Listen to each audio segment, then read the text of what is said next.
Don't leave me here high and dry. Oh,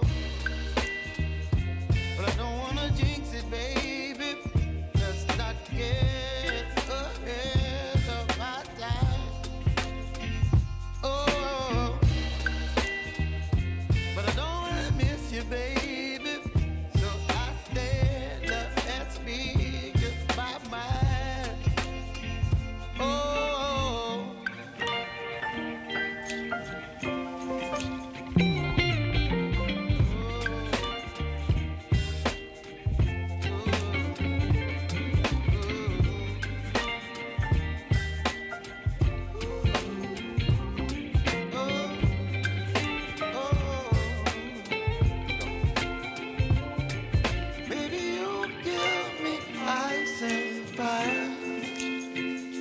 You're chilling when the rain. You're some kind of butterfly. Baby, you give me midnight. You whip up my.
Alrighty, this is the October 21st, 2025 regular meeting of the Santa Barbara City Council. May you please join me in the Pledge of Allegiance.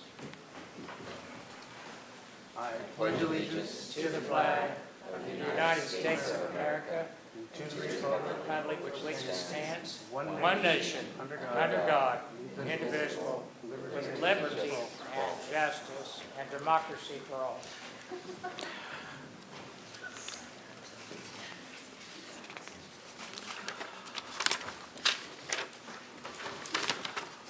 All right, very good. Madam Clerk, would you take the roll, please? Certainly. Councilmember Harmon. Here.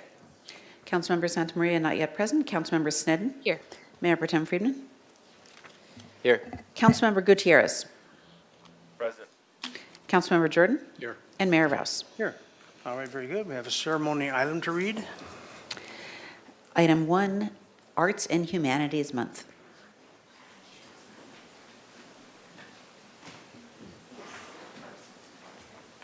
All the ladies in the house.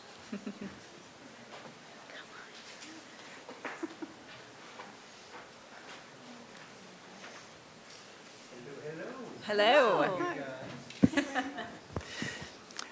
It's a National Arts and Humanities Month, October 2025.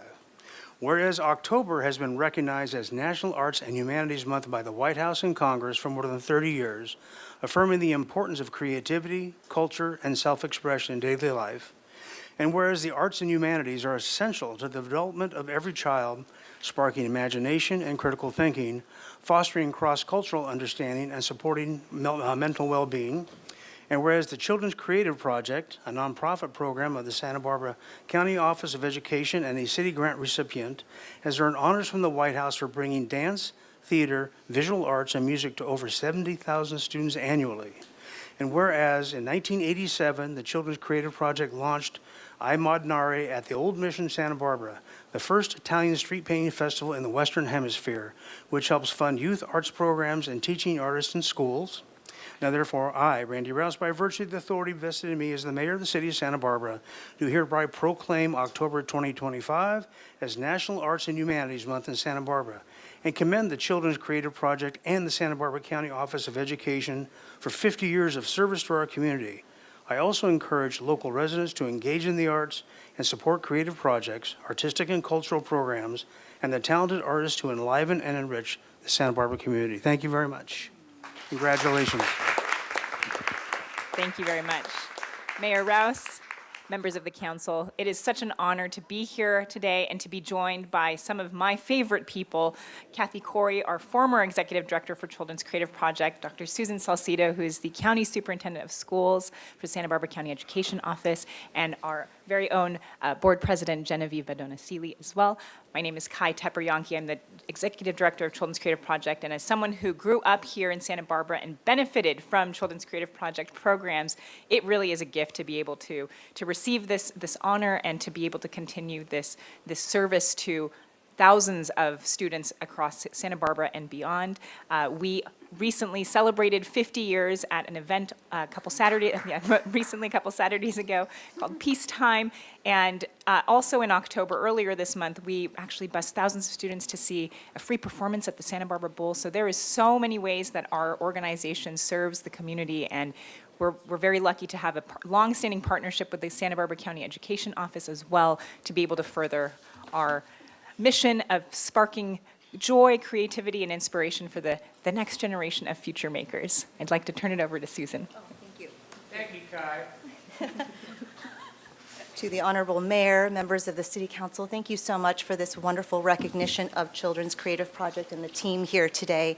Just wanted to say, too, that really, really incredible things can happen when good people come together. And that's exactly this example 50 years ago. The insight of Kathy Corey and her team, Bill Cerrone, County Superintendent then, and from that point forward, Kai and the team have just continued to build arts education throughout Santa Barbara County and beyond. So as somebody said, an educator said last week to me, that because of Children's Creative Project, the arts are now embedded into the fabric of public education here in Santa Barbara County. So a huge kudos to the team behind me, and a thank you to you for the recognition for Children's Creative Project and their impact throughout Santa Barbara County. Thank you. Thank you. And I believe we have a couple of people that would like to speak online. Do you have any more, by the way, that of you would like to speak first? Because I think there are some public commenters. Kathy, anybody? Okay, we do have a couple of Thank public you very much. commenters online. Very good. We have two public commenters. They've raised their hand. I believe they are for this item. Guthrie Leonard. Guthrie Leonard, just one. Okay. Guthrie Leonard, go ahead and speak. I apologize. I meant to raise my hand for non-agenda public comment. Very good. Thank you. And that's it, Mr. Mayor. Okay, thank you. Well, congratulations, you guys.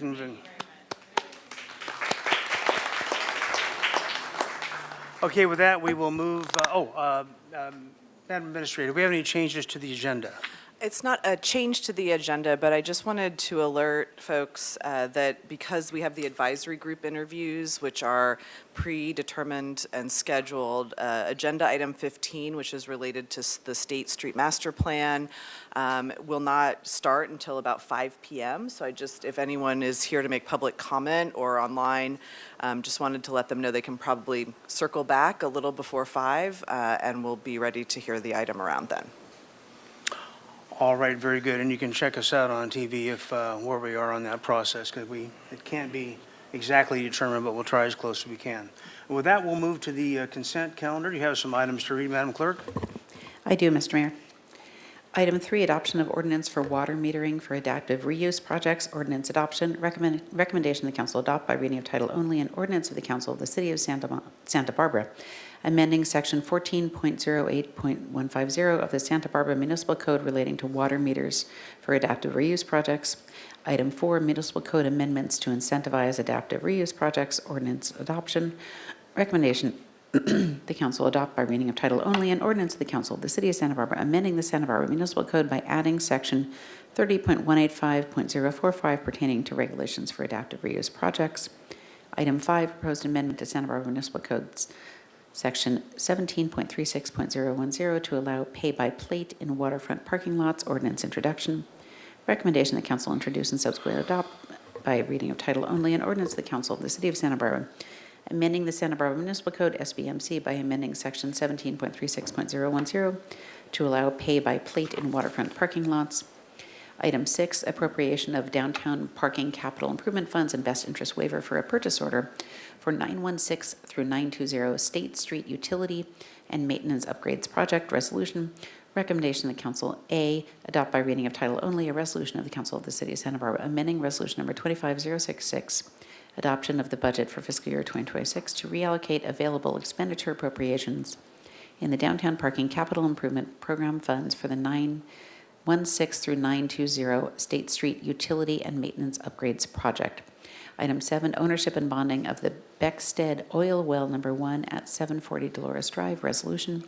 Recommendation of the council, A, adopt by reading of title only a resolution of the council of the city of Santa Barbara accepting ownership of the abandoned Beckstead Oil Well Number 1 located at city property at 740 Dolores Drive, Santa Barbara, APN 035-033-031, in accordance with the standards of the California Geologic Energy Management Division, authorizing the Water Resources Director to execute related documents that may be required, all subject to review and approval as to form by the city attorney, and consenting to the recordation of the related deed in the official records county of Santa Barbara. And I believe that is all to read for consent. Mr. Mayor. Oh, I'm sorry, there was one more.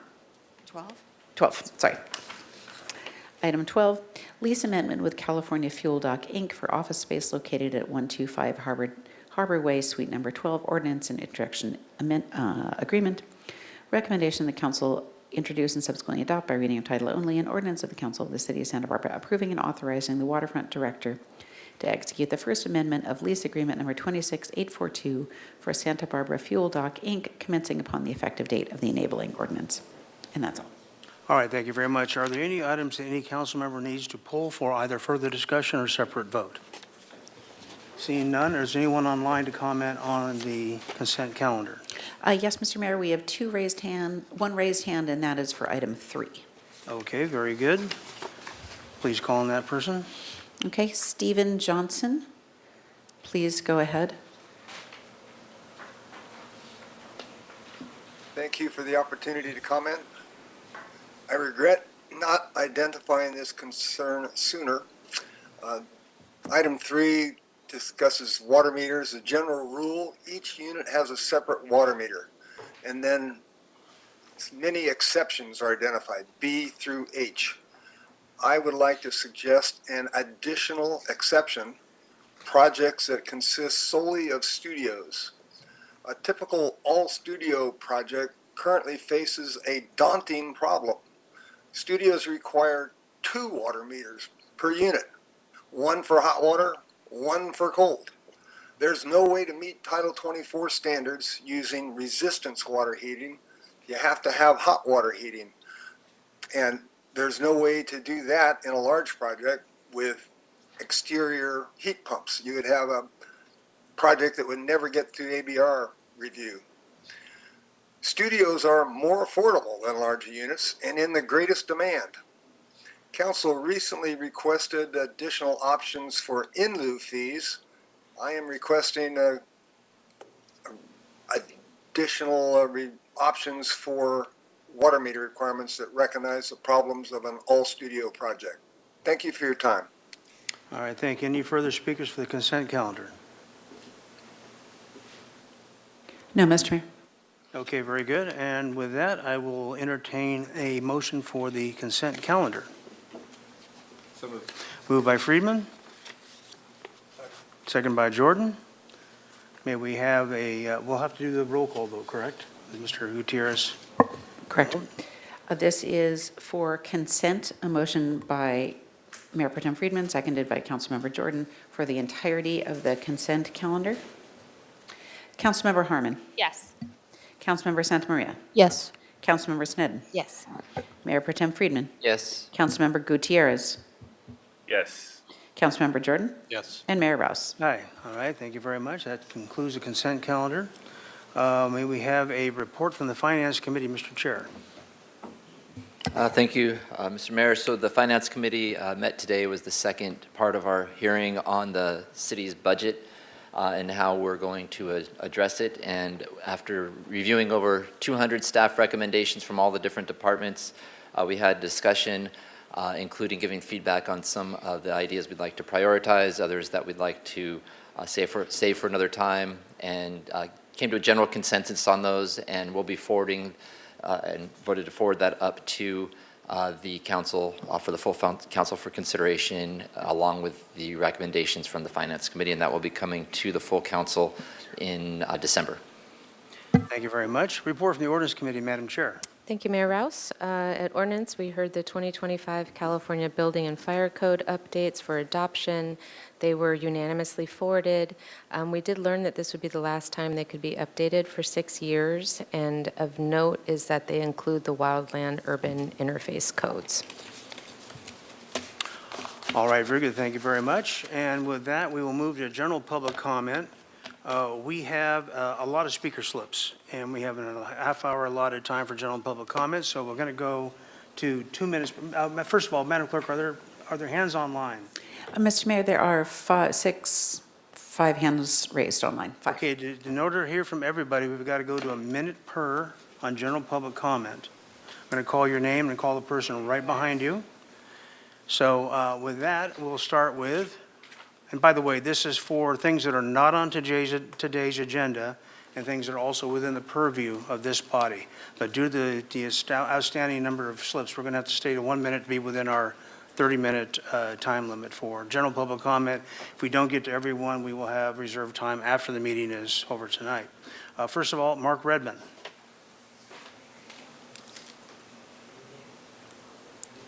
Mark Redmond? Yeah, I do a podcast, get kids up. I know you have one minute, so don't waste too much time. Oh, well, let's go. Mr. Mayor, I have a lot of things I think you're doing right with this city. I like the idea, in April, you started the shuttles, the golf carts that go from Stearns Wharf to the Arlington. I used to usher there a few years ago. Now I'm going to usher at the Granada. I got to keep busy. I am retired, but I'm not dead. I get off the couch every day and I walk 5 to 7 miles and surf a little bit up at Isla Vista or down there at Port Hueneme. That's a good Indian name. I'm telling you, those waves are 8 feet. Here, because of our seawall, we just don't have any waves. But then we got a great maritime museum, and I pay my taxes. I mean, $8,480. It went up from last year from $8,100. 3-bedroom, and I got to have a roommate because it's so expensive here in Kansas City. I get that for probably $1,500 a month. Here it's $3,000 or more, you know. So, and I also want to have a stipend with the landlords because these young college kids can't afford to get out of school and get an apartment here. Okay, thanks. So anyway, I love everybody all over the world. Merry Christmas, Happy Halloween. Thank you. And I like Sarah wearing red and Miss you. Kristen. Kathy McGill, are you? Everybody Okay, so you're here, so you don't need a speaker slip. You're here for an interview at 3 o'clock? Okay, thank you. Halloween. Very good. Marie Christine Canoglu? Marie Christine. Ah, there we are. And then Craig Griffith will follow Marie. It's okay. I am used to it. I bet you are.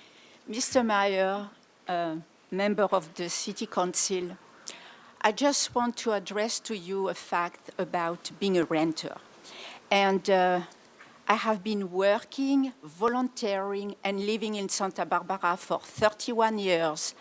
I rented the same place for 21 years, during which no repair were done. Just after 21 years, facade painting was done and some new windows were placed. Fair enough, the building was on sale. During these 21 years, my rent had doubled, and when the building was sold, the rent went very up, and of course, it was unaffordable. I was lucky that my husband, who is deceased now, already? Yes, it's already. I'm Oh, sorry. There are just a lot of gosh. you folks that want to I speak. have I'm to sorry. come back. Okay. Thank you, though. Sorry. Let's see, Craig Griffith, followed by Tristan Miller.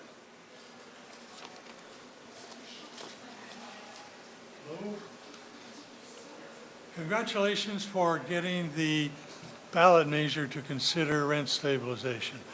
I urge you today to be careful what you base it upon. For example, if it's the 2.7 national consumer price index, we're already paying 5.27 for rent increase. There are, the Economic Studies Institute says that Santa Barbara is 79% greater than the American national average for consumer price index. We're not in Bug Tussle, Idaho, or Hog Wallow, Mississippi. We're in Santa Barbara. I think please pay attention to the higher consumer price indexes while you're making your decision. Thank you. Thank you. Tristan Miller, followed by Brendan Calloway. Hello, Council and Mayor. I am Tristan Miller, representing Strongtown, Santa Barbara, and presenting the results of our survey. This is in response. Just a moment, because It is item 15 interim- is going to be dealing with. This is for interim State Street operations, which isn't represented on the. I'm going to let the city attorney weigh in, please. So on the agenda today is consideration of an amendment to a contract. However, the CAR, the staff report, does go into discussion about the status of the master plan and the forward activity with regard to that. But I don't believe the CAR discusses interim projects, but it's kind of all combined. It would be better to hold this off until we get to that item, because it's more I have separate pertinent. comments for that item specifically.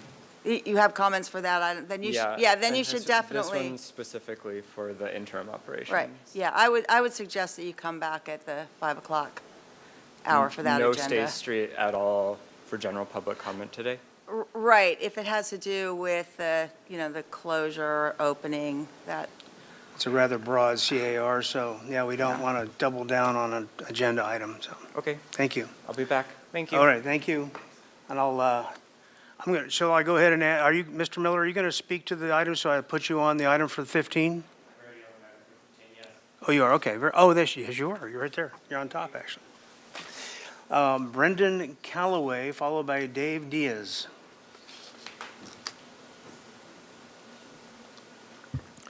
Hello, folks. I'm Brendan Calloway. I'm a third-generation resident of Santa Barbara. I think you all already know that rent is going crazy. It's increasing every year. It's already on the agenda. I just want to weigh in that if it continues to go this way, there is not going to be a fourth generation in Santa Barbara. I'm just urging you all to keep up the urgency, keep up the momentum, keep it going with getting that rent stabilization passed into law so that we can continue to grow our community the way we want it to. Thank you. Thank you. Dave Diaz, followed by Zuela Cabrera.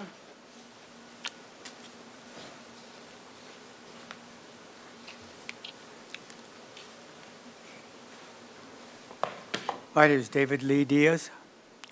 I was born and raised here in Santa Barbara. Was born at St. Francis Hospital. As the gentleman just reminded me, I'm second generation Santa Barbara. And there's a third generation who's living here in Santa Barbara, my kids, and they will probably be the last because all my grandkids are now moving out. I'm on a fixed income. Vietnam era veteran, went to Santa Barbara High School, junior high, and I appreciate all your guys' work on rent stabilization, and I would really appreciate if it stayed that way because my increase was only Social Security at 2.3%, and the rate it's increasing with the national average, I'll be moving out next year. Thank you much. Thank you. Zuela Cabrera, followed by Kim Bertelson.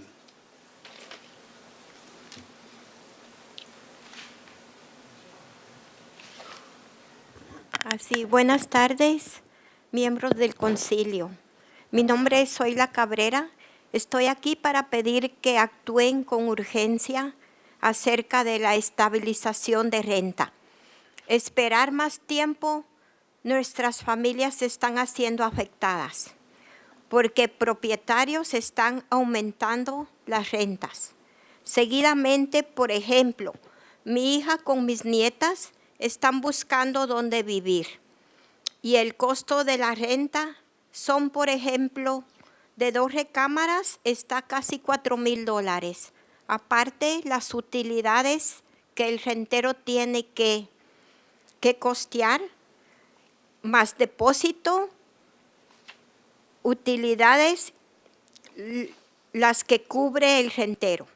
Es más de aproximadamente $6,000 por mes.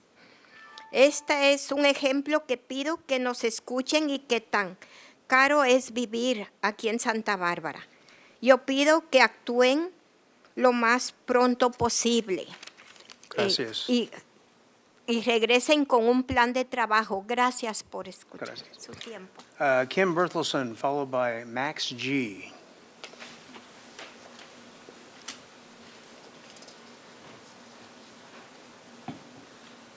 Hi, my name is Kim, and I'm also here to talk about the tenant protection ordinance.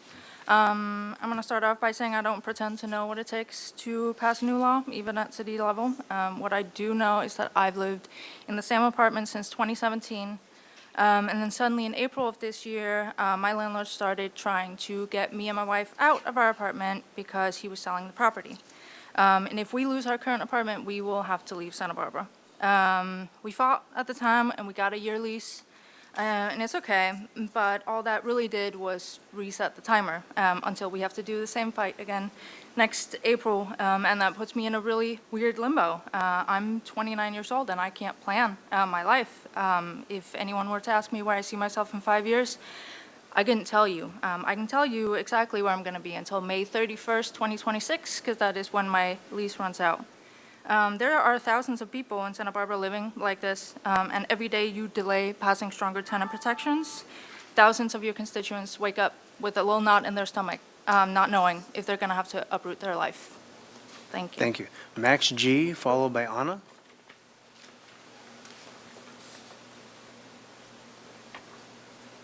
Hi, everybody. I'm here to say do rent stabilization faster. Do it tomorrow. I don't know how you do it tomorrow. Just, I don't know, wave a magic wand, make it happen. One thing that I'm particularly concerned about from last Tuesday's, Trauma Fest was that a lot of landlords said, I'm going to take my thing off the market. And I know at least 2 tenants who are actually already facing this. It's being done in like an unlawful way to my knowledge. But I do suspect that the landlords saying that were very serious and that the delay for rent stabilization that is, understanding is like work plan in December and then something, and then November 2026 elections come around and then do we actually get it? I'm not personally confident about that. I don't think there's a guarantee. I do think there's a near guarantee that landlords are going to prepare and try to do as much displacement as possible to try to recap on their investments and all that vacancy decontrol. So I don't know if there's a way to address that in the interim between that time, like a eviction moratorium or something like that, but I think you guys should be thinking about that. It's scary. Thanks. Anna, followed by Sullivan Israel.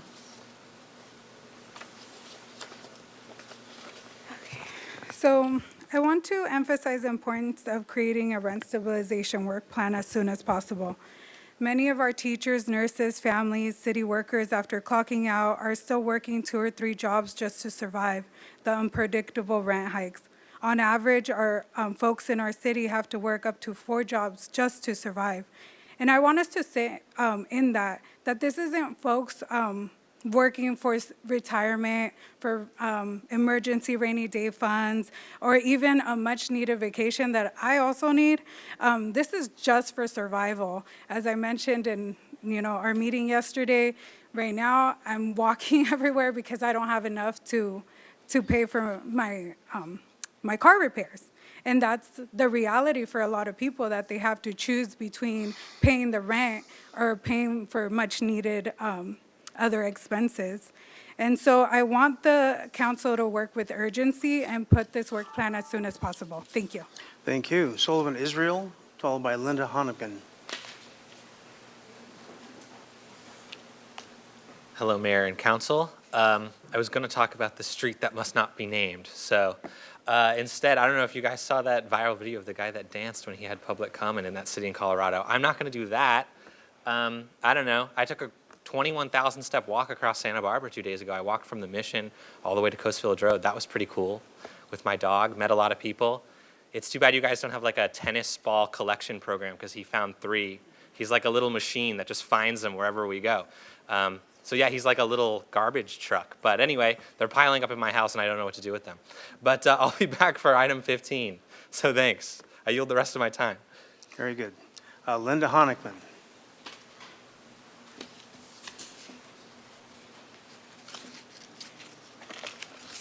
Mayor Rouse and council members, I'm Linda Honickman, a South County homeowner, and I would like to be added to item 15, but I also, while I'm here, want to strongly endorse all of the prior comments about putting rent stabilization on the fastest track possible.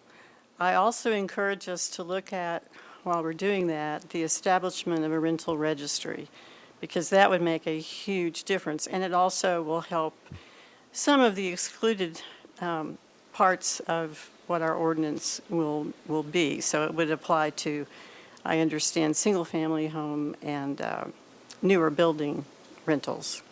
Thank you very much. Thank you. Madam Clerk, speakers online for general public comment.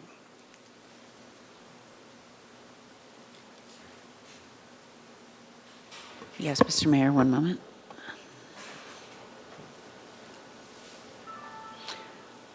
Okay, we'll hear from Aaron Ashland, then Matthew Larkins. Aaron Ashland, please go ahead. I want to speak about the DSBAI's petition. Is that okay right now? No, we're going to be doing that on item 15, Mr. Ashland. So in the agenda, it says that it mentions a petition that hasn't even been presented yet in the agenda? Madam that's- Attorney, you I'm want not to sure respond that- to this? I'm not sure what the speaker's referring to. The petition has, So if it's on the agenda, then I shouldn't speak on it now, but is the petition that hasn't been presented yet to the city on the agenda or anything about that petition? Because that's what I want to speak about. As far as It's related to State Street, so that would be item 15 Item at 15. 5 o'clock. So we've gotten an email about the petition, but it's not part of the agenda, but item 15 is about State Street. thank you. All right, very good. Next speaker, please. Okay. Madam. Thank you. Next speaker, please, Madam Clerk. Next speaker is Matthew Larkins, then Emily Pelstring, Gina Quiroz, Hannah Bangs, and Carol Goodman. Matthew Larkins, please go ahead. Hi, can you hear me? Yes. Hi.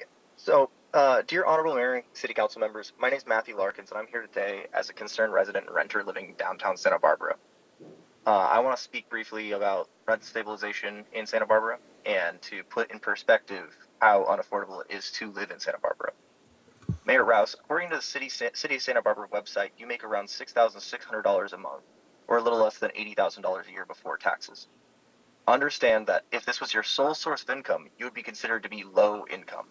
According to the city's rent survey, the average one-bedroom apartment in Santa Barbara is around $2,900 a month. This means that you'd be paying nearly 60% of your take-home pay in rent alone.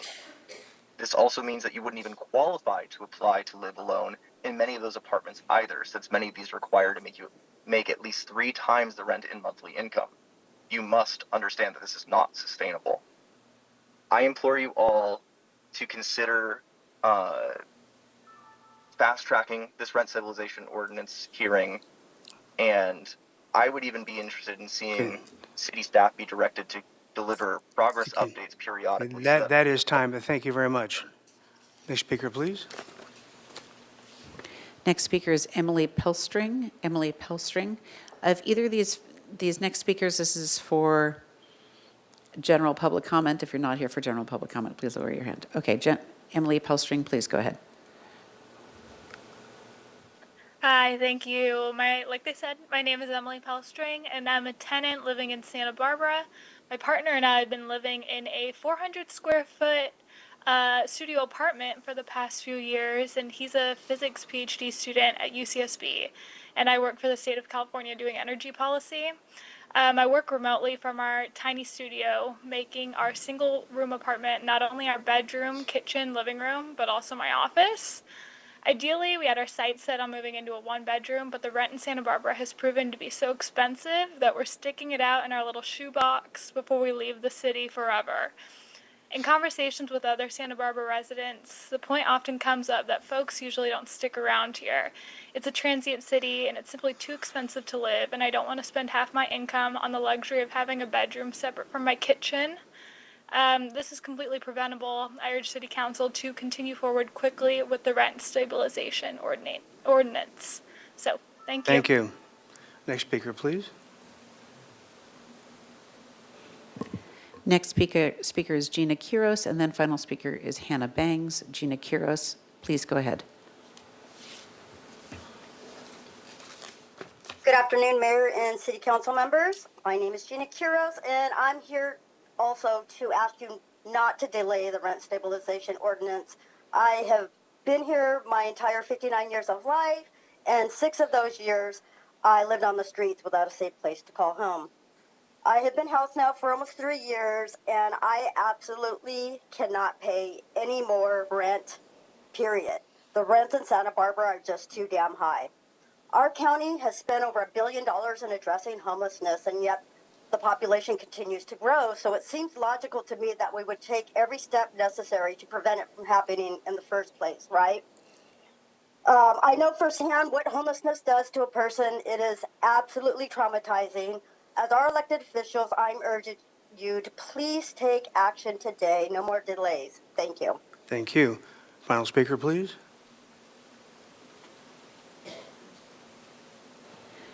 We have 2 more raised hands. Carol Goodman, if you are here to interview for advisory groups, you may lower your hand. Hannah Bangs, please go ahead.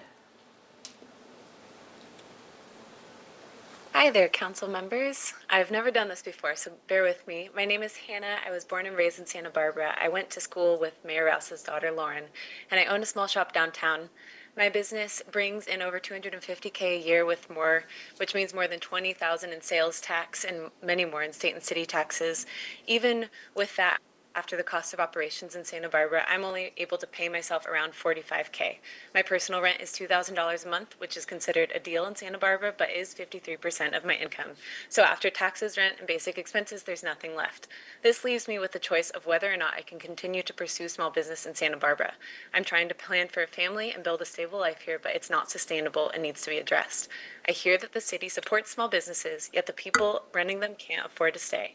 If we want Santa Barbara to be a vibrant and local place where locals and tourists can shop, not just tourists, we need to be honest about the struggles here. I've heard so many of my fellow people here speak up, and design it for people who actually live and work here, not just for those who can afford to pay the premiums that have been normalized. Thank you so much for your time. That's all I have to say. Thank you.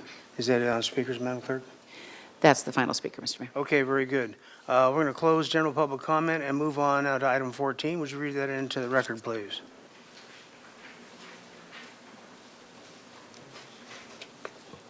Item 14 is interviews for city advisory groups. Okay, we've got a very packed schedule. We're a little bit behind right now, so it's budgeted for 3 minutes each. If you can take a little less than that, it would be appreciated. And I'm also going to ask my council colleagues, if you really have an imperative question, I'll allow you to ask it, but remember, one look at the schedule will tell you how tight we are on time. So I'm going to call the first and second name, if you could be ready to go. Mr. Friedman, you have a comment? Just real quickly, for those who are incumbents who have already served 2 terms, if you could in your comments just address that, something that you're working on, because there is a 2-term limit advisory. And so just want to understand, since there are a lot of applicants for some of those commissions, what you're working on, and if you could address that specifically. All right, thank you very much. With that, we're going to move on to... Mr. Mayor, could I interrupt for just one second on this? I'm not sure if there are any remote interviewees or not, but you may recall under our new guidelines, we do allow for remote interviews. However, the council must by majority vote approve that first. So you might want to take that action first so that you can hear those remote interviews. Thank you. I will entertain a motion to allow remote interviews for advisory groups. So moved. Moved by Friedman, second by Harmon. May we have a roll call vote, please?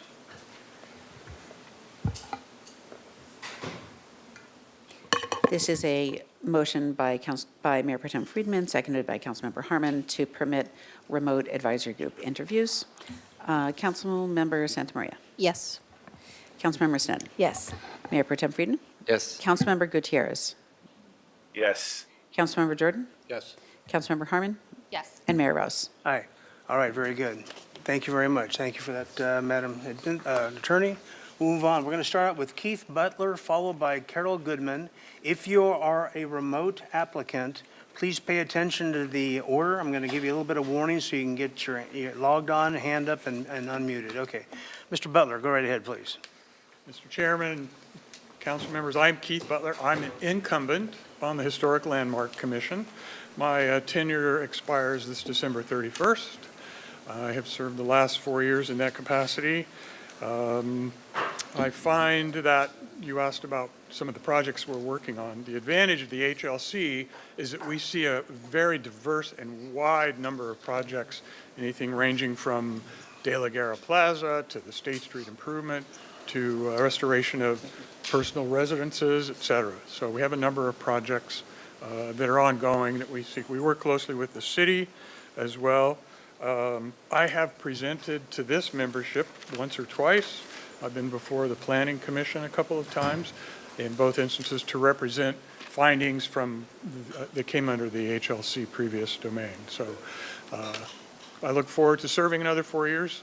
I think these days are the most critical period perhaps in the city's history, both as it governs housing and commercial expansion, et cetera. So all right, thank you. appreciate the thought. Any questions for Mr. Butler? Thank you very much for coming. And Carol Goodman is going to be followed by Shahab Parsa. Carol Goodman? And Mr. Mayor, Carol Goodman is online. So okay. Carol Goodman, that's a recent change. I Okay, will go right ahead then. It's her turn. have you go ahead. Go ahead, Carol Goodman.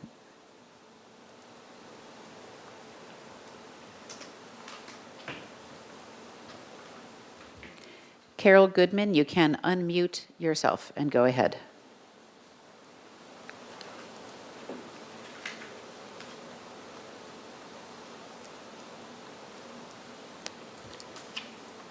Mr. Mayor, maybe we can come back to Yeah, if Carol she Goodman raised later. her hand, let me know. We'll come back. I will. Shahab Parsa, followed by Daryl McNeil.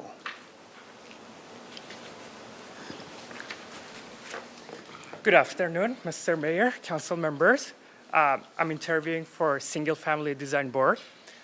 My name is Shahab Parsa. I studied architecture in UC Berkeley, and I have over 9 years of experience working on some acclaimed commercial and residential projects across California. 4 of those years here in Santa Barbara, where I proudly call home. Witnessing how unchecked development eroded the identity of my hometown where I grew up, I'm committed to preserve Santa Barbara's charm while allowing and encouraging thoughtful and responsible development. I reached out to Ellen and Ted at Design Review Board, had a lovely chat with them, and they encouraged me to apply. That's why I'm here, and it would be an honor for me to serve my community. All right, very good. Thank you. Any questions for Mr. Parsa? Mr. Jordan? Thank you, Mr. Mayor. So I just want to make sure, you're not a licensed architect, but you're a practicing architect, That's right? correct. I'm the design director at Warner Group Architects. I have 2 more exams to go to get my Thank you. license. Thank you very All right. much. All right, if there are no further questions, thank you very much. We'll move on to Daryl McNeil, followed by Jonathan Gartner.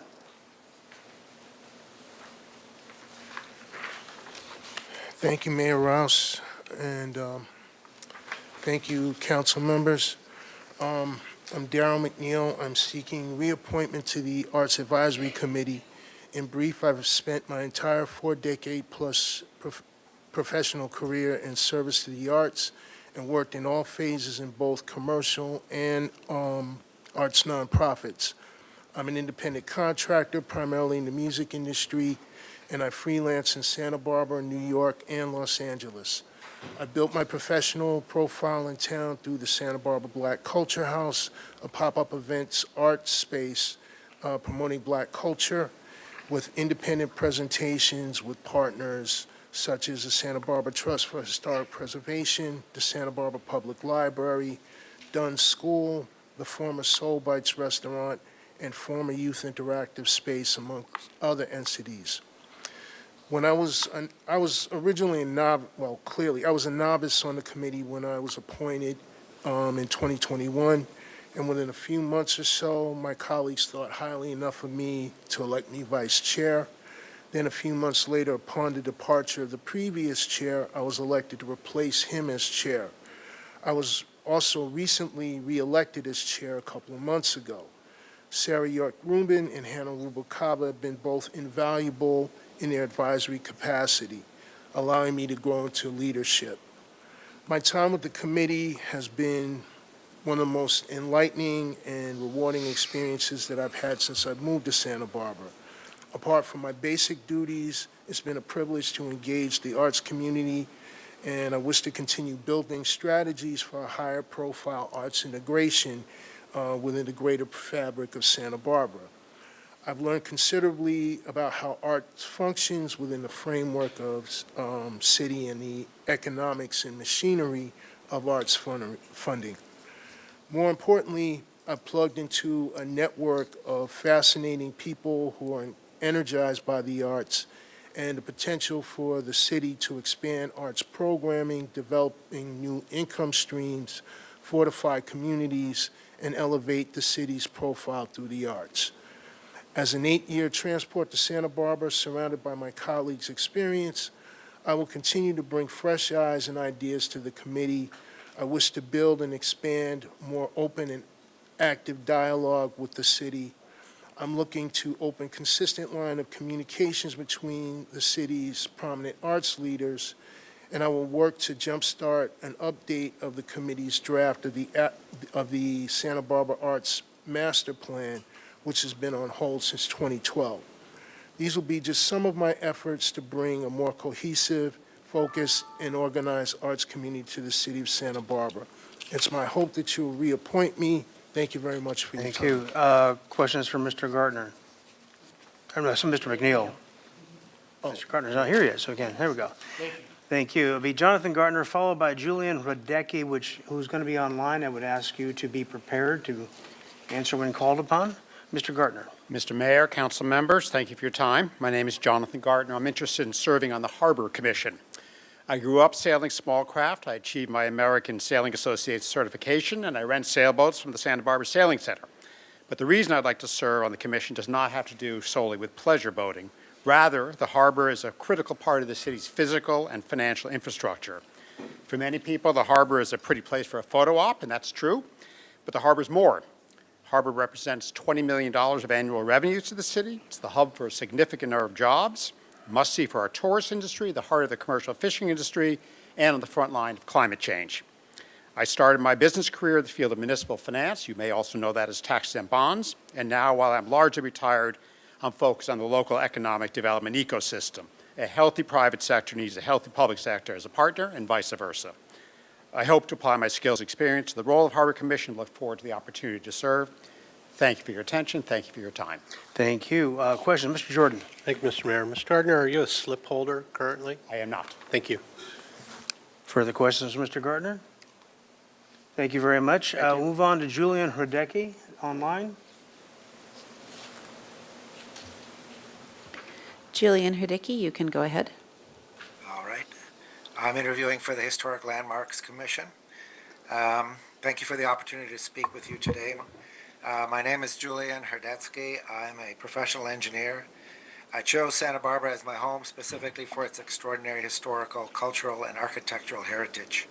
Immediately upon arriving 11 years ago, I became actively involved with the Santa Barbara Newcomers Club, where I chaired the local heritage committee and served on the architectural committee, roles that gave me valuable early first-hand insight into the city's cultural and historic landmarks. My lifelong appreciation of history, architecture, and beauty has been shaped by travels to nearly 100 countries, where I've observed how communities preserve their cultural treasures while allowing them to remain vibrant parts of daily life. This global perspective has shown me what works and what doesn't in heritage preservation, and I believe Santa Barbara deserves that same level of thoughtful stewardship. I bring extensive governance experience that I believe will serve the Commission well. I've served on 2 corporate boards, one as chairman, plus 16 years as president of a homeowners association board, where I regularly manage architectural decisions and property standards. This hands-on experience has taught me how to balance preservation principles with practical property owner needs and how to make difficult decisions fairly and transparently. Currently, I serve on the Santa Barbara Rotary Club's Charitable Grants Committee. Before moving here, I was active in Rotary for over 20 years at another club, including service on its board of directors. I've been awarded an honorary Paul Harris Fellowship, Rotary's recognition for outstanding service. These roles have deepened my understanding of community service and collaborative decision-making. From 2019 to 2023, I volunteered as both a judge and organizing committee member for the Architectural Foundation of Santa Barbara's annual high school design competition, where I reviewed design proposals, scale drawings, and architectural concepts for downtown core projects. This experience taught me to evaluate architectural merit, historical appropriateness, and design quality, skills directly relevant to commission work. I don't just advocate for preservation, I live it. My wife and I own a 1930s Spanish colonial revival home on the Riviera designed by Alex Delfonso, which serves as a daily reminder of the authenticity and artistry that define this city. Maintaining and enhancing this historic property has given me practical insight into the challenges and rewards that property owners face when stewarding these treasures. It's taught me that preservation isn't about freezing buildings in time. It's about making thoughtful decisions that respect original design intent while ensuring structures remain viable for future generations. I'm particularly interested in balancing preservation with practical sustainability, ensuring historic properties can be maintained economically while respecting their integrity. I'm also interested in educational outreach to help property owners and young people understand why preservation matters. Thank you, Mr. And how they- Radecki. That's time. I got a question from Councilmember Sneddon. Hello, thank you. I just have a question about on your application. It says public at large, city, and then the box for qualified elector is checked no. If you could just, I guess I have questions about in the notes column here on our applications, it says city, public at large. So if I could get some clarification on that. I'm not sure the ladies that handle these applications told me to check that box because I'm not a voter. So you live in the city but are not, but you're qualified as, I guess I'm stumbling over the question because I'm not sure about privacy rights here, so I just want to get some clarification. You live within the city, yes? Yes. Okay. So it should be checked yes, probably. Okay, very good. Okay. Further questions for Mr. Radecki? All right, thank you very much. Next applicant is Lauren Rolfe, followed by Levi Maya. If I got that right. Hi, I'm Lauren Rolfe, and I'm a licensed architect in California since 2015, and I have an architecture firm called Rolfe Architecture with my husband. And I grew up here in Santa Barbara, and I came back just 3 years ago. I started off my career in commercial architecture, and then I switched to residential architecture because I wanted to get into the design details more. So I worked in Laguna Beach and Newport Beach and now Santa Barbara. And what I would enjoy doing with Single Family Design Review Board is, first of all, understanding from the homeowner and the architect what's driving the design. And then I also want to think about massing and context to make sure that whatever they're proposing really makes sense contextually. So I would say that that's probably what top of mind is, just contextual massing.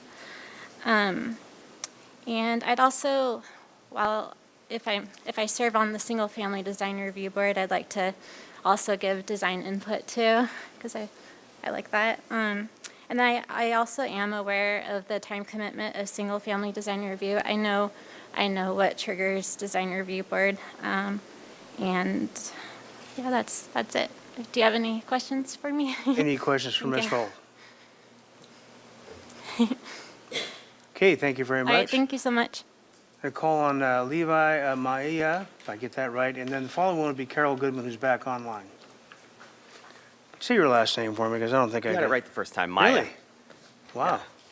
Good afternoon, Mayor, council members. It's great to see so many people interested in serving the public. Thanks for listening to all of our statements today. Appreciate your time. My name is Levi Maya. I'm currently serving as the Vice Chair of the Santa Barbara Airport Commission. It's been my pleasure to serve on the Airport Commission for these past 4 years, and I remain willing to dedicate the time and energy this position requires for a second term, should you decide to reappoint me. During my first term, I worked with colleagues on the commission and city staff through 2 major leadership changes, supporting an interim airport director and ultimately appointing a new airport director. We tackled issues of rent fairness, risk, and insurance for airport tenants and businesses, and began overseeing important property redevelopments and improvements under an updated master plan. We heard and considered public input on aircraft noise, which is being addressed through a noise working group that's poised to present actionable solutions that should lead to improved quality of life for airport neighbors in the city and around the South Coast. In this process, I feel that my input was often considered and often included in policies and solutions that were taken up by the staff ultimately. Earlier this year, my fellow commissioners placed their confidence in me by electing me vice chair of the body, which I view as both an honor and a responsibility to help guide our work constructively. And looking ahead, I'm especially interested in the redevelopment of airport properties, particularly those that are underused and derelict. Airport properties and buildings should reflect the aesthetic and values of our community, and with the leadership we now have in place, both the airport administration and on the airport commission, I believe that we're well positioned to make positive and lasting changes. As a private pilot who learned to fly here with nearly 2,000 operations in and out of Santa Barbara Airport, I consider SBA my home base, and my background in aviation and business as a business owner and educator, researcher, and investor gives me an added perspective on property management at the airport, which is a large source of the airport's revenue, long-term planning, and of course the community impact that the airport has. The most rewarding part of my first term has been helping guide the airport through these needed changes while ensuring that it remains a positive asset for the entire region. I'd be honored to continue that work in a second term, if you'll allow me. Thank you very much. Any questions for this applicant? All right, thank you. With that, we'll go to Carol Goodman online. Very good. Carol Goodman, you can unmute yourself and go ahead.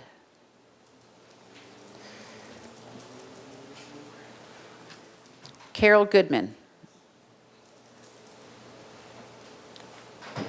You can unmute yourself and go ahead. Carol Goodman. Okay, let's go on.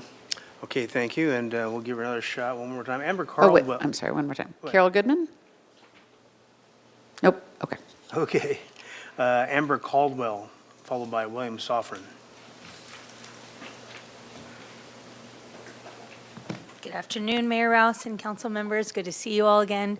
I am seeking a reappointment for Santa Barbara Library Commission.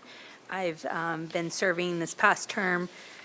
I just looked at my notes. I got appointed in 2023, and it expires this year. And the intention is to align with my appointment with the County Library Advisory Board.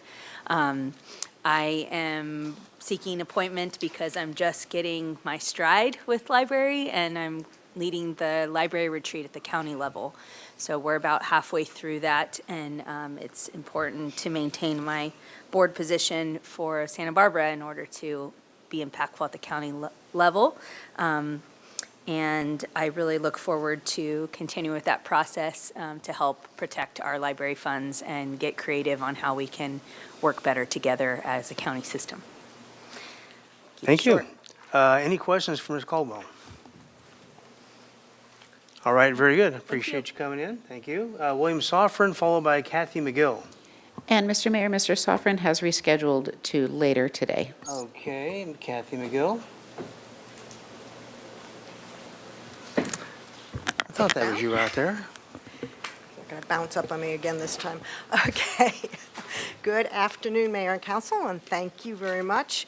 I am actually finishing my second term on the Parks and Recreation Commission, so I would be applying for a third term, and I would be honored to serve again and continue advocating for Parks and Recreation.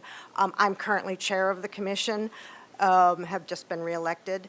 I wasn't going to speak to my resume specifically because I think we kind of know each other, but just sort of my soft skill sets, how my approach to it. I believe very strongly that it's important to always come to the table engaged and very prepared, because people, you know, they're bringing things that are important to them to the table. I ask questions. I seek to understand issues from multiple viewpoints, and I seek to balance those viewpoints. I also happen to think I do a reasonably decent job of running efficient and productive meetings with lots of experience in that regard. As a long-term incumbent now, I think it's one of the important things I bring to the table is knowledge and history. I have an understanding of how issues and projects have evolved through time and with changing conditions. Probably the most obvious example of that are the tree decisions, which have become a lot more complex and nuanced with climate change and changes in the insurance industry. Those have become difficult conversations. There's big capital projects that have been basically going on since I started back in 2018. And some of those are very complex, and and I bring that history and the knowledge of the issues.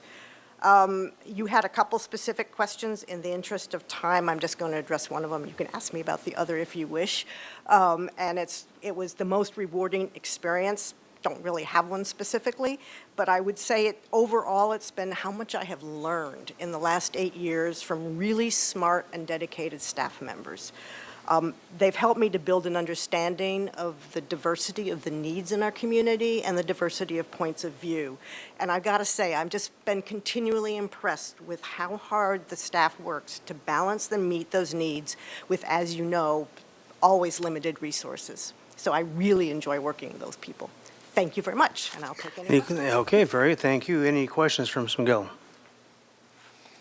Thank you very much. We'll move to Donald Patterson, followed by Sigrid Toy.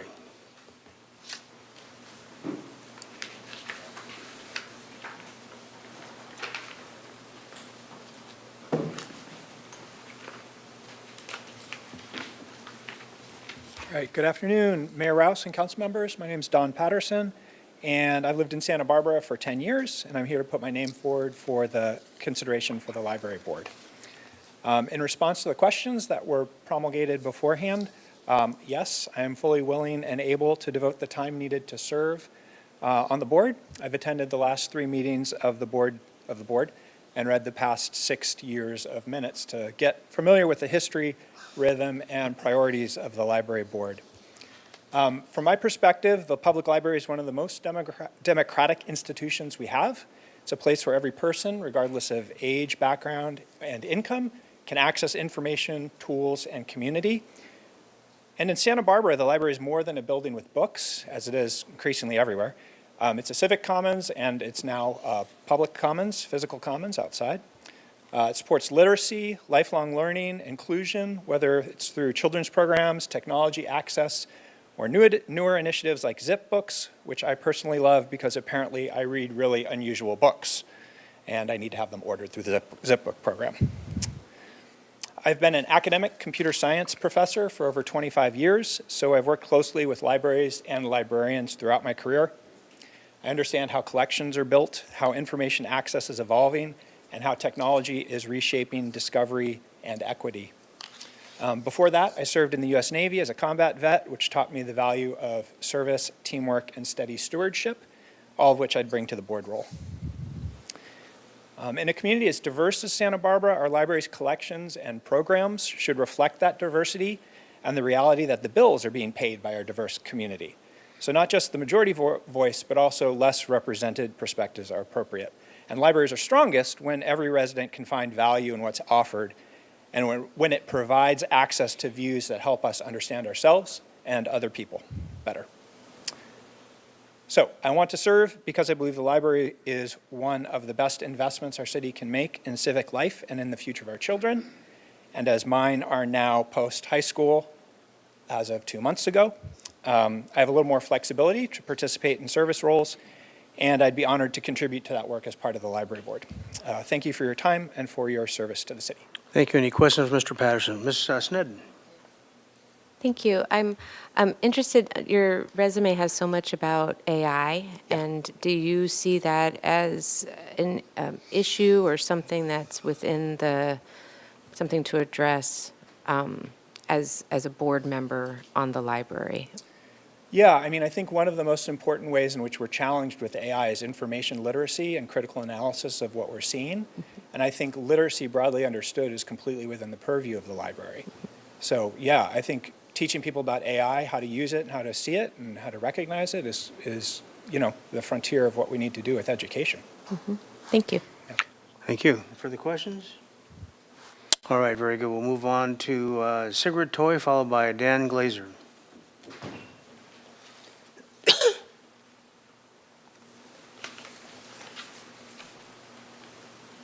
Hello, Mayor Rouse and City Council. I'm so honored to be here among so many wonderful candidates for commissions, and I feel very honored. Thank you. I'm applying for the position of Harbor Commission, and my main qualification is that I've spent a lot of time at the harbor. It seems like it's my home. And I've come to realize what a complicated and multifaceted entity it actually is. And frankly, my reason for applying is I'd like to learn more about it. My experiences previously have been I'm a child and family therapist. I've done some organizational counseling. I'm become involved. My most famous project and most heartfelt project has been the Breakwater flag projects. When the late Paul Mills died, the project was left completely empty, and somehow, by some circuitous route, it landed in my lap, and I was able to become acquainted with so many of the nonprofits in town, which you will see now on the Harbor Breakwater. I've also been involved in the Yacht Club and have just got off my last gig as immediate past president of the Santa Barbara Maritime Museum. Thank you very much for allowing me to stand here. Very good. Thank you. Mr. Jordan has a question. Hi, just the same one I'll ask for every harbor commissioner, whether or not you're an active slip holder. No. Thank you. Thank you. Any further questions? All right. Thank you very much. Where are we here? Move on to Dan Glazer, followed by Seth Anderson.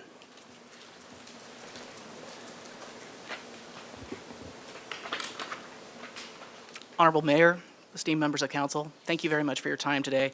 Really appreciate your consideration this afternoon. I am passionate about protecting and preserving the airport's history while promoting future growth. It is this growth that will help this community by maximizing commercial occupancy, landing fees, and increased tourism, which benefits TOT and sales tax, as you all are aware. For the last 4 years, I have served on the Airport Commission, 2 of which as the vice chairman, and this year was honored to serve as the chairman. Passenger growth has improved dramatically. Daily flights have increased with new destinations that are exciting. A noise working group was formed to address the concerns of the community, and the commission unanimously voted to approve the preservation of the old General Western hangar buildings.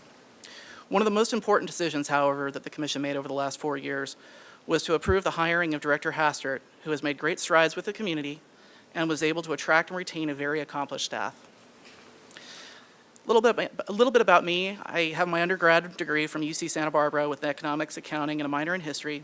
I have a graduate degree from the Pacific Coast Banking School at the University of Washington, and I've worked for several large financial institutions, analyzing commercial, government-guaranteed, and municipal loans and leases, very similar to the ones that the airport approves every month, excuse me. Prior to my 21 years in banking, I was a supervisor for Mesa or America West Airlines at this airport, and for 4 years, which included 9/11, which, by the way, was not exactly the most fun time to be working for an airline, but I sure learned a lot. I quickly learned and received an education in many of the FAA regulations that our airport is required to follow. I currently serve on the executive board and board of directors, and am the treasurer for the Santa Barbara County Vintners Association and Visit Santa Barbara, where I am a cheerleader for tourism in this community. Prior to being appointed to Airport Commission, I was honored to work with the chamber to help woo Southwest Airlines to this airport. I have coached numerous youth baseball teams and previously served as a pony baseball treasurer on their board and helped fortify their balance sheet by personally donating money and obtaining matching donations to provide low-income families scholarships to play baseball in our community. I am passionate about our airport and seeing it successfully manage the planned growth while listening compassionately to the community concerns. My experience with airline operations at this airport, municipal finance, federal funding, and commercial loan and lease analysis, as well as local tourism boards, would be an added value to this commission, and I would be honored if you would consider me again for this commission. Thank you very much. All right, thank you. Any questions for Mr. Glazer? Thank you very much. Appreciate Thank you all. that. Seth Anderson, followed by Samantha Strady.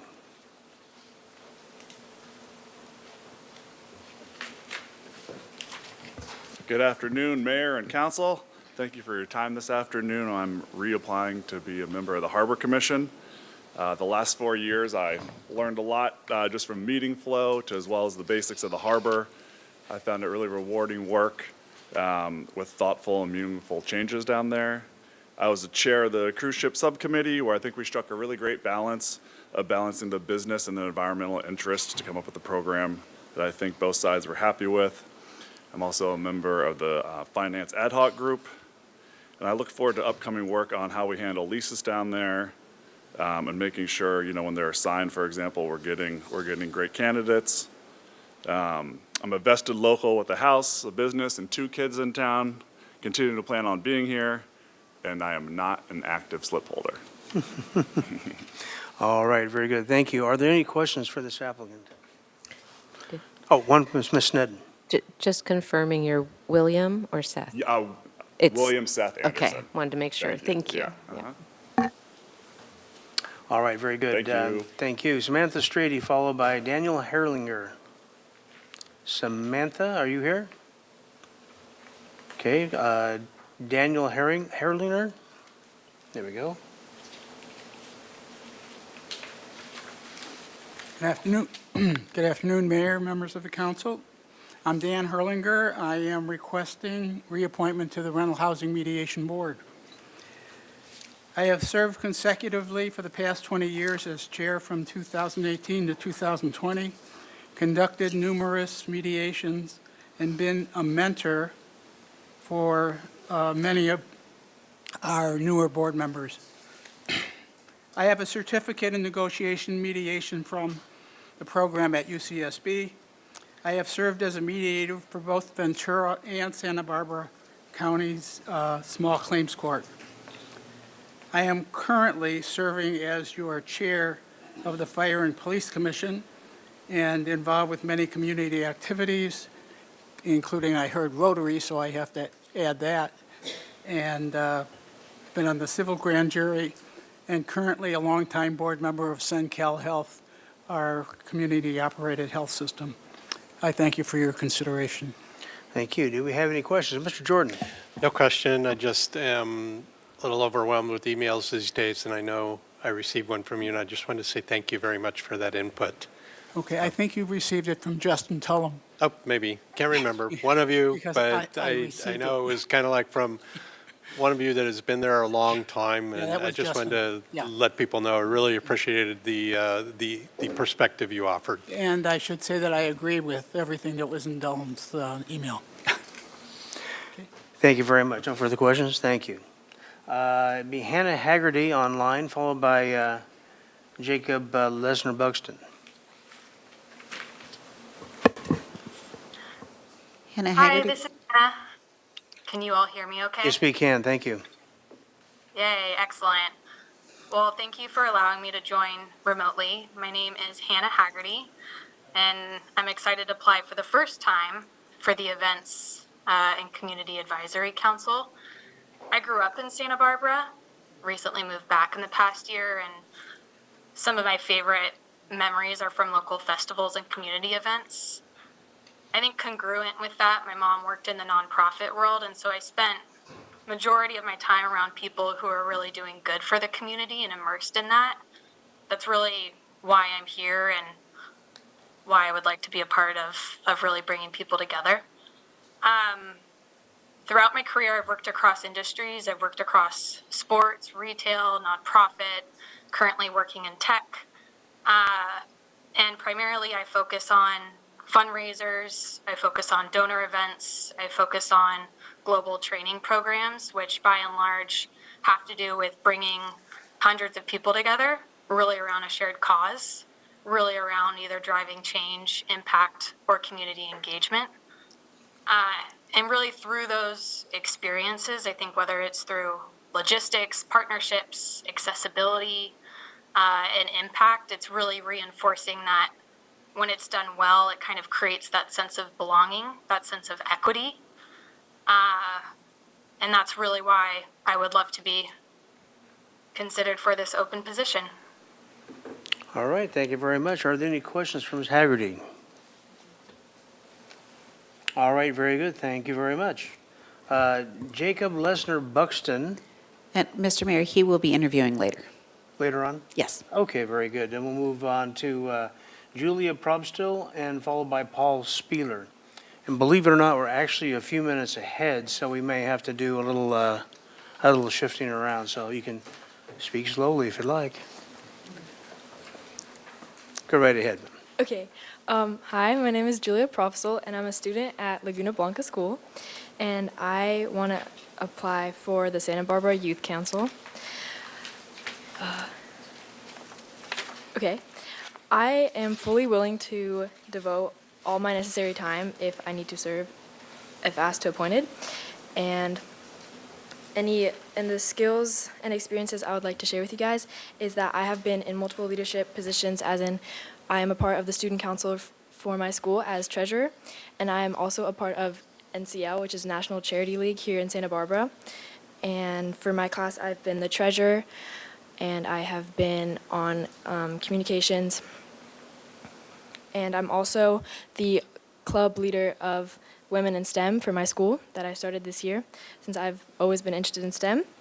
And something I would like to appoint for my advisor group is I would like to help spread the interest of STEM for younger girls in our Santa Barbara community, especially in schools, because I feel like women tend to be repressed by male in such a male field, and I'd like to help spread the love for STEM for younger girls in these communities and give them more opportunities to find maybe a passion that they have in the future.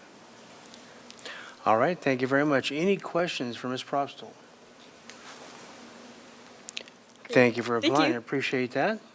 So, as I said, we're a little ahead of the game, and I know it's like Paul Spieler's the next scheduled interviewee, and I know he's not here. So I'm going to go down the list and come back to people as we get to them, in case anybody here is waiting for a future interview. Is Hovik Yek? Okay. Boy, do I appreciate you cutting me off there. That's right. You can. Could you say that for us, please? Yekiazarian. Okay, that's why I didn't try. Good afternoon, Mayor and council members. My name is Hovik Yekiazarian, and I've been a resident of Santa Barbara for the past 15 years with my wife. I'm a retired senior project manager with over 40 years of experience in engineering and construction. I worked for over 11 years for Bechtel Corporation, which, as you probably know, is the largest construction company in the U.S. And during my time at Bechtel, I completed several projects, including a manufacturing facility for Boeing aircraft and a number of semiconductor facilities and factories for the Kohler Company. As a senior project manager for the other corporations, I was also in charge of implementation of large capital projects in various international locations. My responsibilities as head of a multidisciplinary project team included all aspects of the project from inception to handover of the facility to the stakeholders. And the scope of my responsibilities included project planning and risk assessment, cost and schedule control, detailed design, procurement, constructability reviews and construction management, commissioning and startup, quality assurance and quality control, and last but not least, safety. In order to monitor project progress and to identify and assess potential risks that may impact cost and schedule, regular interdisciplinary coordination meetings were conducted to develop recovery plans to mitigate those risks. Besides managing these large projects, I was also involved in preparing feasibility studies that incorporated the recommendations from environmental impact assessments into these studies.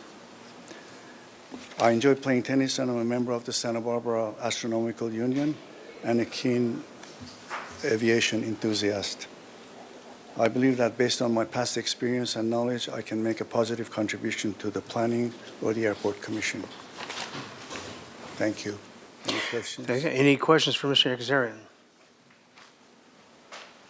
Thank you very much. The next person has canceled. So with that, we'll move down to John Stedman. He just walked in.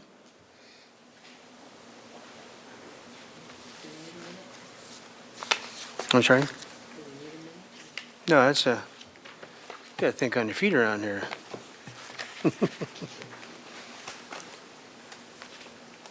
Thank you very much. Is this on? Yes, it is. Sorry.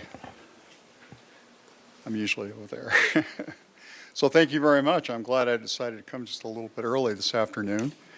I want to thank the mayor and the mayor pro tem and all the council members for your service to the city, and gratitude for the appointment and time that you've given me as a harbor commissioner and separately as a fire and police commissioner. I've been pretty integral, I think, in advancing recommendations and advice to the city council over the years. During my time, we've seen a pretty horrendous natural disaster, a big fire that impacted operations at the harbor, as well as a global pandemic and the worst maritime disaster in California history. And multiple emotional, quasi-judicial proceedings, too. So that's part of the responsibility of serving on the Harbor Commission. I've also had pretty significant subcommittee assignments impacting slip assignment and transfer tax issues for the harbor, leading to policy recommendations for this body, and also the cruise ship subcommittee. Which brings me to the present day, and I want to address my tenure upon advice during one of the 4 interviews that I've conducted so far with this council, 3 to go. I have been on the Harbor Commission for almost 8 years. But I've got pretty significant work in progress and on the roadmap. For example, the strategic planning process has really taken kind of a tip of the spear effort in Harbor Commission. So much so that we met with them. Is this clock accurate? Yeah. Right here? Okay. Yeah. We met last week before our public meeting on Thursday, and we met again at 7:30 this morning to try and rank all of the revenue-generating opportunities that we have in front of us. So this is a huge priority. And recently, we had one of our working group members leave and go to the County Planning Commission. So that leaves 2 of us to continue the trajectory of these efforts. So, and also, since she left, we had to elect a new vice chairman, so that's me. I'll be filling in for her too. So I think that I've got a pretty critical role in the commission going forward. So I would ask for your support when it comes time to assign and appoint the next round of harbor commissioners. I guess because I have 1 second here, I'll just finish up by saying thank you very much, each of you, and especially to the 4 council members who I've already spent significant time with. I appreciate that. All right, very good. Question from Mr. Jordan. Thank you, Mr. Mayor. John, are you a current slip holder? No, I'm not. Thank you. I'm asking everybody that. You weren't here to hear me say that. Oh, that's okay. I'm not. I'm just a Mesa resident, Councilman Jordan. So, all right. All right, thank you very much. No further questions. Okay, I'm going to, since we're a little bit ahead of the game, I'm going to go back and read people that may not have been here yet. Samantha Strade. And then we got Paul Spieler. I know he's here. And there you are. Come on up. What number is that? This is right below 2, yeah. All right, good afternoon, everyone. My name is Paul Spieler, and it is great to be here to share why I would be a good candidate to serve as a board member on the Harbor Commission. First of all, I was raised here in Santa Barbara and enjoyed many family outings at our beaches as a young boy. I love beach volleyball, surfing, sailing, and boating, and that passion has been passed down to our children. My daughter Katie is a 2-time All-American and professional beach volleyball player and began playing here at our very own East Beach. And my son, who also owns a boat, is a blue water spear diver and regularly brings us home yellowfin tuna, white sea bass, lobsters at the Channel Islands, from the Channel Islands. I feel fortunate growing up here in Santa Barbara. I was able to work for my father's construction company, and I probably learned more about negotiating with subcontractors than I did in business school, which, speaking of, I attended Cal Poly in San Luis Obispo receiving 3 degrees. 2 were undergraduate degrees, 1 in construction management, and the second in architectural and structural engineering. My 3rd degree was a master's in business administration with an emphasis in accounting and finance. After graduation, in 1983, I started working as a structural engineer and received my structural license in 1991. I then started my own practice here in Santa Barbara that same year. I have engineered many projects along the coast, including the recent reinforcement of the travel lift pier in our harbor located between West Marine, Brophy Brothers, and the Alley. So that makes it the most delicious pier we have in town here. The pier needed reinforcement for replacing a failing 40-year-old Santa Barbara Yacht Club hoist that was completed earlier this year, and we received permits from the city, and I worked directly with the Coastal Commission for approval. This hoist is used to launch small to medium-sized sailboats by members of the Santa Barbara Yacht Club, the Santa Barbara Sailing Club, the Santa Barbara Youth Foundation, and out-of-town sailors competing in local sailing regattas. My first job out of college was at a Santa Monica engineering firm that included engineering for seawalls and residences along the Malibu coastline, which many have burned down from the recent Palisades fire. While there, I purchased my first boat, a 22-foot Boston Whaler, which I still own today. And in this boat, we have enjoyed many trips to our Channel Islands with family and friends, often launching from the harbor boat ramp and sometimes from the hoist off of the Goleta and Gaviota Beach piers. My wife and I became members of the Santa Barbara Yacht Club about 6 years ago because we wanted to become more involved with the boating and sailing community. Soon thereafter, my wife wanted a bigger, more comfortable boat, and of course I was all in. We now own, with partners, a boat in the harbor, a down east boat, and are fortunate to own a slip in the harbor. All right, thank you very much. Anybody have, that? You just answered Mr. Jordan's question. Any other further questions for Mr. Spieler? All right, thank you very much for coming, appreciate that. Carol Goodman is back. All right, Carol Goodman. Carol Goodman, can you unmute yourself?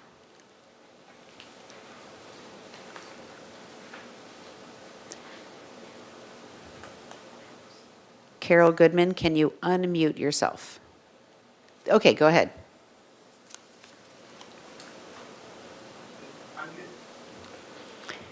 You are unmuted, so go ahead and speak, please. Wait, hang on a second. I might be unmuted. We can hear you. Go ahead. Oh, okay. Sorry, I'm on the phone with, hi. Hi. I thank you, Mayor Rouse and council members. Thank you for doing this by phone. I'm a little bit under the weather. I just wanted to say that I've had the privilege to be an airport commissioner and more recently a member of the Arts Advisory Commission, and that working with Sarah York Rubin and her staff to choose our poet laureate and help distribute Santa Barbara grant money to amazing local arts organizations has been very rewarding. I was elected for an abbreviated 2-year term, and I'm here to ask that you extend that for another 4 years. And thank you for all your service, and thank you for the opportunity. All right, thank you. Are there any questions for Ms. Goodman? All right, thanks very much. And once again, we are a little ahead of schedule, so once again, I'll ask for Samantha Stradia. Is she here? Apparently not. And moving down to Michael Long.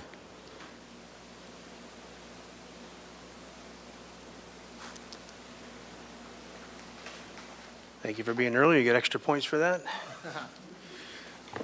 Thank you, Mayor, and members of City Council. Long-time listener, first-time applicant. This is for the Arts Advisory Council questions that I've finished here. I'm fully committed to dedicating the time and energy to this role, having organized large-scale community art events like Ready to Hang since 2019. I understand the level of organization and follow-through it takes to make arts initiatives successful. The Arts Advisory Committee strengthens Santa Barbara's cultural life by advising City Council on policy promoting public art and ensuring accessibility and inclusivity. I value that mission, and I want to ensure that all residents see themselves reflected in our city's art landscape. I'm passionate about making the arts accessible to everyone and ensuring that the diverse voices are represented. I want to help bridge gaps between artists and the broader community, especially those more inclusive, community-driven public art projects. Let's see here. Advocate for expanded art, public art access and diversity in programming, promote creative reuse and sustainability, what I call sketching with trash, turning recyclables and found objects into 3D art and educational projects. The arts are the heart of Santa Barbara's identity, driving the economy, strengthening community ties, and enriching shared culture. Public art and creative expression make our city not just beautiful, but connected and alive. Let's see here. The city supports, the city's support ensures equitable access, funding, and representation across all communities. I see that partnership between artists and government as essential to sustaining Santa Barbara's creative future. Lastly, I was a former art director at the Boys and Girls Club on the West Side. I was a long-term substitute teacher, K through 6. I've led community workshops in upcycling and assemblage art, linking creativity with sustainability. These experiences taught me that art can educate, unite, and empower people from all walks of life. All right, very good. Are there any questions for Mr. Long? Ms. Sneddon.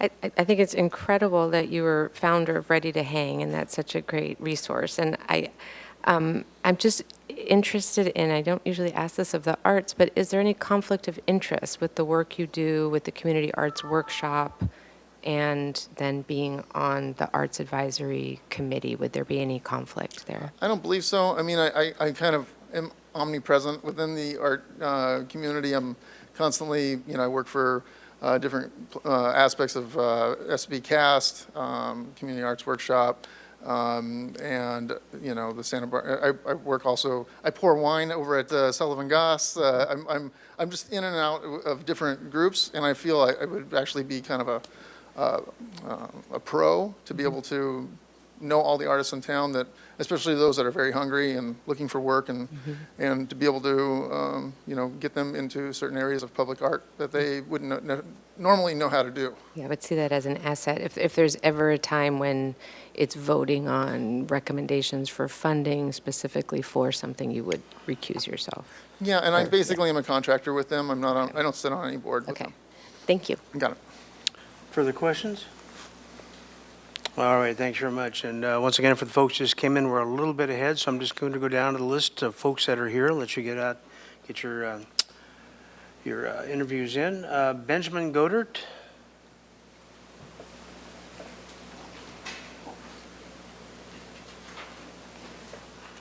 Hello, Council. Thanks for having me. Nice to see you all. My name is Benjamin Butani Godert, and I'm interested in joining the Advisory Committee for Festival and Events. And for the past 12 years, I've worked with Santa Barbara International Film Festival. I feel like that has introduced me to a side of the community that I very much love, and I'm so excited for the opportunity to help support and help other organizations grow. From the very beginning of an idea, I think I have really specific experience into what goes into planning a world-class event for our local community. And I think that that would be especially applicable in reviewing the ideas or the budgets, the materials that new festivals and events would be submitting for approval, for funding. And I think that I'm so passionate about what brings our community together. And I think Santa Barbara has so much to offer between our arts and environmental and programs like Solstice or Fiesta. There's so much to celebrate here. And being a member of this community now for 15 years, I feel like I'm in tune with that, and I want to help it grow. And I feel like this is a unique opportunity that my experience would be especially applicable to. And I'm here to humbly submit my application and answer any questions that you may have for me about my background. I'm here for it, and thank you for having me. Thank you. Questions of Mr. Godert? Ms. Sneddon. Thank you, Mayor Rouse. So same sort of question about being so involved with the film festival and obviously such an asset to the city. Do you see any conflict, or is that just an added bonus? I see it as an added bonus. The film festival has not applied or received funding from this bucket in many years. As I understand, since we are a line item in the city budget, we're not even qualified to apply. So it would never be a personal interest against or conflict with the film festival funding, but I do think that institutional knowledge that I have of an event of that scale is specific and I think would be very helpful in reviewing other applications to provide funding for other organizations that truly need it. Thank you. Thank you. Further questions? All right, thank you very much. Skylar Kovich? Let's see, where should I? See, I am here. Where should I be? Thank you. Thank you. Great. See, the microphone is on? Yes, it is. Great. So I'm Skylar Kovich, and I'm applying for my second term on the Santa Barbara Access Advisory Committee. I am blind since birth. I just now noticed that I am a public at large member of the board, and I do have a disability though, and I think it's just because such a strong supermajority of the board has a disability, so I'm happy to be slotted wherever I'm needed. So I just had a 4-year term. During my time on the board, I focused on screen reader accessibility for the city website, on sidewalk accessibility, including business compliance and audible pedestrian signals, public transportation advocacy, including accessibility of state street options, and also awards recognition. I really learned a lot from other members of the board and city staff about city planning and the local policymaking process and the access needs of people with other disabilities. So I'm much better prepared to work on even more issues in my second term. I also live on the Mesa with my wife and 2 children, 2 small children, and so I'm able to address issues about Cliff Drive and Shoreline Park. For my professional background, again, I've been blind since birth. I have a doctorate in political science from UC Santa Barbara, so I've been in the area a long time, but in and out of Santa Barbara. This gives me a pretty good public policy background. I then ended up working professionally in access technology. Specifically, I was technology program lead at the Braille Institute, where I worked on training blind people how to use some of the latest AI technology and setting up a program. We managed about a dozen instructors all around Southern California. Right now, I'm working professionally on some consulting opportunities in both fields, both access technology and political science higher education. With that flexibility right now, I'm very well able to attend meetings, but whatever direction my career goes, attending meetings is a really strong priority. I've only missed one during my 4-year terms. And so, yeah, I really appreciate being a part of this process. All right, well, thank you. Thank you for replying. And again, any questions, Mr. Kovich? All right, thank you very much. Appreciate that. Eileen Smith.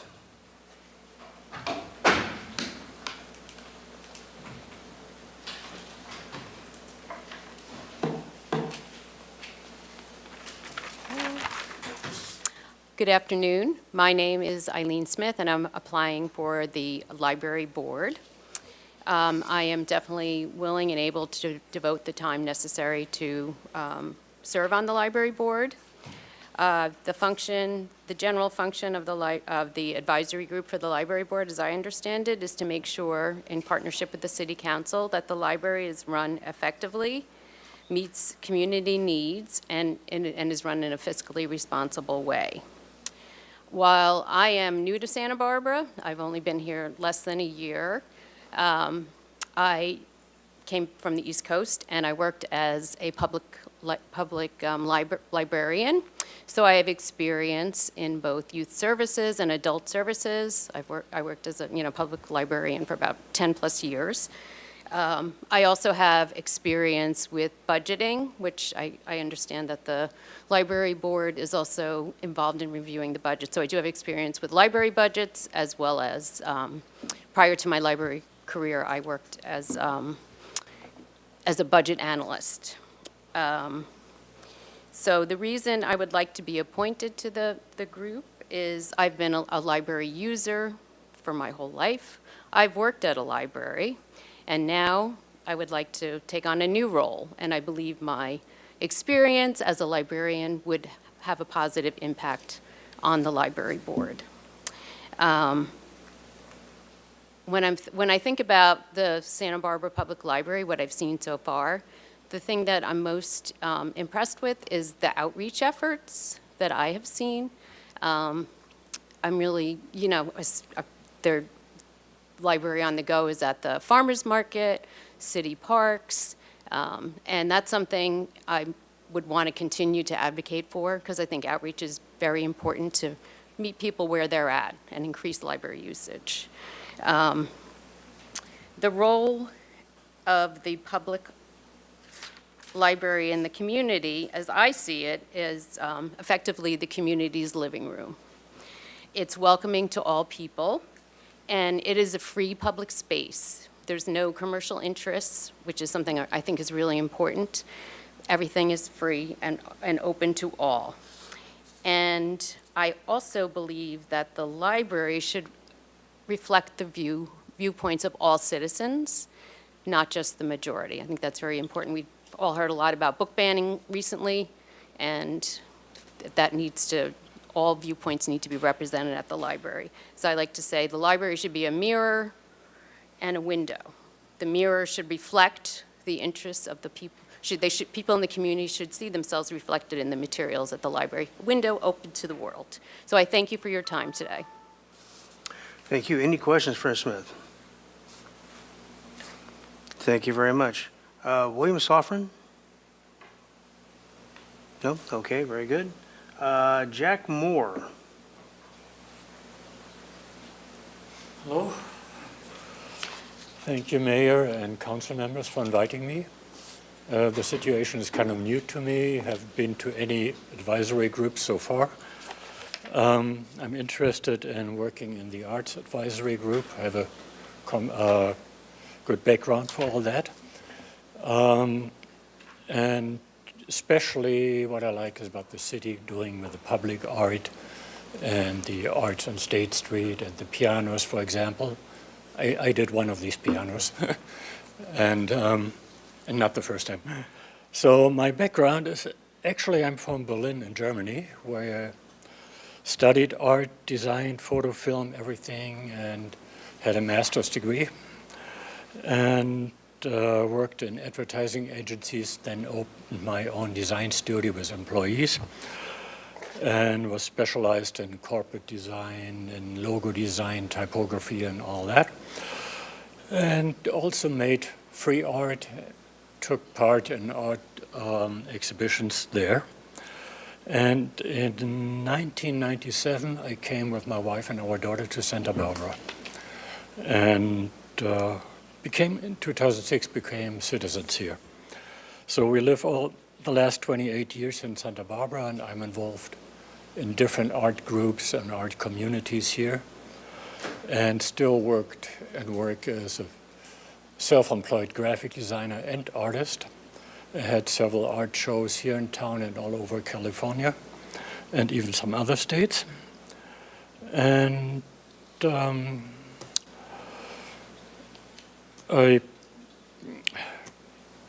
community work kind of, I've been a board member of the Arts Fund many years ago for a while, and also in the Arts Commission of the Jewish Federation.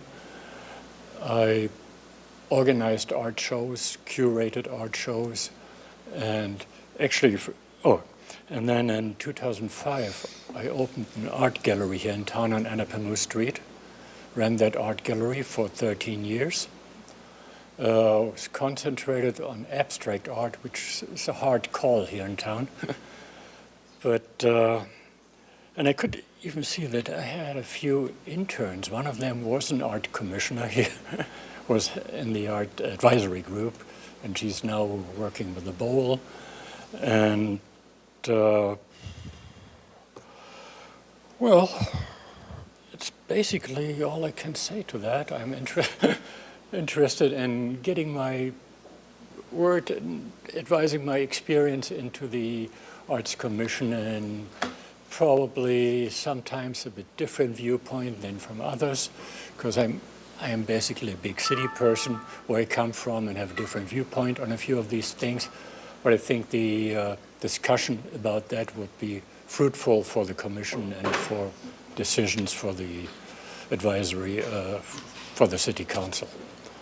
And I think, unless you have more questions. Thank I you. Are have there to say- questions for this applicant?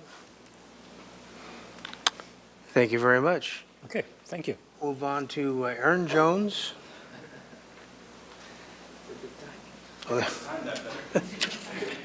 I saw you coming in.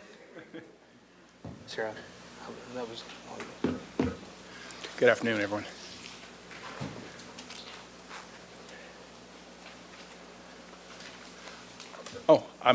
My name's Aaron Jones. I have been a resident of Santa Barbara off and on for the past 36 years. You may recognize me because you also appointed me about 2 years ago to serve on the Fire and Police Commission. When I saw this opportunity, I really considered it deeply, and I thought this would be a great moment for a particular nexus between the Fire and Police Commission and the Neighborhood Advisory Council. I've recently moved over to Milpas, and so been reintroduced to that community where I used to live on Coda way back in the day, and really getting back into the neighborhood, the community vibe that we've experienced there. And yeah, I'm happy to be of service to the community. This is clearly home, and I'm committed to supporting the community. And I should also say one of the aspects of the Fire and Police Commission, which I find very compelling for this work, is really that level of community engagement, really that level of connecting with community members. Even the subcommittee, I think, there's a structure for really bringing in residents to be able to inform the Neighborhood Advisory Council.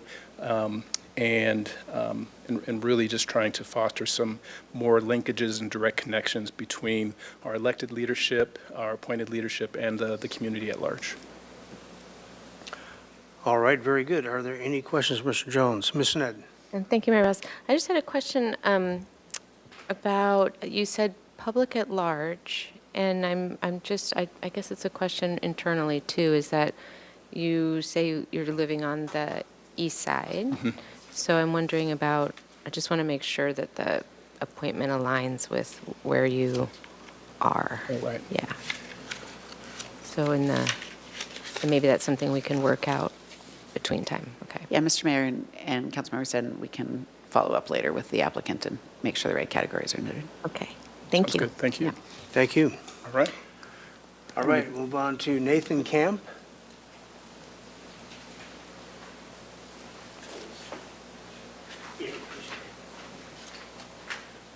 Hello, Santa Barbara City Council. Nice to see you. My name is Nathan Camp, and I would like to join the Harbor Commission. I'm an active boater with a slip in Marina One and a frequenter of our local restaurants and retailers. In addition, I've run a small business in the harbor, along with my normal duties as a parent and salesperson. So I have several interests that are unique and overlapping and directly tied to this position. Some of my favorite memories include 4th of July, fireworks from the harbor, cold nights and hot clam chowder after completing power squadron classes, or just escaping to the harbor to pick up my kids after their sailing practices with both SBYSF and sitting on the West Beach with my kids when they were seashellers. My active involvement in the community includes serving as a scoutmaster in the Scouting America. And thank you, Mayor Rouse. You've helped several of my scouts through the years alongside Eric Friedman. And a long time ago, serving alongside Eric Friedman again, Council Member Eric Friedman again, when we were doing events and organization activities with the local chapter of Surfrider Foundation. And I'm very pleased to be here tonight, and I'm looking forward to serving on this commission. All right, thank you. Are there questions for Mr. Camp? Ms. Santa Maria. Thank you, Mayor Rouse. Are you a current tenant of the harbor? You mentioned being a business owner there. I'm not a tenant. I've got a transit business. Basically, I bring my materials to the harbor. Okay, thank you. Thank you for that question. All right, further questions? Thank you very much. All right, thank you. Barbara Chen.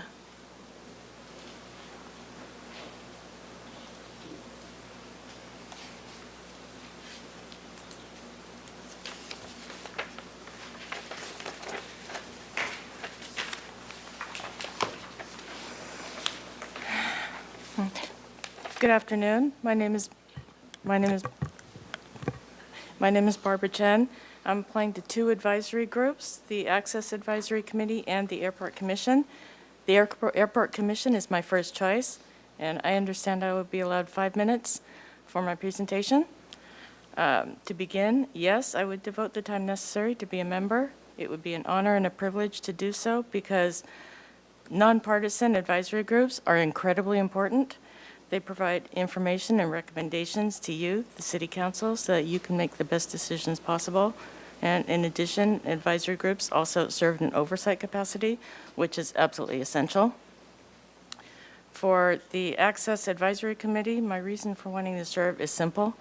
I believe all people should be able to live their best lives, plain and simple. In my life, both now and in the past, I've known people with disabilities, and through them, I've been able to see how challenging life could be at times. And they opened my eyes to the fact that attention needs to be paid to their specific needs. So even though I'm not an architect or an engineer or anything like that, what I have is passion. And I would love to help by making Santa Barbara as accessible and functional as possible so that the entire disabled community can live their best lives too. For the Airport Commission, I have a background in the travel industry, and my experience would be invaluable to the Airport Commission. I used to work for an international tour operator, Abercrombie & Kent. I worked in their Hong Kong office as Director of Client Services. I handled files for travel agents and direct clients, helped with event planning and coordinated air and land arrangements. I was also in charge of the customer service and the marketing departments, and I led tours all over Asia as a tour director. Therefore, I've had the chance to transit through many airports, ranging from giant international airports like Changi Airport in Singapore to teeny tiny Bali Airport, which doesn't even have a terminal. I was a professional traveler, and one of my proudest moments was being written up in Condé Nast Traveler magazine by Wendy Perrin. I was listed as one of the world's top travel specialists, and Wendy Perrin described me as a whiz with logistics. From my experience, airports are gateways to the communities they represent. For the traveler, the airport is their first glimpse of Santa Barbara. For the resident, landing at the airport is the moment they return home. I was born and raised in Santa Barbara, and I have fond memories of our Santa Barbara airport and the original 1942 terminal. I love our airport's humble beginnings as a cow pasture airstrip. And I love how over the years it has evolved into a bustling transportation hub with a state-of-the-art LEED certified modern terminal. I want to be a part of this airport commission so that I can help make our airport the best it can be and representative of how quaint and charming and beautiful the rest of Santa Barbara is. I am interested in everything the Airport Commission is doing, but especially the capital improvement programs, like the terminal expansion project, the repairs to the tarmac and taxiways, the new south parking lot, and the repaving of roads like Frederick Lopez Road. I also think this is great, the upcoming disability flight on October 25th. And I'm wondering if a similar event could be held for people with other types of disabilities. In addition, I'm interested in Santa Barbara Airport's relationship with travel concierge companies such as Perk Soleil, who provides meet and assist services. And just recently, I also volunteered at the Triennial Disaster Drill, which was enlightening and pretty great for the first responders, too. Overall, my view is every advisor group should have someone like me on it, an out-of-the-box thinker with an attention to detail, who also happens to be a whiz with logistics. I want to work together with the other members as a team player to make the advisory group more than the sum of our parts. But for a group to be more than the sum of its, for a group to be more than the sum of its parts, that requires diversity. People with different experiences, all sharing their unique perspectives to broaden the whole. We are all here ultimately for the same goal, to serve. So I am respectfully asking for your nomination, and thank you all for taking the time to listen to me today. And also, I hope you're all having a really great day. Thank you. Any questions for Ms. Chen? Thank you very much. Thank you. Spencer James.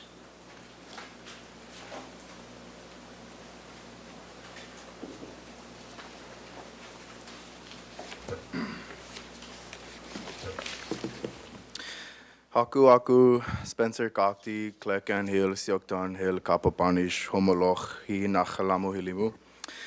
Hello, my name is Spencer Jaimes, and I'm Smuich Chimash, and I currently live on the east side of Santa Barbara, Sioktan.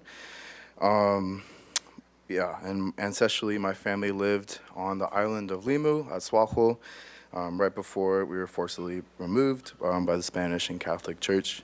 But I come here humbly asking for the council's support and appointing me to the Santa Barbara Harbor Commission. My whole life has been devoted to serving my people and my community, specifically within our Tomo society.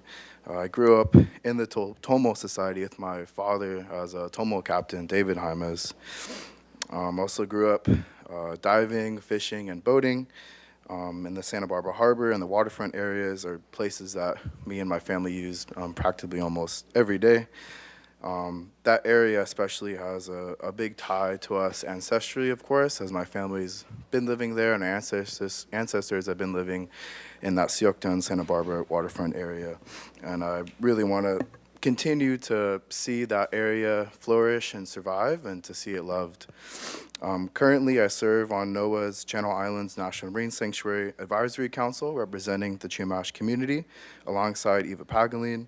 We both work hard to properly represent and communicate our community's perspectives and our needs to make the sanctuary a more enjoyable experience for the general public. The last 4 years at Sacred Places Institute for Indigenous Peoples, we have been actively in consultation with the United Nations and various other UN agencies to improve the quality of our oceans and protect Indigenous peoples' rights to govern themselves and to participate in occupying governments. I'm also serving my second term as a Global Indigenous Youth Caucus's North American focal point, which is closely in consultation with various UN agencies, specifically the FAO, where we organize the Youth World Food Forum that collides with the annual UN FAO World Food Forum.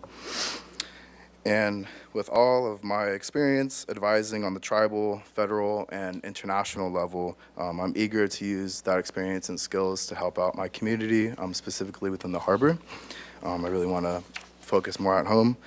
And what we do as Chumash peoples will have an impact. So every decision we make in mind of how it affect the next 7 generations, and strive that our decisions will make those lives better and less stressful. We're always taught that what we do what's best and not our best. And that's my time, but thank you. Thank you. Any questions for Mr. James? Okay, thank you. Thank you very much. Rick Bergkemper.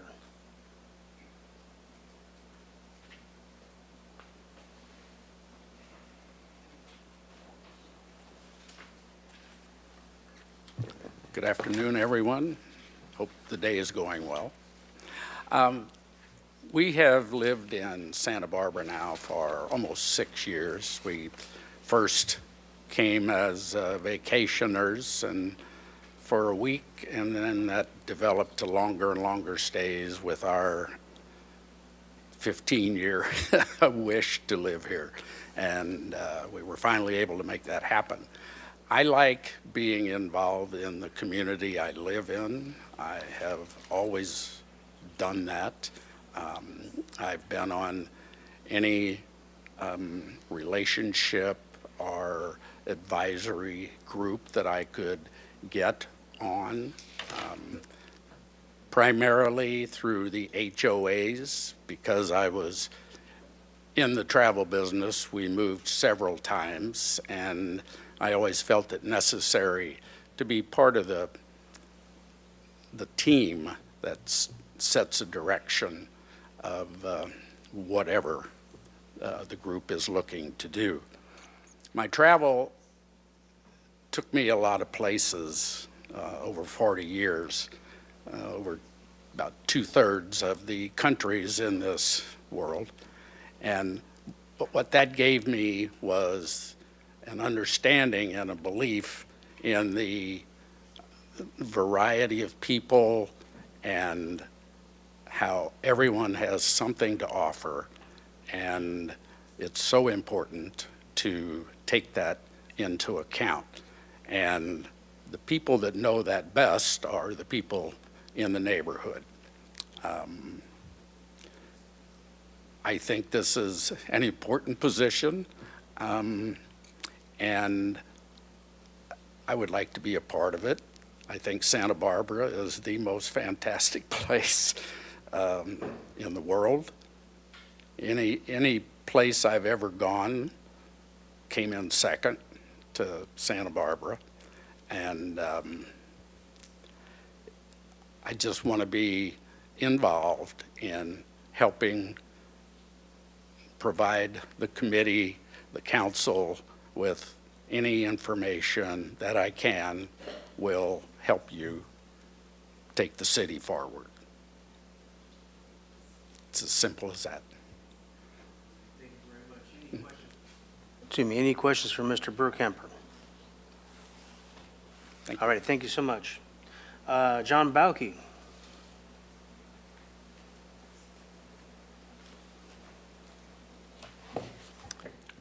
Mayor Rouse and council members, my name is John Bauke, and I'm here seeking reappointment to the Planning Commission.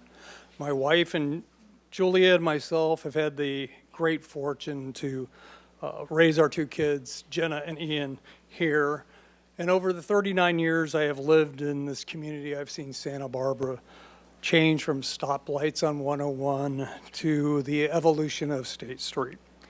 In my time here, I've witnessed often competing needs of the community, but there's one constant theme, is that Santa Barbara residents care deeply about this place.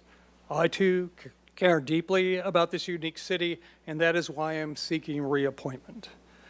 I have entered the semi-retirement phase of my life, which provides me the luxury of the time to allocate to the Planning Commission, and while continuing to advise on planning initiatives and development projects throughout the state.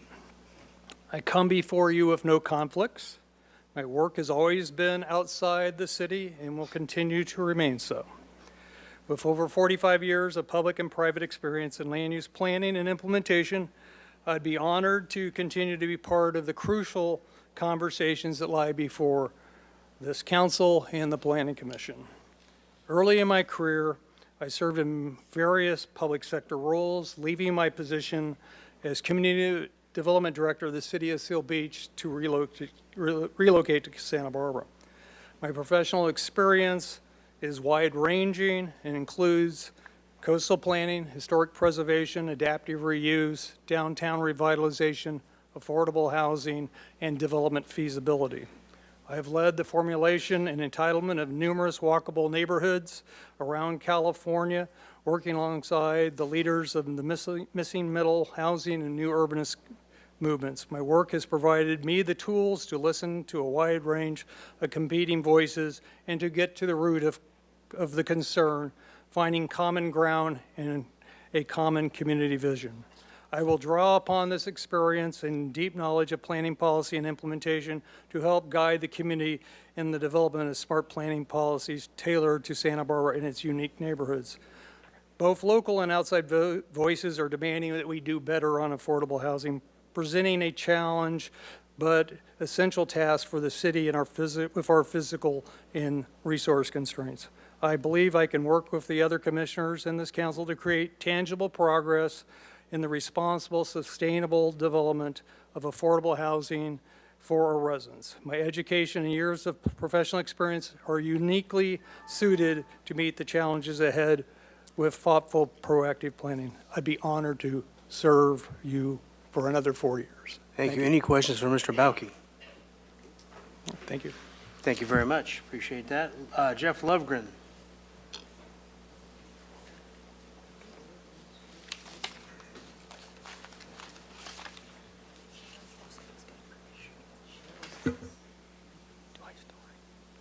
Good afternoon, Mayor and Council. I'm here to apply for the Airport Commission. I came here in '74, graduated with a degree in geology, went on to buy a home in '77, pilot's license '78, lineman at Santa Barbara Aviation for a year, then dispatched helicopters for 5 years, living on the Santa Barbara Airport, 7 on, 7 off, then followed by air traffic control and retired from that career. I pretty much know everything there is about that airport, and I've seen what a potential for a revenue stream it could be. I want to serve because I think there's a lot of potential out there for further revenue and also to make it even a better spot to come when you arrive. I hope in my interest that the hangars 1 through 4, plus the 2 small ones in the northeast corner, are restored and preserved. It's a better transportation hub with buses and rail. And that's kind of it. I just hope to serve and give my input and help it, especially on the development plan in the future. So, thank you. Not much one for words. Any questions for Mr. Lovegren? Thank you very much. Appreciate that. Is Tatiana Taylor here by any chance? No. Let's see, Ariel Goodson. Okay, well, a little ahead of our game, so I'll just leave a blank open there. Bella Warmerdam.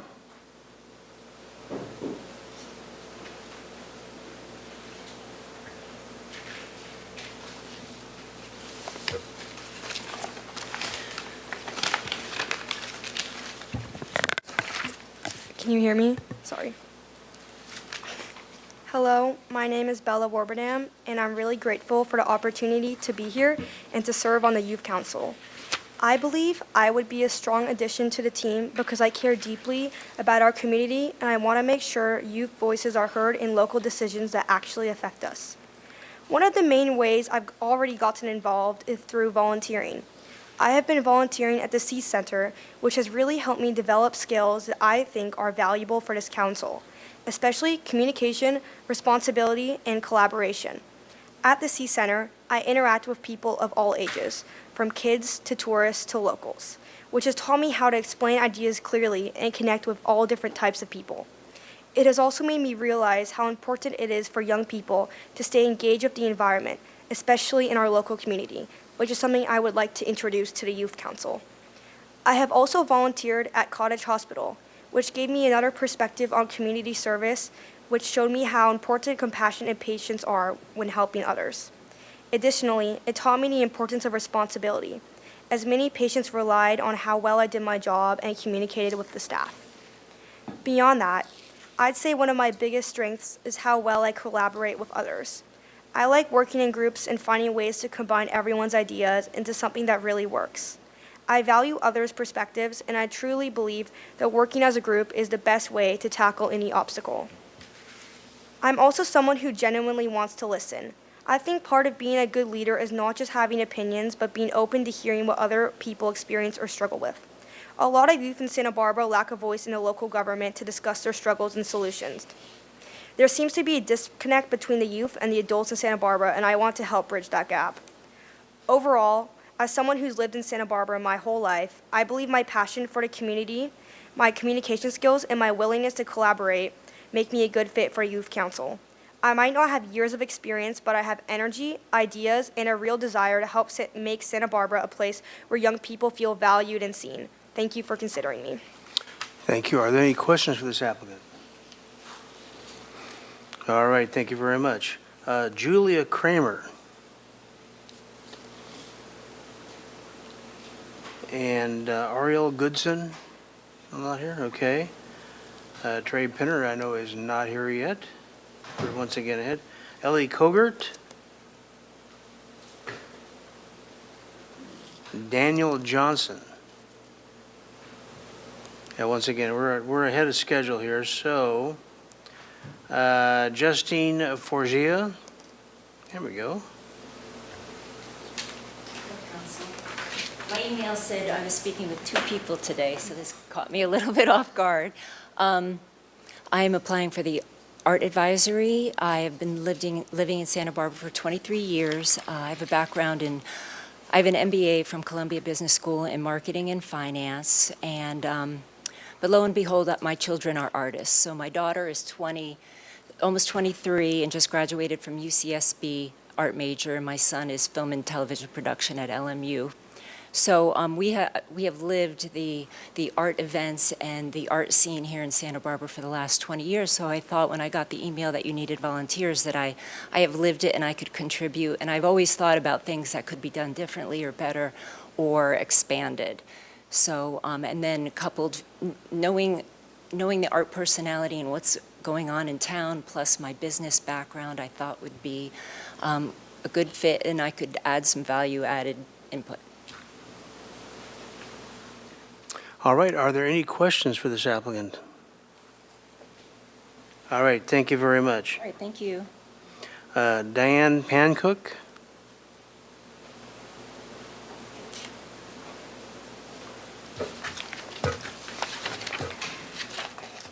Good afternoon, Mr. Mayor, council members. I'm Diane Pancook. I've lived in Santa Barbara for 38 years, and I'm applying for the Rental Housing Mediation Board. I own a triplex on the corner of West Figueroa and Castillo Street, so I've owned it for about 20 years. I also am a tenant myself currently, so I see both sides of those issues. I'm not an attorney, but I have my MBA through the George Washington University Law School in Washington, D.C., where I specialized in government procurement and contracting.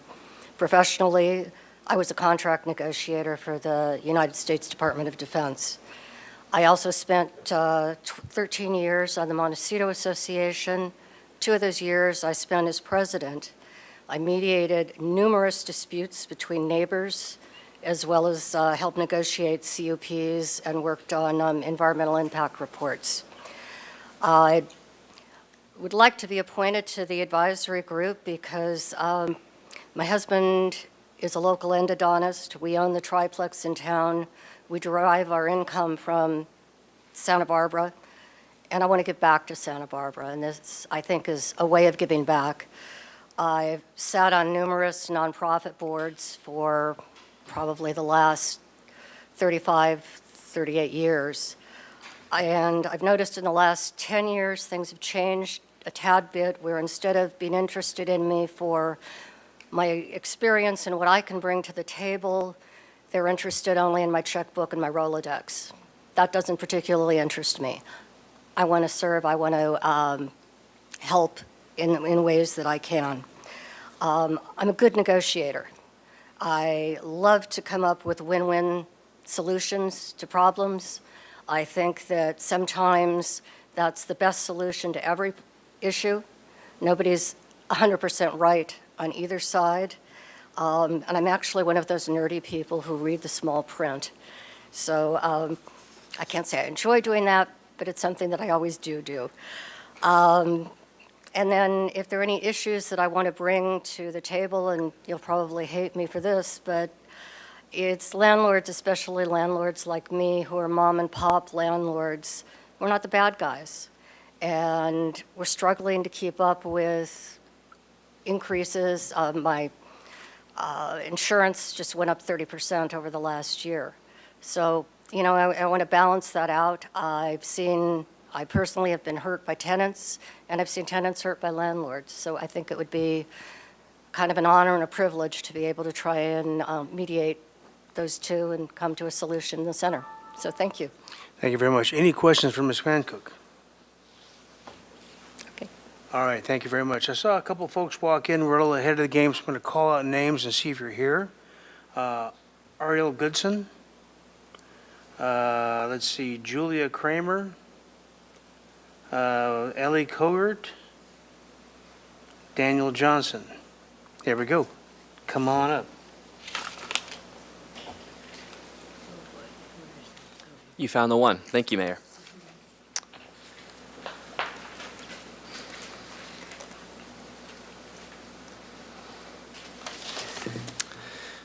Okay, City Council, thank you for the opportunity to present in front of you today.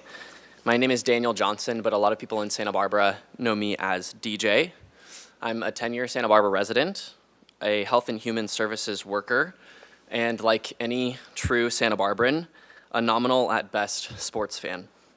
I'm interviewing today as a candidate for both the Community Development and Human Services Committee and the Neighborhood Advisory Council. And maybe we can work together to figure out kind of where I'd be a better fit. But I think I could be a good fit in either. First, I'm going to speak to why I'd like to be a part of the Community Development and Human Services Committee. I hope there's a way to find an acronym. Maybe that can be one thing on the agenda. Have you ever taken a step back and just stood in awe of all of the ways we support under-resourced communities in Santa Barbara? I have, and I do that almost every day. In my job, I design programs and mobilize volunteers to buffer the vast array of homeless services in our city. I eat dinners with the Housing Authority residents. I direct creative writing groups in interim housing villages. I listen to shelter staff brag about the accomplishments of their clients. I'd say we already do an amazing job of supporting people who need a hand up in Santa Barbara. The Community Development and Human Services Committee, through both research and relationships, gets to enhance that effort. And I'd like to be a part of that. As a nonprofit employee, I don't pretend to have all of the right answers for what an organization should or should not be doing, but I know how to allocate a budget, I listen well, and I know firsthand how helpful it can be to have someone on the outside looking in to offer some input, some clarity, and maybe a little bit of a financial boost. I'd find it deeply meaningful and gratifying to be this type of person for some of the providers in our community. And I'm always eager to learn about what others are doing to make this place better. I love sharing at dinner parties, though unsolicited sometimes. It's for the many reasons above that I think I could also see myself being a good fit on the Neighborhood Advisory Council. I'll add that as a downtown resident and invested community member, I want to see a constantly improving Santa Barbara that's built for human flourishing. In an effort to shine a light on the places and people that make our city amazing, I started a project called Santa Barbara Neighbor Walks in 2023. We invite the public to walk to a different neighborhood almost every month to hear from a local expert about a local concern. I've seen a couple of you actually on some of those walks. Thanks for coming. We'll talk about things like bike infrastructure or old Spanish days, or the process of building a new housing development, and try to get the public more involved in that conversation if that's something that concerns them. I'm constantly learning about our city, and I want other people to do the same. I think that's actually how we grow in affection for it. In addition to Santa Barbara Neighbor Walks, I'm part of the local Strong Towns chapter, gathering with fellow housing nerds to talk about creative solutions so we can bring those to people in places of decision making. Through these groups, and simply through walking or biking our streets every day, I keep an ear to the ground and have a good pulse on what Santa Barbarans feel they need to live safer, healthier, and happier lives. One thing I'd love to see, for instance, is a re-envisioned process for neighborhood outreach and or a reimagined town hall type of gathering endorsed by the city to get a better grasp of what's concerning our neighbors most. I wonder how we could give each neighborhood more of a brand identity or something like that, making people more proud of the neighborhood in which they live and motivating them to help shape its future. I'd have a lot of fun working on this with the NAC Council. It's an honor to share a little bit about myself today and my love for Santa Barbara with you.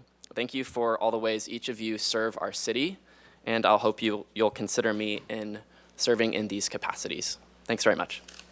Thank you. Any questions for this applicant? Mr. Friedman. Thank you. It's more of a logistics. I'm looking at the two that you put down, and in each case, you are the only applicant for a very specific slot. So there would be no other applicants that we could fill in those positions. Okay. Would you be willing to serve on both, or is that too much of a time commitment? I'm afraid that'd be too much. I know how much would go into the community development group especially, so I'd be hesitant to, but I'd be open to talking about it with each of the committees or the councils and seeing if they think that could work well. And then just your preference is which of the two again? My preference, I think, is the Community Development Committee. Mm-hmm. Okay, thank you. Thank you. Okay, further questions for this applicant? All right, thanks very much. Appreciate that. Once again, people have walked in. Ardell Goodson? No. Julia Kramer?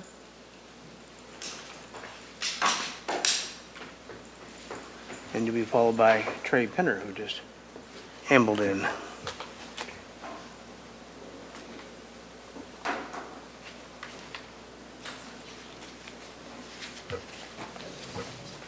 Hi. Hi. Go right ahead. They didn't tell me that I Julie needed Kramer, any presentation. Santa Barbara Youth Council. Okay, Ms. Kramer, please go ahead. They didn't tell me that I needed any presentation, but I'm Julia Kramer and I'm applying for the Youth Council. I volunteer at Cottage Hospital and I'm in ASB with my school. I have over 200 hours of community service and I'm really interested in joining to make the community better for the kids. I came up with a few ideas on the problem of kids feeling overwhelmed in schools, which we had talked about yesterday in my other interview, and I had mentioned that I see an in-school therapist that I think would be really beneficial to a lot of other kids in the school system. And I just really enjoy giving back to the community, and I volunteered on the CATA Teen Court Council, and I also was on the Teen Advisory Board for the library. So I just have already had experience with the city, and I really enjoy it. All right, very good, thank you. Any questions for Ms. Kramer? Thank you very much. Trey Pinner.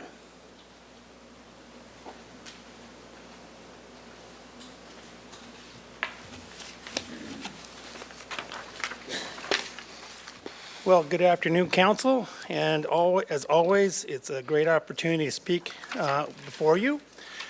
My term is expiring for the third time, so I'm here seeking reappointment to the Downtown Parking Committee.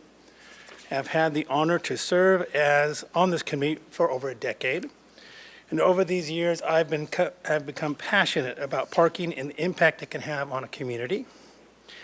I've served as chair for this committee for the last 4 years. In addition to the DPC, I currently serve as the president of the Coast Village Improvement Association and secretary of the Downtown Santa Barbara Improvement Association. All of these organizations that I'm involved with involve my desire and increase my passion to make community a better place. I feel that parking is a little bit like plumbing. As long as it's working well, no one thinks about it. But we always have to make it improvement, make it work better, make that community just be the best it can be. We know how involved it is with our community involvement, how it affects our economic vitality, our ability to do what we need to do downtown. And so it's a great asset that I have the opportunity to be a part of and helping advise on. If appointment, I look forward to serving on this, advising this work for the DPC for 3 more years. All right, very good. Any questions for Mr. Pinner? Yes. Ms. Sneddon? Thank you, Mr. Pinner. Yeah. So did you say you're secretary of the DSBIA? Mhm. So a lot has changed with the Downtown Parking Committee and Mhm. now with this new. And how do you see how these two interface and work together? How do you see the roles Sure. as they've evolved over time? I mean, obviously, being able to understand both sides or both parties or hearing from both sides has been very helpful. I think the fact that the DSBIA now is an instrumental role in sort of the vitality of downtown just sort of mirrors and matches the goals and the vitalities of Downtown Parking Committee. So they're two very separate entities, but obviously intricately linked as far as the success of downtown. Thank you. Yep, thank you. Great. Further questions for Mr. Pinner? Thank you very much. Thank you. Ariel Goodson and Ellie Kogert. Okay.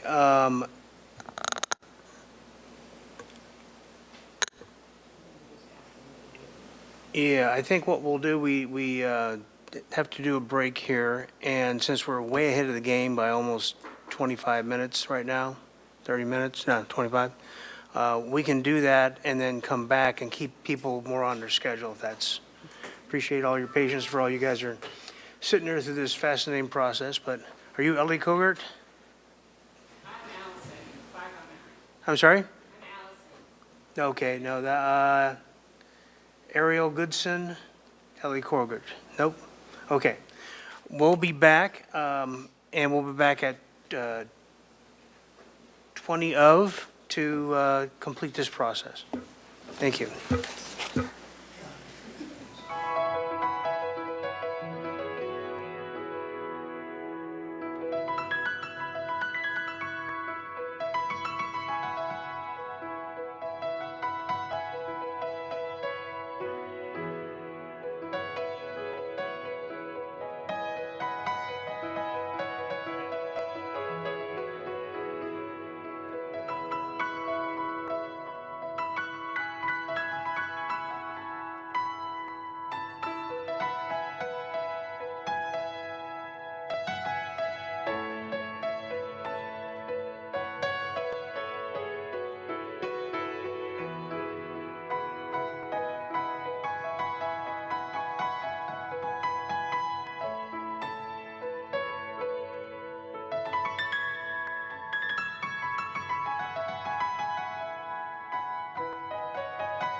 Get going on this. We had to skip around a little bit because we did get ahead of schedule. So look for Ariel Goodson out here. Ellie Kogert, come on up.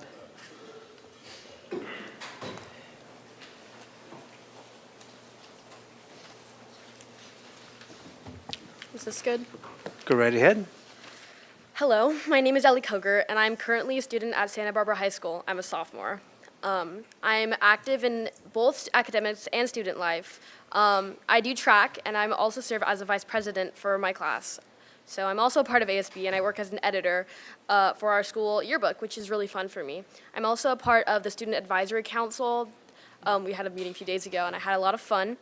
And I'm also in MAD, which has given me opportunities to express creativity and collaboration. When I take on something, I put as much effort as I can into it. I consider myself a very determined and hardworking person, and I am absolutely willing and able to devote the time necessary to serve if appointed to the Youth Council. I'll admit, I don't know everything about city advisory groups yet, but what I do know is that they are an important way for students to get involved, represent youth voices, and make a real impact on the community. And that excites me because I really want to be more involved in Santa Barbara and give back in a positive way. Through my involvement in all sorts of areas at my school, I've developed strong communications, organization, and teamwork skills.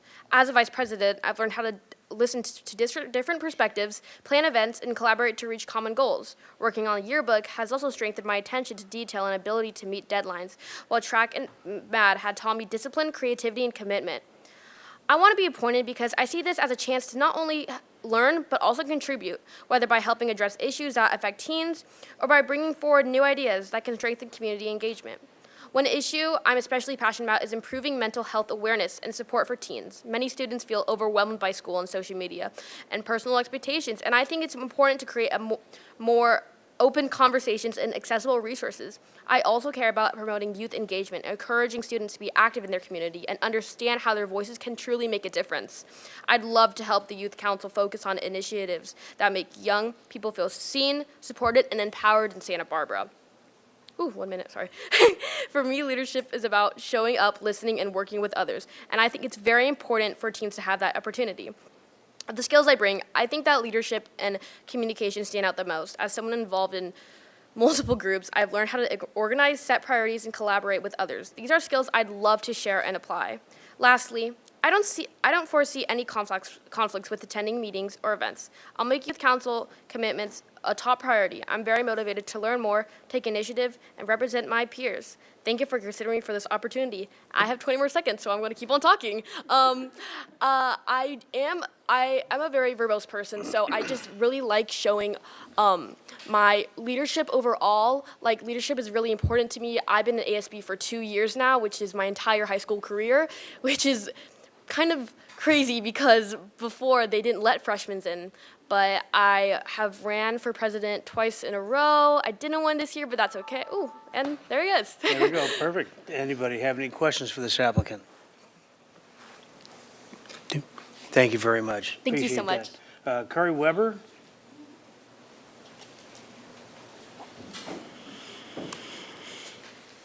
Hi, all. You don't have deja vu. You heard from me yesterday.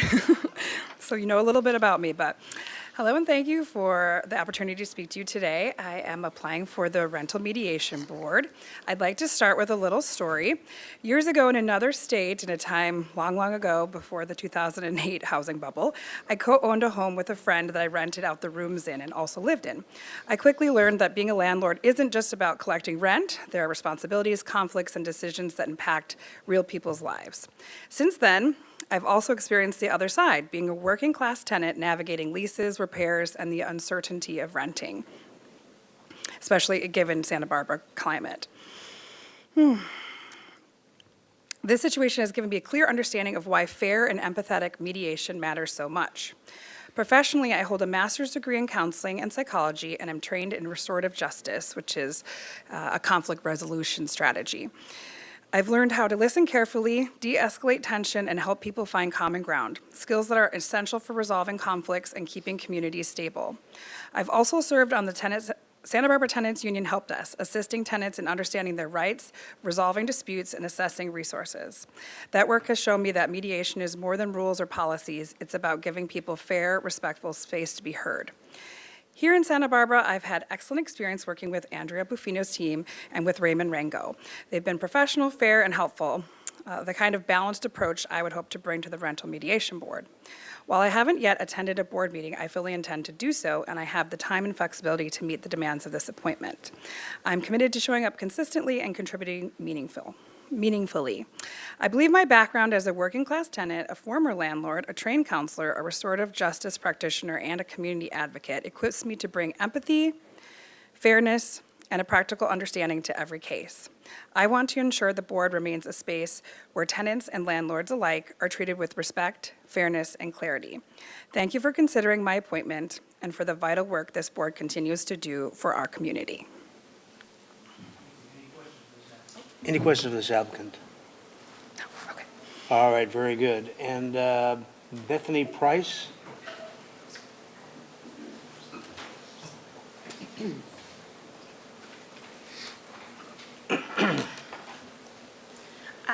Just to clarify, my last name is Prince. Just want to make sure that there isn't.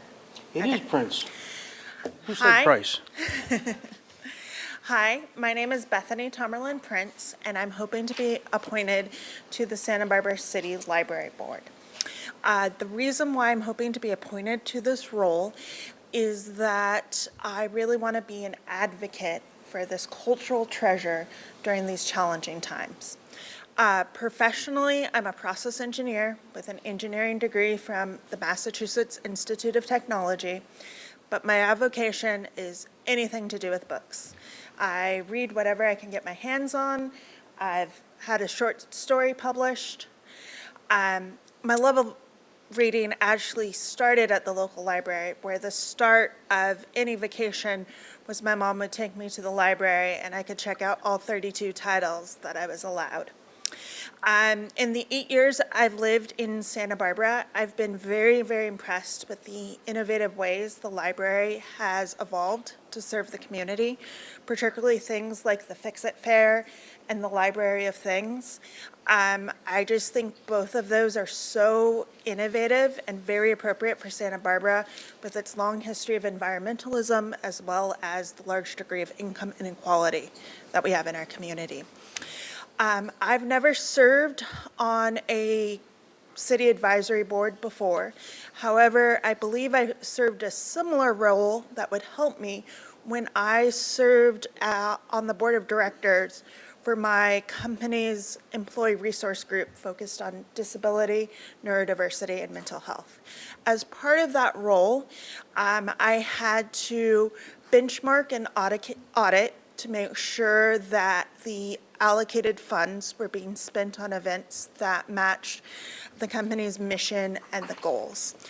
I've also, as part of that role, I really had to advocate to the executive leadership team for funding.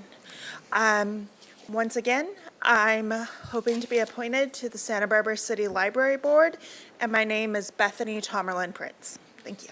Any questions for Ms. Prince? Thank you very much. Devin Wardlaw.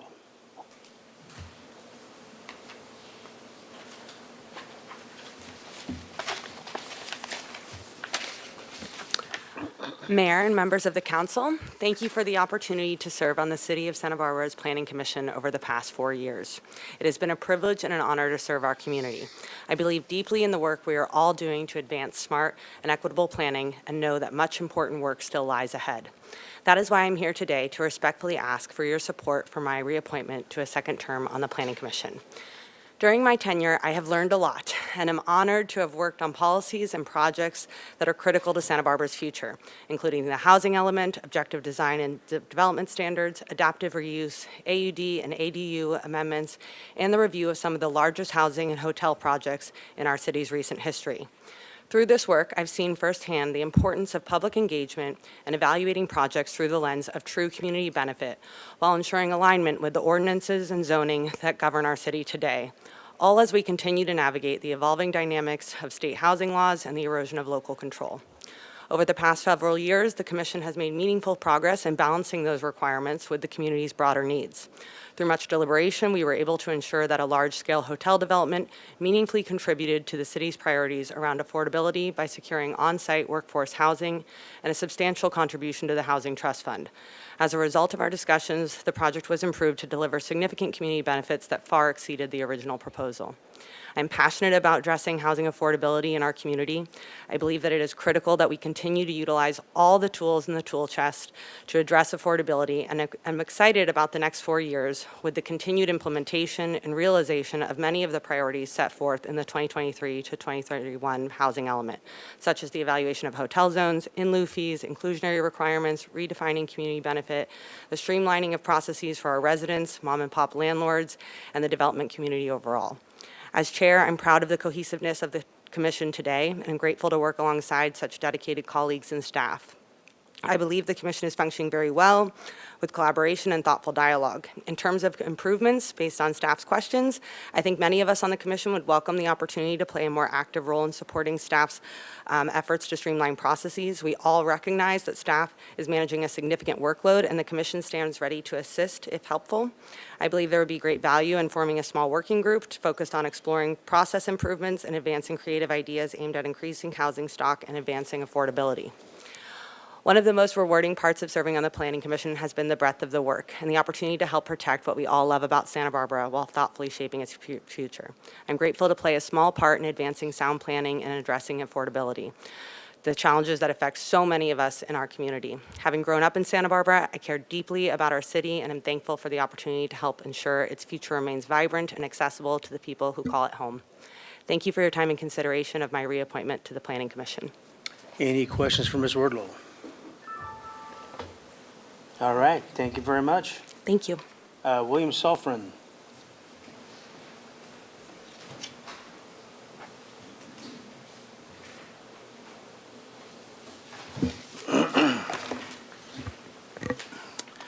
Good afternoon, Mayor and Council members.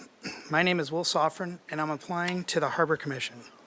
My first vocation was in wooden yacht restoration. That's where I learned craftsmanship, safety, and how seamanship intersect. From there, I became a professional sailor and a licensed captain, working on vessels throughout Europe, the East Coast, the Caribbean, and the Pacific. Today, I'm a business owner here in Santa Barbara. My firm provides residential architectural design and permitting services, and I've maintained my connection to the maritime world as a professional writer, contributing to magazines on topics ranging from maritime history to safety at sea. I'm also an author. I recently completed a book for the U.S. Coast Guard that will be published next summer. My wife and I are avid sailors, but like many in this community, we had to sell our boat when we moved here because of the limited access to slips. Still, we remain deeply committed to the harbor and the community. Our daughter takes sailing lessons. We buy fish at the Saturday Fisherman's Market, and I serve on the exhibit committee at the Maritime Museum. I currently serve on the Architectural Board of Review, and before that, I was the mayor's appointee to Historic Preservation Overlay Zone Board in Los Angeles. Those experiences have taught me how to deliberate in a public setting and interpret policy and balance individual interest with community benefit. I take the responsibilities of public service seriously. I'm well-versed in the Brown Act and Rosenberg's Rules of Order, and I come to every meeting prepared not just with the agenda, but with the governing guidelines printed out and at hand. These are the ABR guidelines that I bring to every board meeting. I also have with me the City Charter of Santa Barbara, Rosenberg's Rules of Order,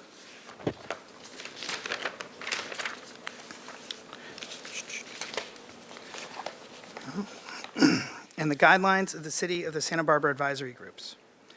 These documents aren't just procedural.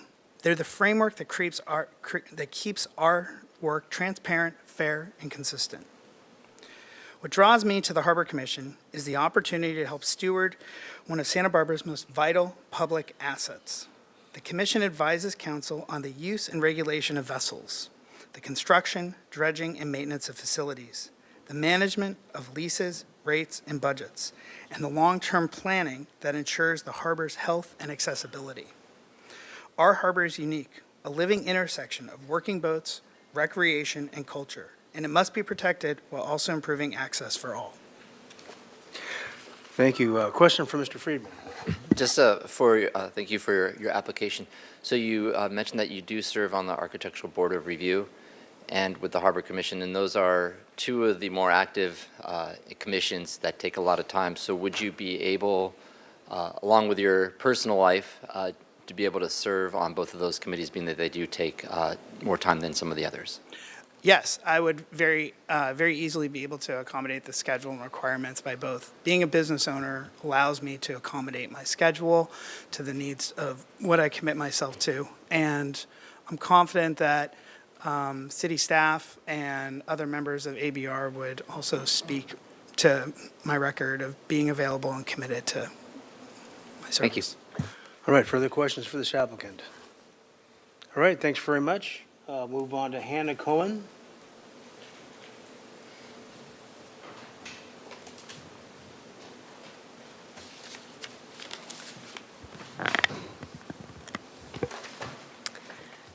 Good afternoon, Mayor Rouse and City Council. My name is Hannah Cohen, and I'm a Santa Barbara resident, and I'm a frequent customer of the downtown parking system. I'm excited to apply to serve my community as a member of the Downtown Parking Committee. Shopping and dining in downtown are some of my favorite things to do in Santa Barbara, and I want to ensure that that experience is accessible to all. Downtown parking is a crucial part of the puzzle, and we need to come up with innovative ideas to keep the system sustainable without putting a burden on residents, visitors, and businesses. At the same time, we need to make sure that our parking system needs are funded, and we're not having to take away funding from other sources like Measure C and the community needs it supports, such as our parks or public safety projects like Vision Zero or fire mitigation. I want to join the committee to work with staff and the community to implement the best downtown parking system that serves the community's needs for decades to come and supports the improvements coming to downtown. I love Santa Barbara, and I am deeply committed to contributing to this wonderful city. Thank you. Thank you. Are there questions for this applicant? Thank you very much. Rob Nielsen?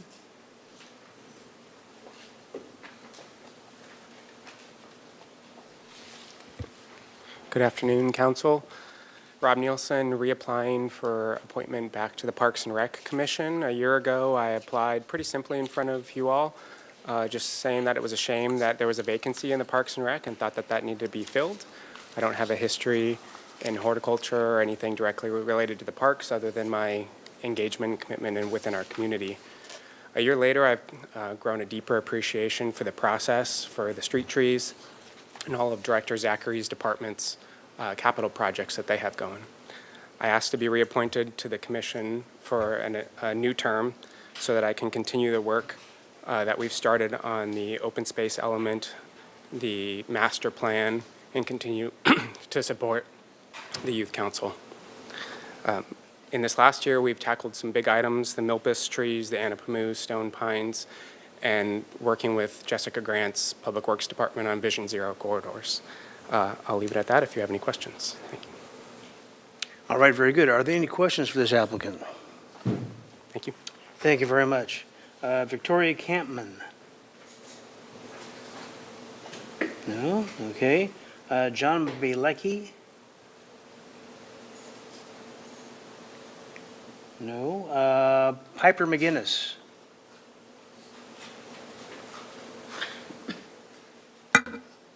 Okay, and then Sean Pratt was going to interview virtually, Madam Clerk?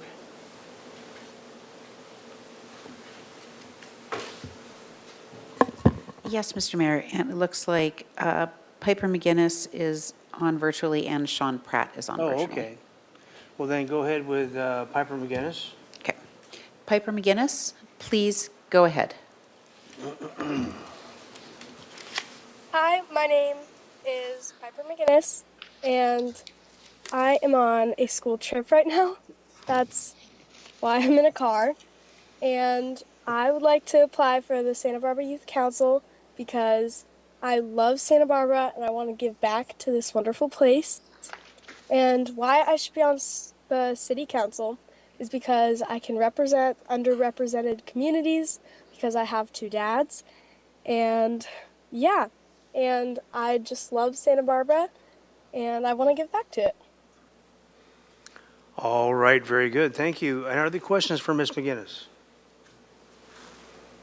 Thank you very much. Appreciate that. We'll go to the next speaker, which is Sean Pratt, I believe.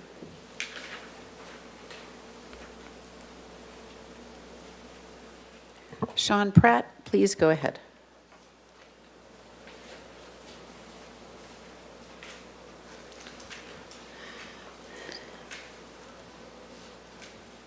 Sean Pratt, you can, there you go. Go for it.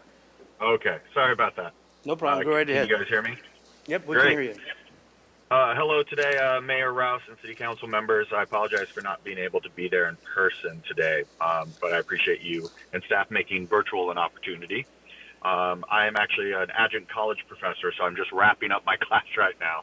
And as some of you know, I also work for the Santa Barbara Film Festival, and I grew up here in Santa Barbara. So I am applying, I believe, to be my 4th term on the Downtown Parking Committee.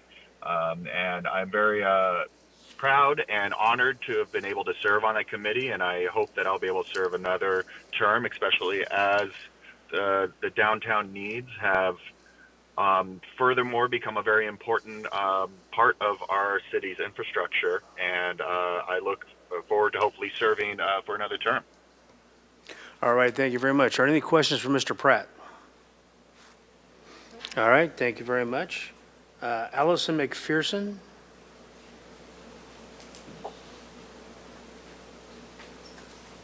Hello. I was asked on Friday to come and interview for the Rental Housing Mediation Board, and I have no experience whatsoever, but I am a property owner and a landlord. What else? I rented in Santa Barbara for 20 years, so I've been on both sides of the fence, and it sounds like an interesting gig.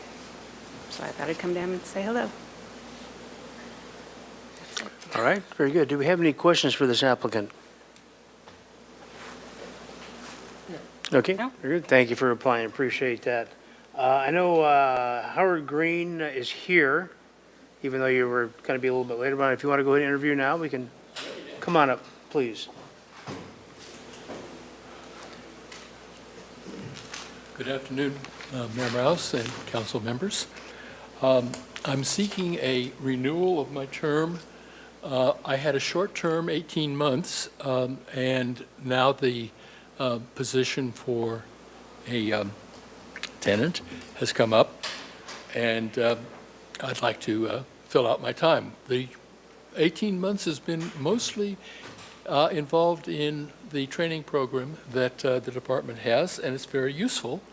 I also have a degree in mediation, or I'm sorry, a certificate in mediation from what was at that time UCSB Extension, with several good instructors. My prior experience on committees has been the Transit and Circulation Committee, which was a great way to get involved as a then newer person in Santa Barbara. I've been a condo owner for 10 years, and I had tenants at various points, but it wasn't a business in that sense. The last 10 years, I've been in a very great senior community located on State Street. It's right by Mission Creek. We have 40 or so units and quite a variety of types of people, younger and older. And some of the ladies, I can't believe they're allowed to come in because they look so beautiful. Anyway, I guess that's ageist. Still, I shouldn't say that. Anyway, I'm also your appointee to the local AAA, which is the Older Americans Act implementation. We dispense funds for things like meals to housebound or congregate meals. And I'm also the treasurer of that group. And on that group, I also serve as a counselor for people who are new to Medicare. I have no advocacy position. I believe that mediators must come in as neutrals, and I think I've demonstrated that in my time involved. Thank you. All right, are there any questions for Mr. Green? Yes, one from Santa Maria. Thank you, Mayor Rouse. Do you currently own your condo? You mentioned a condo or any other residential property? No, I don't own anything now. That was 10 years ago. Okay. No, 20 years ago I bought, 10 years ago I sold, and I've been a tenant since then. Thank you for the All clarification. at the same place, by the way. Thank you. I also, may I extend for a moment, I appreciated the two of you putting the issue of taking an advocacy position, but I think it was great that you all took the initiative. Thank you. All right, thank you. Ariel Goodson?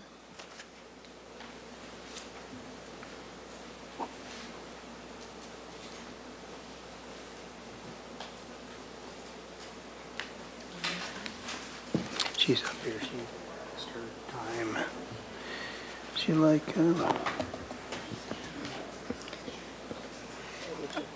Hello, council members and mayor. My name is Ariel Goodson. I'm a student at Santa Barbara City College. I'm an intern with Future Leaders of America as a volunteer organizer intern. And I'm also new to Santa Barbara.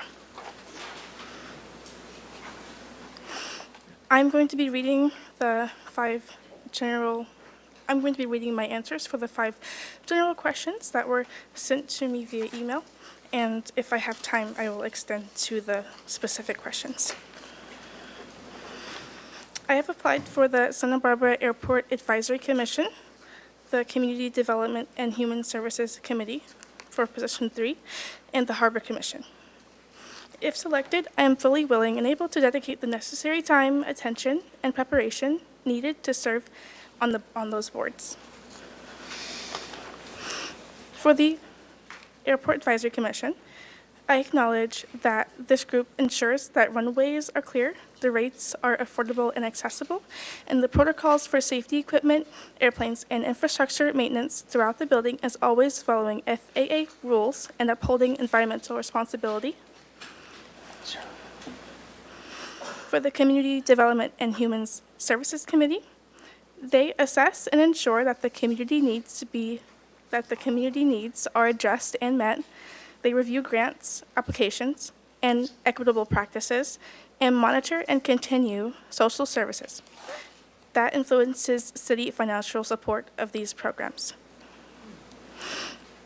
The Harbor Commission serves as an essential advisory body to the City Council on matters relating to Santa Barbara's waterfront and harbor operations.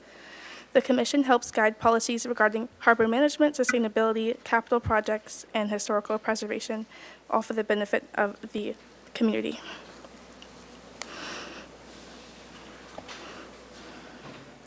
For the Airport Advisory Commission, my skills and experience include working in and volunteering for airlines and airports as a flight attendant and a customer service agent. I have gained relevant skills and understanding of the operations of a functional airport and FAA policy. For the Community Development and Human Services Committee, I actively volunteer for homeless shelters, and I bring strong communication, teamwork, and organizational skills. And I also really want to advocate for and support programs that serve youth, seniors, individuals with disabilities, and the unhoused and the overall population. In the Harbor Commission, I have a strong interest in coastal and maritime subjects, and I am able to listen to diverse viewpoints, research and analyze ideas, and help to develop responsible solutions to issues, and I am positively motivated to strengthen and protect our shared coastal resources. I notice I have 1 minute left.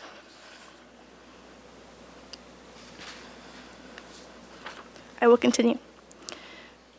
I want to be appointed to the airport group because I am committed to improving the airport as an important public asset and advantage that supports economic growth, connectivity, and safe travel.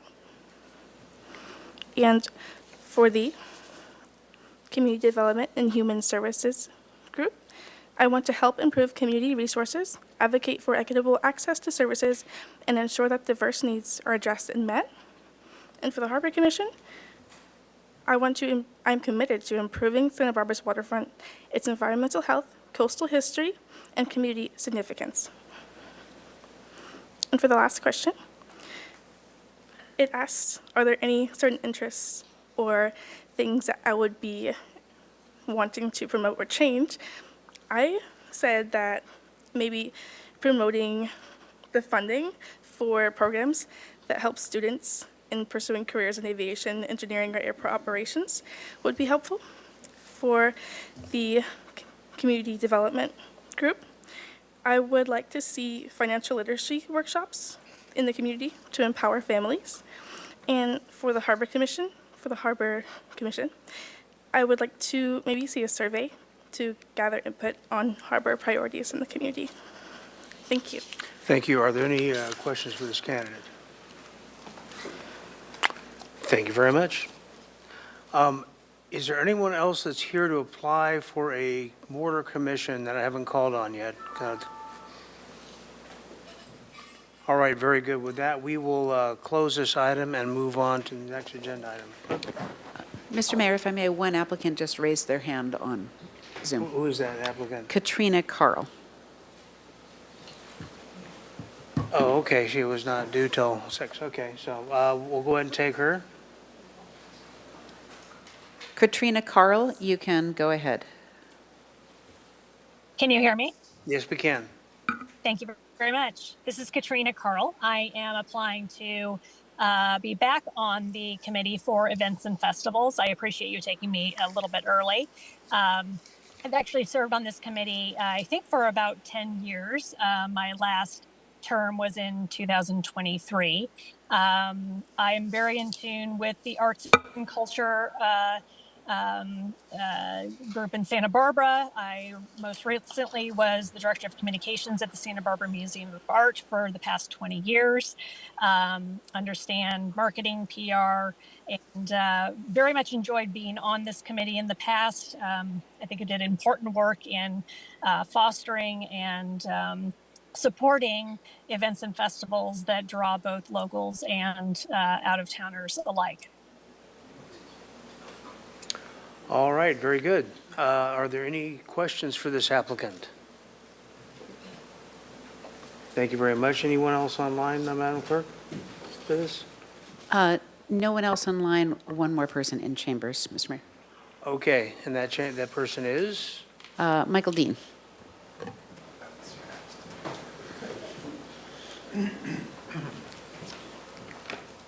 I'm glad I got here early.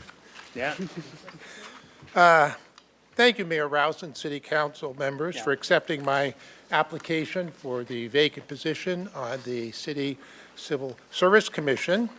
I would appreciate the opportunity to serve the people and City of Santa Barbara where I've lived for the past 53 years. I believe I'm qualified to serve on the commission by education and experience. I have a bachelor's and a master's degree in political science from UCSB and a master's degree in social work from UCLA. I've completed numerous certificate programs in behavioral sciences through UCSB Extension, and I have a professional designation in human resources management from UCLA. I had two halves to my 36-year career with the County of Santa Barbara, the first half at the worker level and the second at the management. As a worker, I was very involved with union activities, which included serving as an officer, representing fellow employees, and being a member of contract negotiation teams. As an employee, I personally experienced the application and impact of civil service rules, including an involuntary demotion, being furloughed, and receiving a layoff notice. My first 9 years as a manager with the department was as their human resources manager. In that capacity, I gained extensive experience working with the County Human Resources Department and the County Civil Service Commission. My subsequent management assignments involved working with the County Executive Office and the Board of Supervisors, and, as with any management position, regularly involved human resource issues ranging from developing and implementing personnel policies to administering employee discipline to managing major layoffs. I believe my work experience as both an employee and as a manager working within a civil service system provides me with a healthy and realistic perspective on both sides of the employee-employer relationship, and would help me to be an effective member of the commission. Finally, I believe I have the personal characteristics that would help me be successful on the commission. I'm a good listener. I work well in groups, and I strive to be fair, fact-based, and deliberate in my decision-making. Thank you for this opportunity to be considered for the commission. Thank you very much. Any questions for the Dean? Thank you very much. Appreciate that. Still haven't heard from John Bilecki. Is that person here? Apparently not. And then Sebastian Aldana is the only applicant outstanding, and he's not scheduled at 5:53. Madam Clerk? And Jacob Lesnar Buxton is now online. He's online. Okay, very good. Jacob, go right ahead. Jacob Lesnar Buxton, you can go ahead. Good afternoon, everybody. My name is Jacob Lesnar Buxton, and I'm applying to be reappointed to the Human Service Commission. I enjoyed my 2 years on the commission serving non-profits in Santa Barbara and helping them become more accessible to those with disabilities, and I would be honored to be reappointed.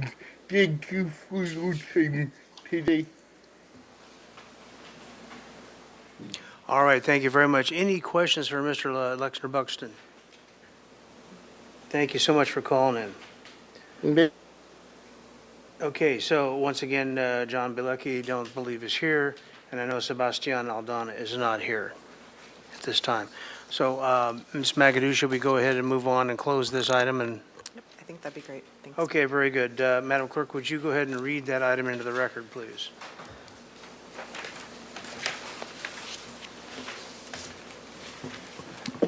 Yes, item 15, First Amendment to Professional Services Agreement for the completion of the State Street Master Plan and appropriation of Measure B funds for a stormwater capture project on the 700 through 900 blocks of State Street.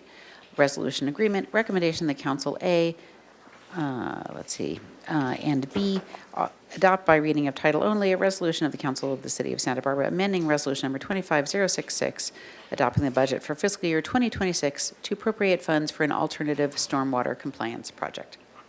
And Madam Clerk, we have a fair amount of speaker slips here. How many hands are online thus far? 2 so far. Okay, 3. very good.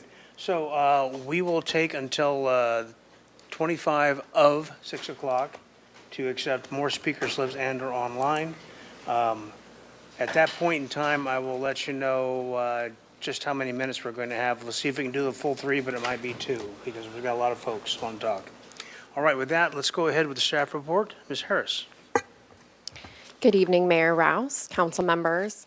My name is Tess Harris, and I'm the State Street Master Planner for the City of Santa Barbara, working in the City Administrator's Office.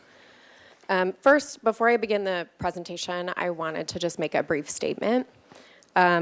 Just like members of the public that are in the room or are watching online and that we've heard in public comment, and I know all of you as council members, there's a lot of frustration that exists in the community for the time that it has taken this project. And I just wanted to start out by saying I share that frustration. I really do. And I would like to see this project move forward. And at the same time, we need to finish the work. Our community is demanding it, and you've seen that from the 2 petitions that are out. You've seen it from the number of public comments that continue to come in month after month on State Street, and the divide that our community has had.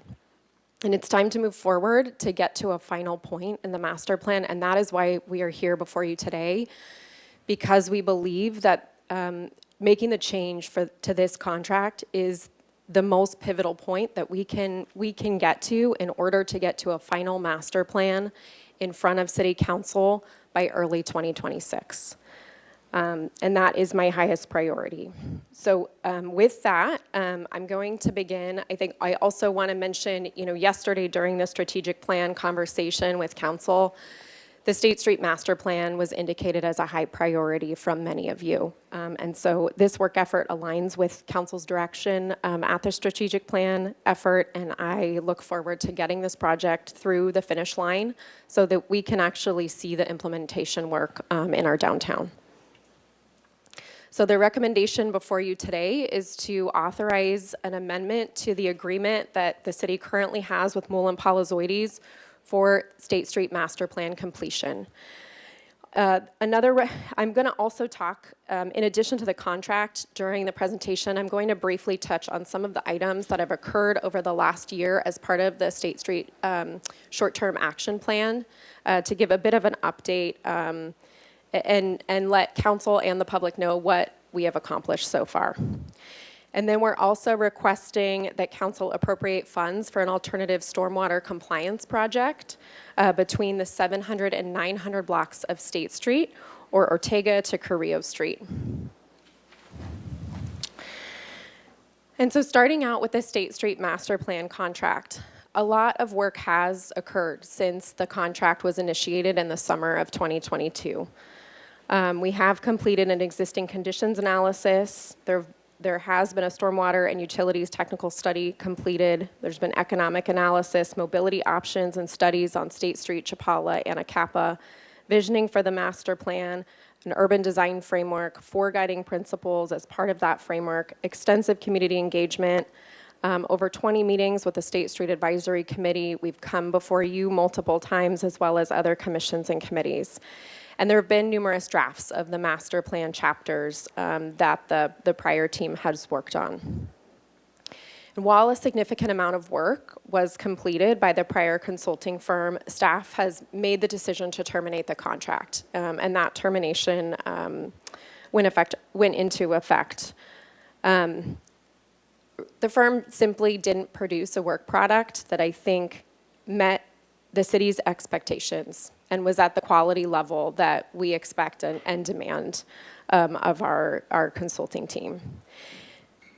With the urgency of getting the project to completion, it was the decision that the best option, the decision by staff that the best option to move this project forward in as quick of a timeline as we possibly could was to terminate the contract so that we could move forward with a group and with a team that can deliver a final product in a quick manner. And so with that, I'm going to talk a little bit about the Mullen Palazoides contract.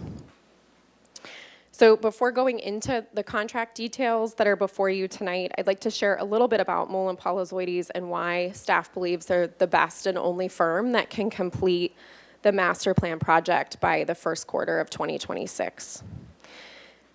The Mullen Palazoides firm was first hired by the city in 2025 to do a staff-led workshop with the firm to look at the design scenarios that existed, primarily through the volunteer architect group at the time, and then to look at the situation downtown, analyzing from an economic standpoint, transportation standpoint, and a design standpoint, to really get insight and try to think through what could that final design look like. Stefanos, who's one of the partners with Mullen Palazoides, is the lead on the project, and he's a world-renowned expert in architecture and planning. And I think that's an important thing to highlight. He's the dean of the School of Architecture at the University of Notre Dame. He's the co-founder of the Congress of New Urbanism. Quite frankly, I feel just really delighted to be able to hopefully work with him on this project, and I feel like this is finally a group that is going to deliver in a way that we haven't seen before. His professional expertise includes design of educational institutions, commercial and civic buildings, multiple university campuses, neighborhoods, and districts. Their firms completed over 500 projects throughout the U.S. And many others around the world. Just giving some examples of a variety of similar projects to illustrate their track record on delivering successful plans. Some of the plans that they've completed are the Pasadena Civic Center Master Plan, the Downtown Los Angeles Strategic Plan. They've done downtown work in Burbank, Fresno, Playa Vista, Ashbury Park in New Jersey, in San Antonio, in New York, and in multiple countries. And so this slide, just at a high level, describes what the contract consists of, with most of the work effort being focused on the design direction, the vision, implementation, and completing the document by the first quarter of 2026.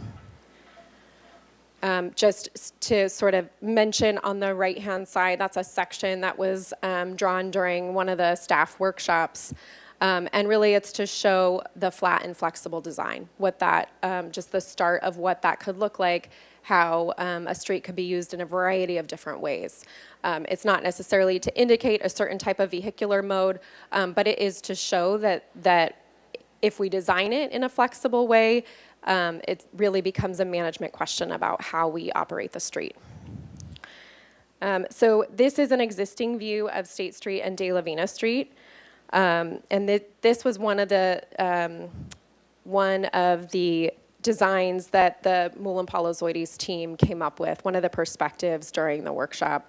This is just the existing view. I'll show you in a moment what the proposed flat and flexible design looks like as well. And one of the things I wanted to highlight from the workshop, as well as their work before you today, is the notion of the heart of the city, focusing really on the blocks between Ortega and Carrillo Street, and recognizing that that is the heart of our city. We have City Hall, we have De La Guerra Plaza, we have Paseo Nuevo, we have El Paseo, we have many historic buildings in this area, and we have a lot of opportunities for redevelopment as well.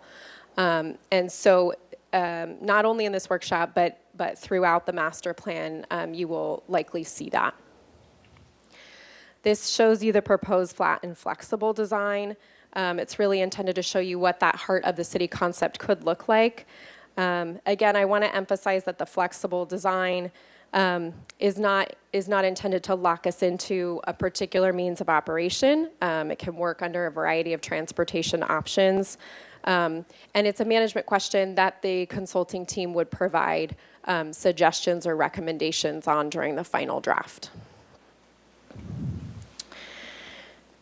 This next slide talks a little bit about the financing for the contract. I think the most important piece on this slide is that no new allocation of funds is required for this contract. There's an existing $210,000 from the prior consulting firm's contract that was not used. That funding would be carried over and put into this contract.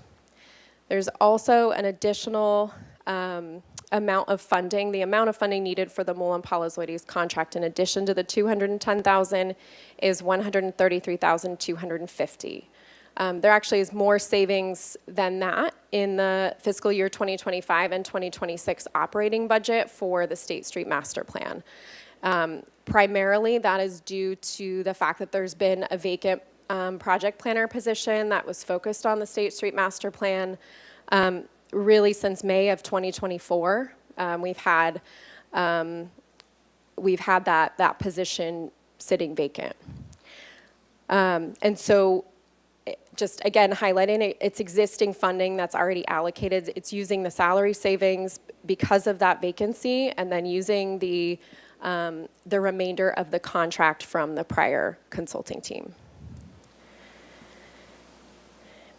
So I'm now going to transition and talk a little bit about some of the things that have been completed over the last year as part of the action plan that Council directed staff to work on when they approved the action plan in September of 2024.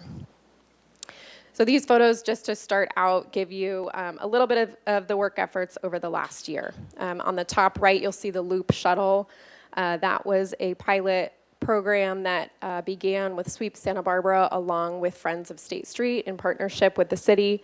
It operates from Thursday to Sunday, 12 to 7 p.m., totally free of charge. There are 3 shuttles that go up and down State Street, and I'll share a little bit more about that shuttle program in a couple slides. There's also a native plant pilot project that is going on right now in coordination with the Santa Barbara Botanic Gardens and Friends of State Street. On the 1200 block. So we are in progress to getting that live probably in the next month or so. And then there have been various placemaking through art efforts downtown. One is the Santa Barbara Museum of Art's Monet to Matisse exhibit. Staff worked with them to get the artwork on the stairs to be completed in time for that exhibition. And then I also wanted to highlight that the city received an asphalt art grant through the Bloomberg group for asphalt art that'll be on the intersection of Carrillo Street as well as State Street in either side, one block.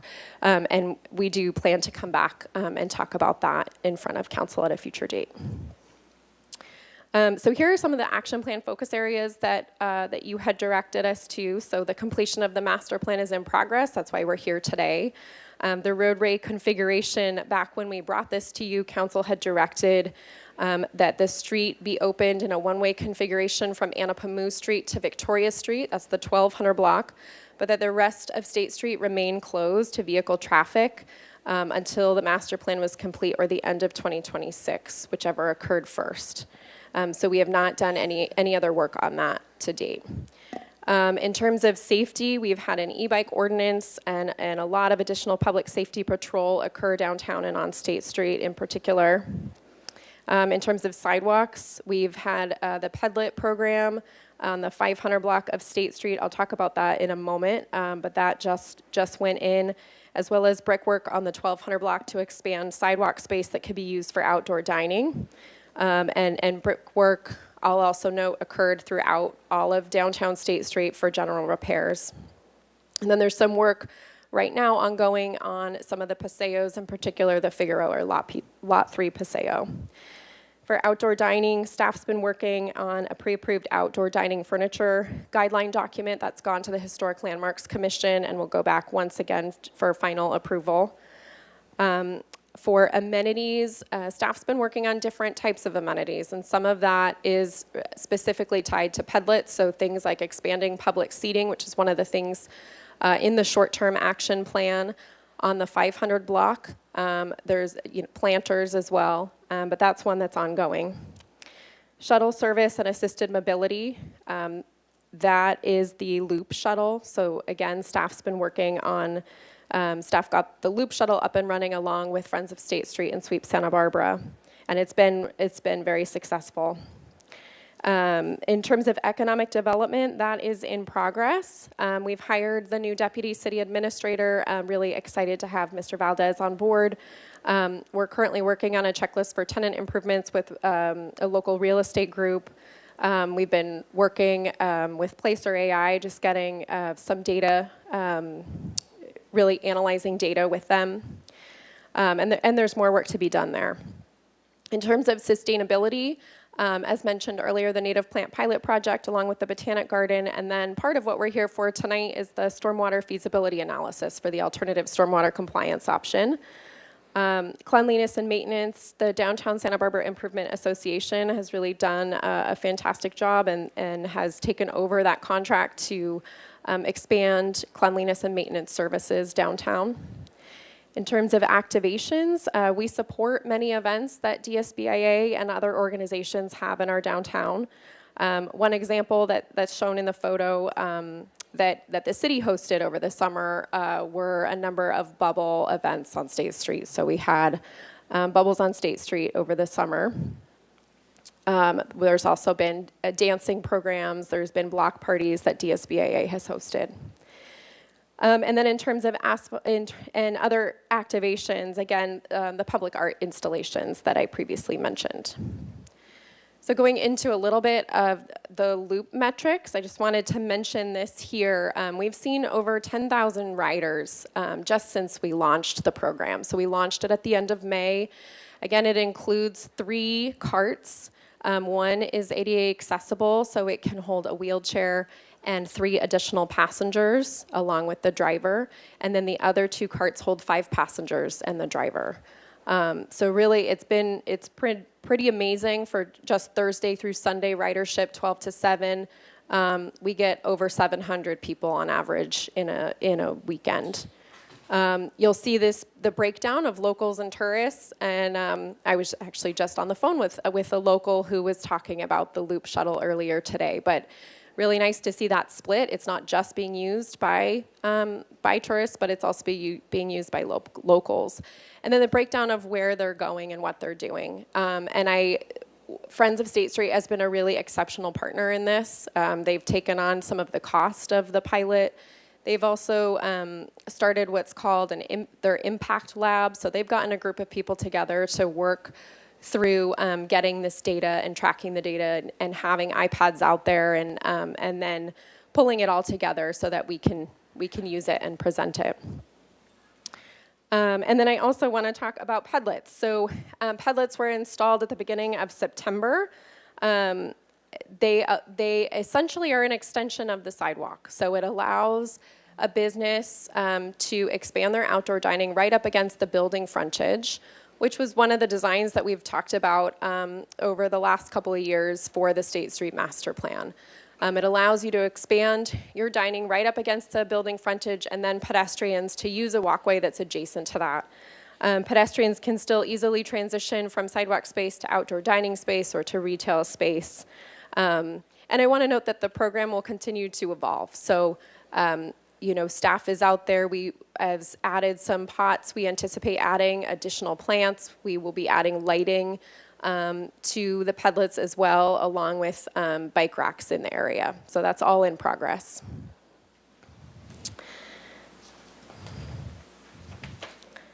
I'm now going to talk a little bit about the alternative stormwater compliance option that's before you tonight as well. And this is a really exciting piece and something that we can begin working on right now. And so it provides, the alternative stormwater compliance option really provides compliance routes through off-site measures. It's typically a large centralized stormwater capture system instead of individualized on-site systems. So it can provide efficiencies, it can provide cost savings, larger opportunities for stormwater capture. Just some things to note, they would need to be in the same watershed, and we're exploring using an in lieu fee mechanism for this. And really the overall goal is to help with redevelopment downtown, to provide an opportunity for stormwater compliance to occur potentially in the street between the 700 and 900 blocks, where a property owner or developer could pay into a fund that would support larger collection mitigation projects rather than having individual smaller on-site mitigation. And so this is the proposed approach. So in conjunction with the State Street Master Plan, the Creeks Division is really looking at a green street design. So we're analyzing the feasibility of this stormwater project, again, in that sort of city center, heart of the city area. And the feasibility study would assess the overall design capacity, and it would model equivalent water quality compliance. There's potential for additional benefits beyond what I just mentioned, so reduced flooding, potentially improved air quality, expanded green space, and a reduced heat island effect. And then I want to highlight the benefits of this alternative stormwater compliance option. It creates a flexible option in really constrained areas. And we've heard over the years that this is one of the largest issues that developers have, particularly downtown where you are building lot line to lot line. And you can be really challenged with finding stormwater options on site. So generally supporting downtown redevelopment and supporting downtown by capturing and treating excess stormwater and protecting creek and ocean water quality. And this feasibility study would allow the implementation of the flat and flexible design to begin now. So really looking in more detail at the feasibility of what we have come to an agreement so far on the concept around a flat and flexible design for our downtown. So in summary, I just wanted to highlight again, really the contract that is before you today, in my professional opinion, is necessary to complete the master plan. We've already terminated the existing contract, so we need, just truthfully, we need the support in order to complete the project. The draft master plan, if the contract is improved, would return to council in the first quarter of 2026. And then the feasibility analysis for alternative stormwater compliance projects could begin on the 700 to 900 blocks of State Street, and that feasibility work could begin immediately. So with that, the recommendations before you are to authorize the amendment to the agreement with Mullen Palazoides for the State Street Master Plan completion and to appropriate funds for the alternative stormwater compliance project. I'm available if you have any questions. Thank you. Okay, before we get to council questions, we're going to take a 3-minute break to interview our last candidate. Actually, there's 2 candidates, so Sebastian and John Bielecki. So if we could Okay, do both let's of go ahead and those, get those done, and then we can say that we've done it. So, who's ever coming up first, please do. Come on up, Sebastian. I'm sorry, who was the other one, Madam Administrator? John Bielecki. Okay. Hello, Mayor and City Council members. My name is Sebastian Aldana Jr. Is it on? Yeah, okay.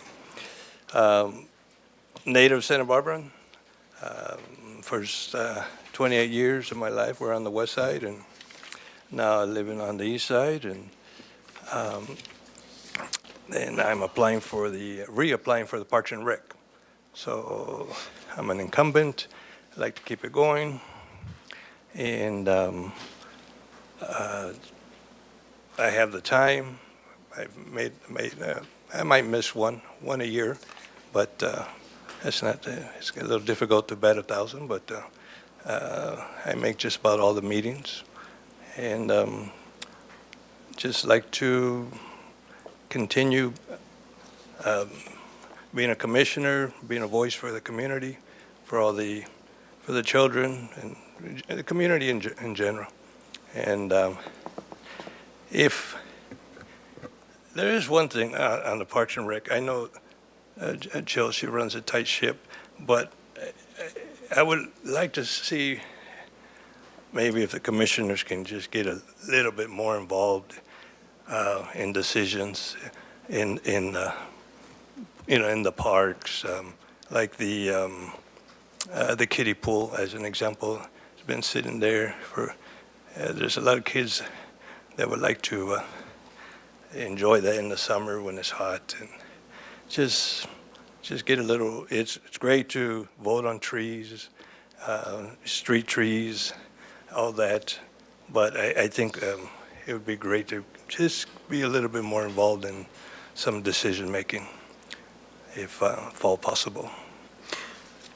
All right, very good. Are there questions for Mr. Aldana? None. Thank you very much. I appreciate that. And Okay, then, thank you.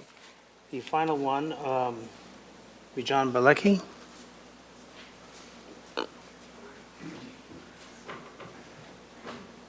Is that person here? John Bielecki?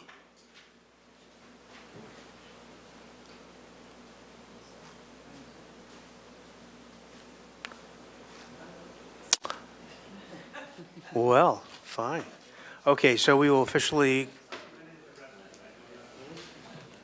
I am not going in the restroom to find an applicant.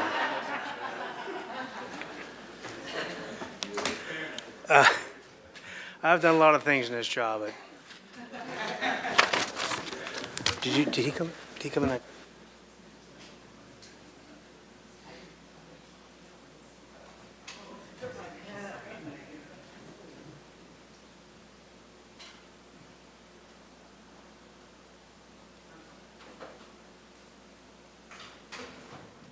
All right, with that, let's go ahead and close again the applications and move to council for questions of staff. Ms. Snedden. Thank you, Mayor Rouse, and thank you, Ms. Harris, for acknowledging the frustration that we all feel, and I'm sure you feel it too. So just a few questions, I'll save my comments for later. Just about the master plan itself, I think there's a lot of people, myself included, who think we know what it covers or what's in it or what it's going to address. So I was just wondering, could you give me some idea, like what the chapter names are, or how long is the document, or what it is or what it is not? What is it that we are hoping for? Yes, Councilmember Sneddon, through the mayor. So this is a really complex project, and there's a lot of different avenues that we could take. In the draft, that we currently have been working on, it could be a multi-hundred-page document, but that is not something that most members of the public are going to read. And so the effort that I have been talking with Stefanos is to really condense a document try to get it to around 50 pages, something that can be that it can be more easily readable for a general member of the public. That is focused, a master plan is really focused on the high-level design. So it's really a guiding document for what are the future construction level projects that we want to pursue downtown.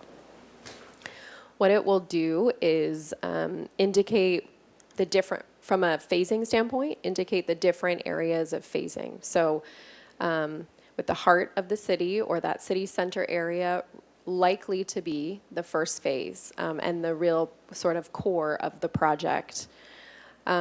What it also will include with Mullen Palazoides is looking at the general area and identifying, one of the things that came out of the workshop was identifying multiple projects that could occur on a shortened time frame. So understanding in a 5-year time frame, what can the city accomplish in that area? In a longer time frame, what could happen next? But really getting serious about not just the streetscape itself, and that is the focus of the master plan, but also if we have a parking lot that is vacant in this area, what are some opportunities that we could really look at to activate that space, whether it be housing or another community use. So I do anticipate that some of that will be in the document. From an implementation standpoint, there'll be different priorities set. So from an economic standpoint, there'll be various items that are identified. From a housing standpoint, there will be various sort of action items that we identify. From a transportation standpoint, there will be items identified. I would sort of categorize them more as recommendations because the design will be such, at least as we are working on it right now, where it truly can be a flexible design. When you have bollards that can be placed in the street, when you have an area that's generally flat, you do have an opportunity to be more, to have things that are more movable for various needs. So that is something that I see in the plan as well. There'll be, a history section, most likely. There will be an engagement section. There will be a phasing section. There will likely be a financing component at a pretty high level, though, because those numbers will change depending on the timing of each construction project. Thank you for that. And will there also be a tie-in with the paseos and the paseo system? Yes, Councilmember Sneddon, through the mayor, apologies. I should have mentioned that. There is going to be a historical section that'll talk about the paseos and then talk as well about view corridors, some of the historic buildings downtown, and preserving some of those. Okay, thank you. And then will it also address tying in De La Guerra Plaza, Library Plaza? Yes, Councilmember Sneddon, through the mayor.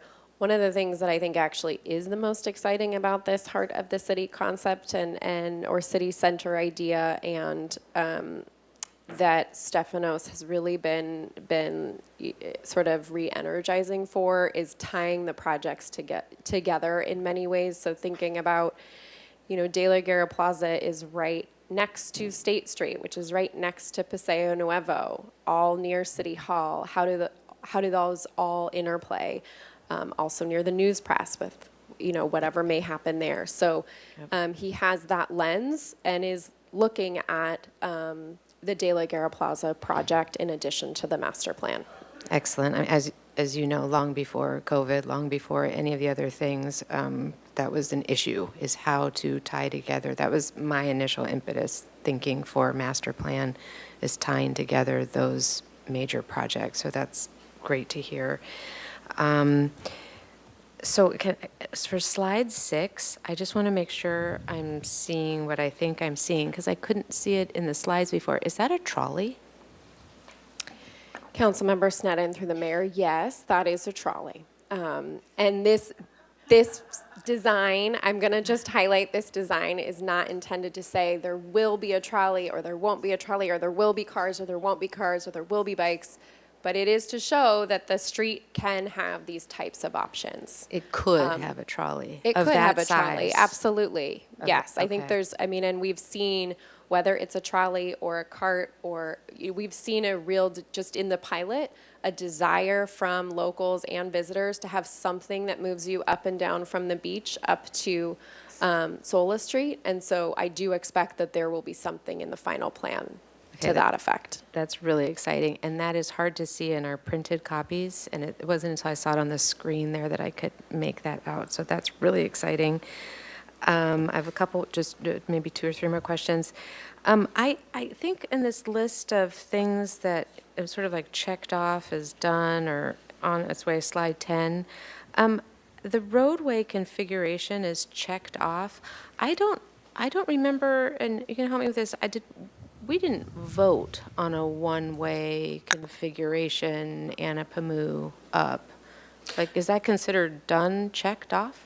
No, I mean, I think when we brought the short-term action plan to the council last September, the council at that point gave direction to we had recommended opening the street from Carrillo up.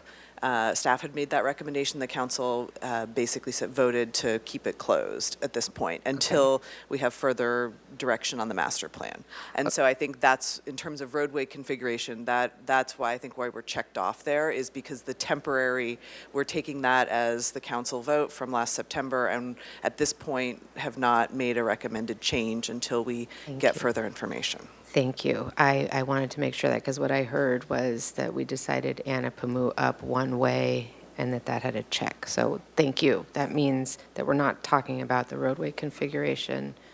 Not the long term, that would be, the work towards the master plan. That was just for this interim period. Got it. Thank you.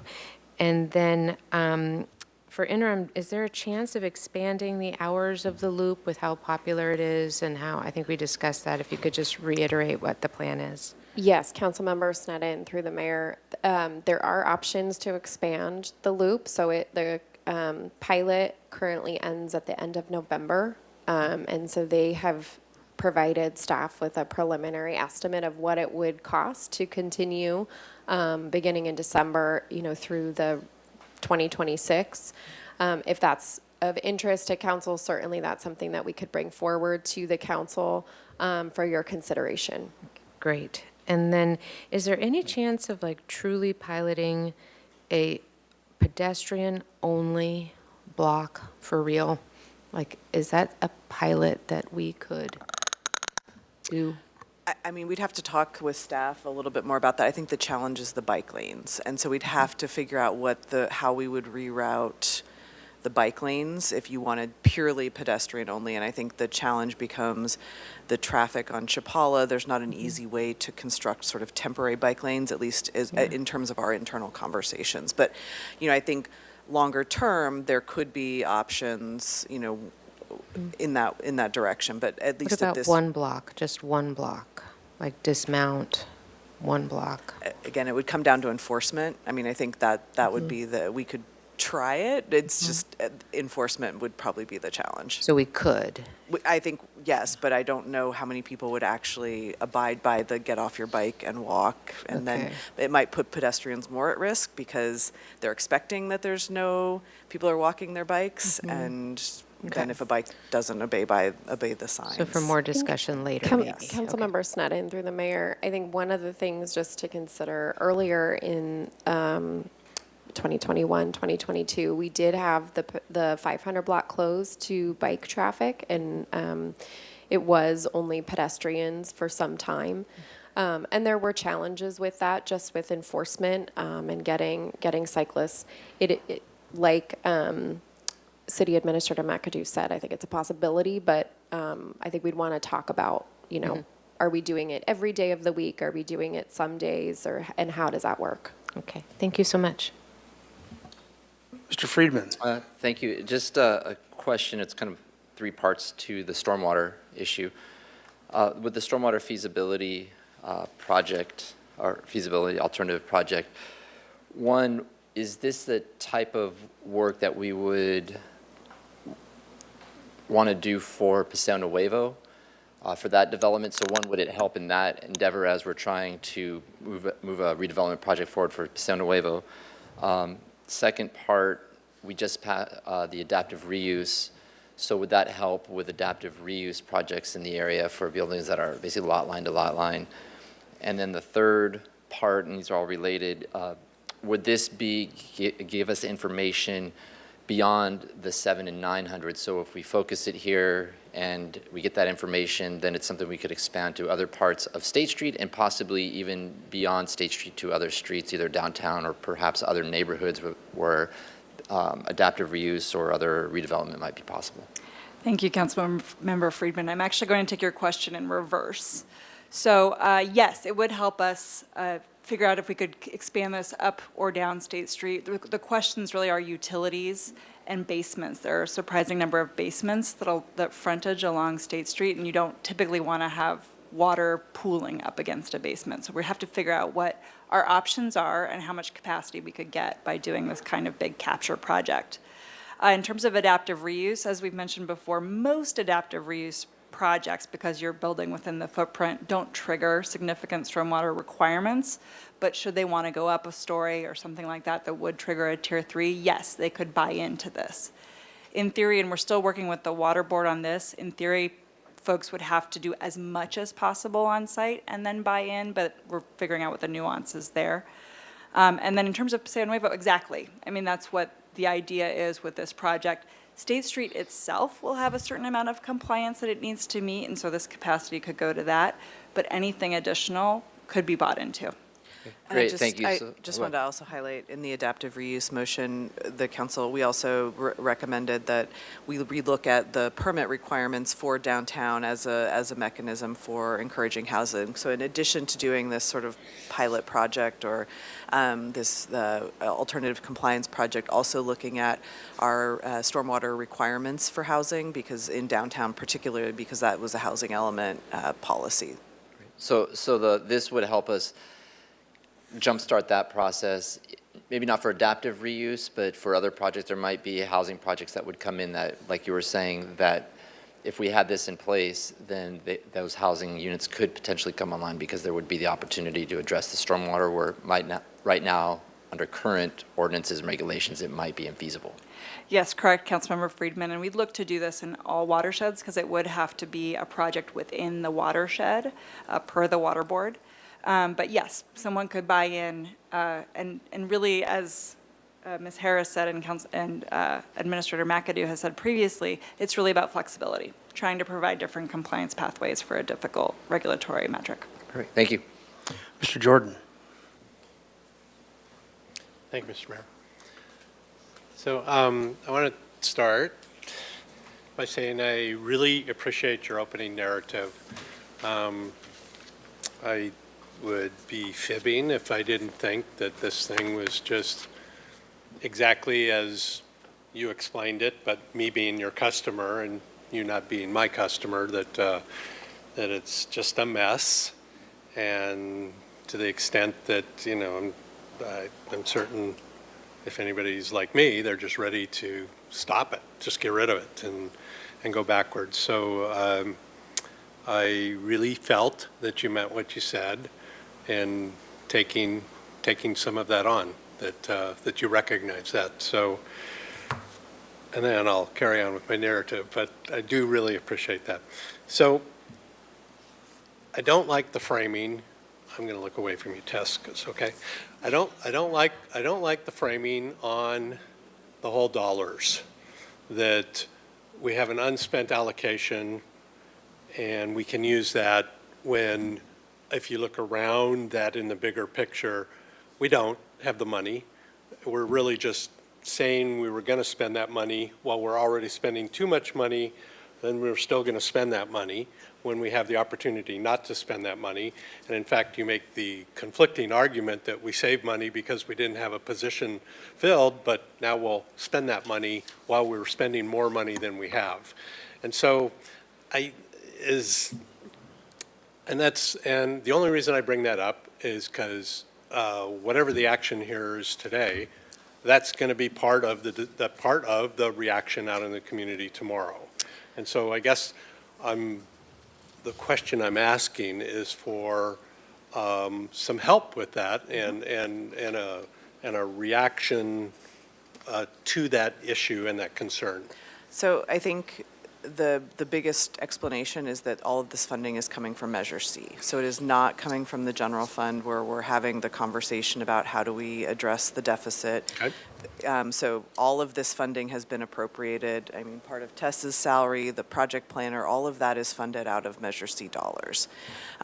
Granted, they're all general fund dollars, but Measure C has been said is for specific purposes around capital projects, this being one, the master plan and the redevelopment of downtown being that capital project. So it is different than the discussion we had at Finance Committee today in terms of closing the general fund operating budget gap. Okay. And I just want to run that into the ground, just so it's, like saying it publicly, is that, so those are monies that have been, some money that's been prior approved to be funded by Measure C, a little bit of new money to be brought from Measure C. All from Measure C. And that does have a consequence to what was planned a year or two a year ago for out years with Measure C. There is a consequence to use of funds in Measure C for something else that are being used for this. Correct. There's trade-offs. You could use Measure C dollars for other capital projects. Correct. I think Councilmember Jordan, through the mayor, the other piece, just the funds that existed in fiscal year 2025, specifically allocated to the State Street Master Plan, we had almost $200,000 that had been unspent because there was, the project planner position was not billing. I was out for a period of time on maternity leave and was not billing during that time. And so that amount remains and would typically be carried over for a project.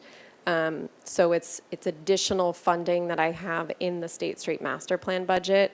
The $133,000 that's the add-on to the contract is covered just from the FY 2025 loss. So we're not taking funding from this year's budget, but we are taking it from savings from the budget that ended in July 1st of 2025. So those dollars are rolling over. Yep. And then what would be a consequence of just delaying what you're asking for today and putting those resources to use, pursuing more short-term and immediate changes? So let me give you my context, is going forward with what we're doing today also leads us to a point sometime in the first quarter of 2026 with something that we also can't afford in the next 5 years. And so what would be the consequence of delaying this a year, but using those available funds to get some smaller bites and wins before we complete the bigger picture? So a couple ways I would answer that. I mean, I think as we're starting to get more creative about how we pay for some of the work that the long-term master plan envisions. So for example, the alternative stormwater compliance helps work us towards the flat and flexible, but is being partially funded. Actually, the initial study is being funded from the Creeks Fund. And so I think it gives us, I hesitate because the temporary solutions and these sort of pilot projects were all supposed to be designed to help us envision what the ultimate master plan would look like.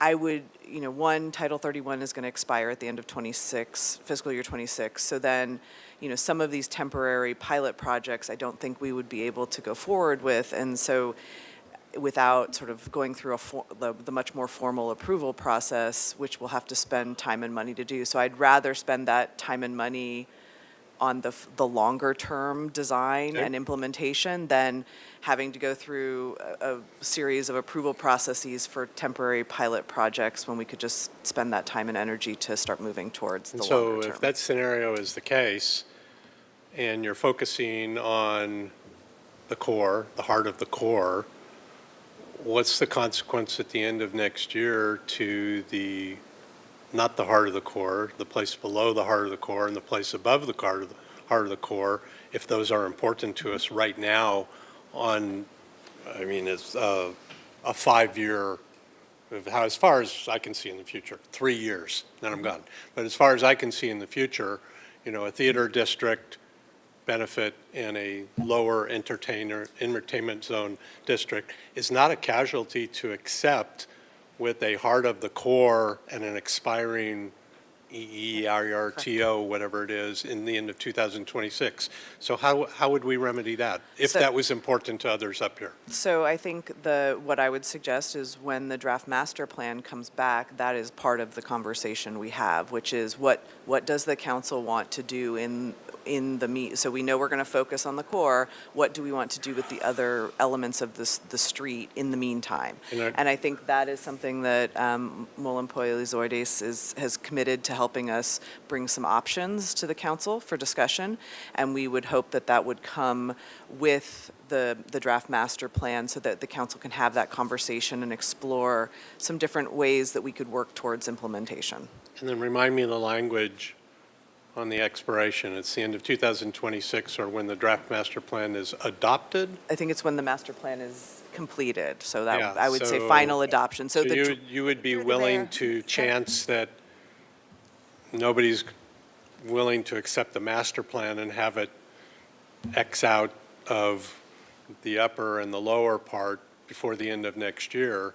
Because you see, that's the scenario I see, that we're walking that path and not addressing what the consequences are that are coming along with that. I would absolutely, if there's not an acceptance of the draft master plan and the principles and a direction to go forward with adoption of that, we would absolutely come back to discuss what happens before Title 31 expires. So either way, I mean, if the council is saying no go on the draft master plan, we've got to do something. So if that's the case and you don't like any of the options that we bring forward and it looks like we're heading towards expiration of Title 31, then we'll have to bring back a separate conversation about what we do. Is it an extension of that? Is it something else? I don't know what that looks like. I'm hoping that the council will choose to at least say, yes, draft master plan, we like this, go forth to State Street Advisory Committee for their last meeting, Planning Commission, and through all the processes, and then bring it back for adoption. And then, because it's just going to be in the elephant in the room when we get to public comment, when and how is the time to talk about short-term adjustments and immediate wins that we can pursue up here? And I'll just make some comments because I want a reaction from you. That's what I want. I don't want to make the comments at the end and not have you an opportunity to tell me I'm stupid. Okay, you're welcome to do that. But so if we don't have wins pretty soon, all we're doing is bolstering the negative association with this process. And some of those wins that are not being pursued right now are being referenced back to council decisions or approvals. I mean, one of them would be, I think I can say, like kind of a touch and feel touch in closed session last week, right? You didn't see anybody's willingness to have a majority to talk. Excuse me, yes, please don't talk about That's why I'm concessions. looking both ways. But and you referenced another one last fall, and not a closed session, but a vote last fall, and I don't recall these as being clear. There is not people willing to work up here on other compromises and alternatives.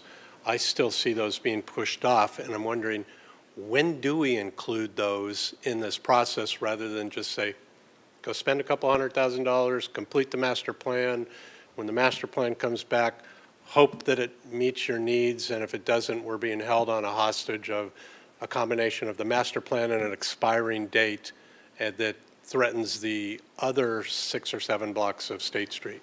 So I think the intention is with the draft master plan that conversation would come to council, and it would be the opportunity to talk through the different options and different things that you might want to, like, what can we do in the meantime with State Street while the longer term master plan implementation happens. How do we accelerate that? Not the master plan, how do we accelerate the other part of that? You could have 4 of your colleagues say you want to bring that back sooner. Okay. I think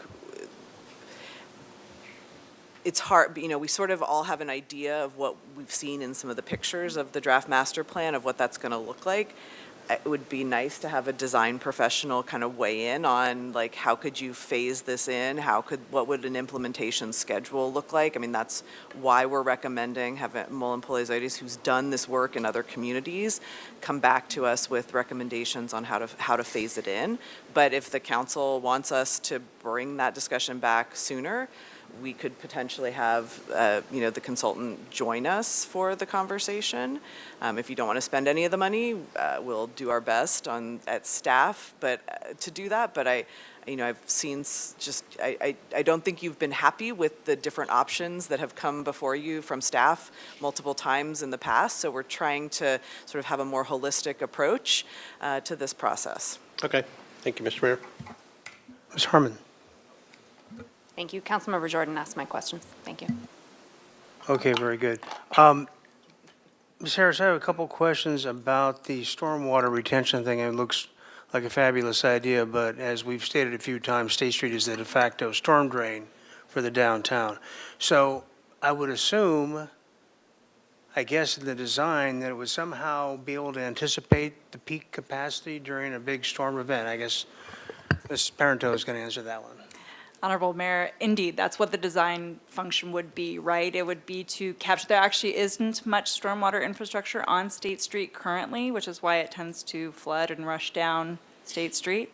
And so this would be adding stormwater capture capacity and treatment, and would be limiting or slowing the flow out through the creeks and under the freeway underpass. Well, actually, slowing the flow is kind of what I was concerned about, because the idea between stormwater capture is the first hour of stormwater runoff, right? So, and oftentimes during certain events that are extreme, I get it. But we do get up to the gutters. We do actually have some storm fronts that have to sandbag. And what I don't want to see is impeding the flow enough to where 3 blocks have to be sandbagged regularly. That doesn't look too professional after all that time and money. So I don't know. I mean, I'm assuming the engineer will approach that Yes. concept, right? Thank you, Honorable Mayor. And by slowing the flow, I don't mean that we would block the flow. I mean that we would be reducing the amount of water going down the street because we would be capturing it. All right. And in this engineer's study, are they going to be able to provide us with estimates of build-out? Of build-out, like of The capacity? costs. Oh, yes, exactly. That would be one of the deliverables. The reason why I ask is before we talked about doing flat and flexible, and this goes back to the beginning of the closure of State Street, we tossed around numbers like $10 million a block, which sounds probably cheap now compared for this kind of engineering to complete all that. And going back to Mr. Jordan's point, how do we foresee that? I mean, that's not something you can get back with developer fees or anything else. That's a big lift. So the fear, of course, would be, okay, we've got a plan, we're ready to go, someday we'll have the financing. Thank you, Honorable Mayor. I think step one is just knowing the information. How much Okay. capacity can we get? You're right, it is likely quite expensive, but I think the potential benefits of such a project, not only for the State Street project, Paseo Nuevo, and other nearby projects, is pretty large because stormwater compliance can be quite expensive depending on the size of the project. So really there could be a nice trade-off for developers in terms of buying into this project. Right, no, I totally get that. I'm just trying to get to where, it's been a long, Ms. Harris brought up the frustrations that everybody's had, and of course, the outlook of timing, the stagnation, the indecision, and now we're looking at a financial picture that is going to be pretty extraordinary. If I may, Mayor Rouse, I think in either scenario, whether we abandon State Street, which no one's suggesting, or move forward, we would want to look at this as an alternative compliance because, again, there is no stormwater infrastructure in this part of State Street. No, I think it's a great idea. Matter of fact, when Mr. Isaacson was still here, we talked about this and doing these kind of things. It would be a great way to mitigate some of the stormwater problems that we have when we do construction downtown or when we do adaptive reuse and whatnot. So I think it's a great idea. I'm just trying to swim in the pond of reality and what it's going to be, and what the timeline is going to look like, because timeline has been a huge enemy, the credibility of this project so far. And so I'm trying to look at it in a realistic way, like, we got this great idea. Hope this next council knows how to get the money for it, kind of Well, thing. So, I think we don't know any of that until we do the No, and the I- initial yeah. feasibility analysis for it. And you know, obviously every block is a little different on State Street. So but at least if we have this initial estimate, it'll help us sort of understand what the long-term cost and complications might be. And so I think we don't even know how to get creative yet until on financing or doing some other things until we at least understand what we're dealing with. understood. And then one last, it's a very minor question. Ms. Harris, you mentioned action items when you said housing action items. So I wasn't quite clear because housing is usually created by the private sector. So how does that become an action item for council? Unless we have some other public way of doing this. Mayor Rouse, council members. So I was referring to the, from an implementation standpoint in the document, we're likely going to have different items to address. So you could action call would them be initiatives or policy. Policy development. Yes. All right, very good. Okay, with that, we've got a fair amount of speakers. We'll go ahead and allow the 3 minutes, 'cause I'm sure you guys have some content. Hopefully, nobody has to use your whole 3 minutes, that's fine. I'm going to call on you and have the backup person right behind you. We have speakers online as well. Please be polite, no clapping, no booing. This is a very much of a gut level, issue for a lot of folks in this room. So we'll start out with Tristan Miller, followed by Tim Morozic.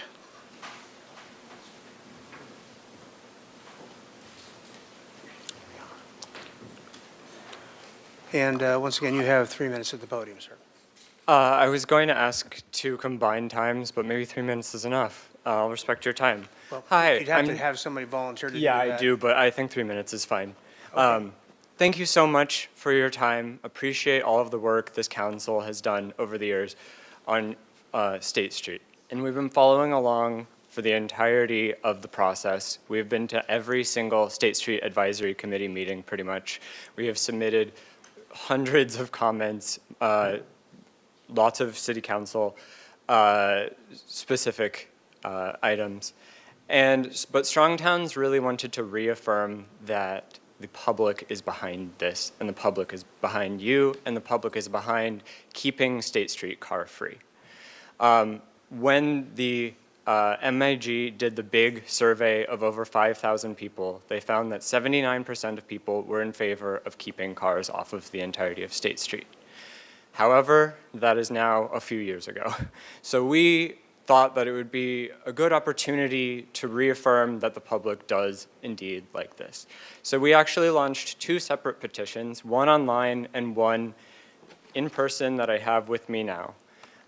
This one has 1,000 signatures from your constituents, and we even captured district numbers, and I'll share them with you here in a minute. And then online, we let anybody submit, and it was almost entirely people from the South Coast. It's at 1,750 signatures, but there's some duplication, so we say it's about 1,500. So that's 2,500 signatures total in favor of keeping State Street car-free.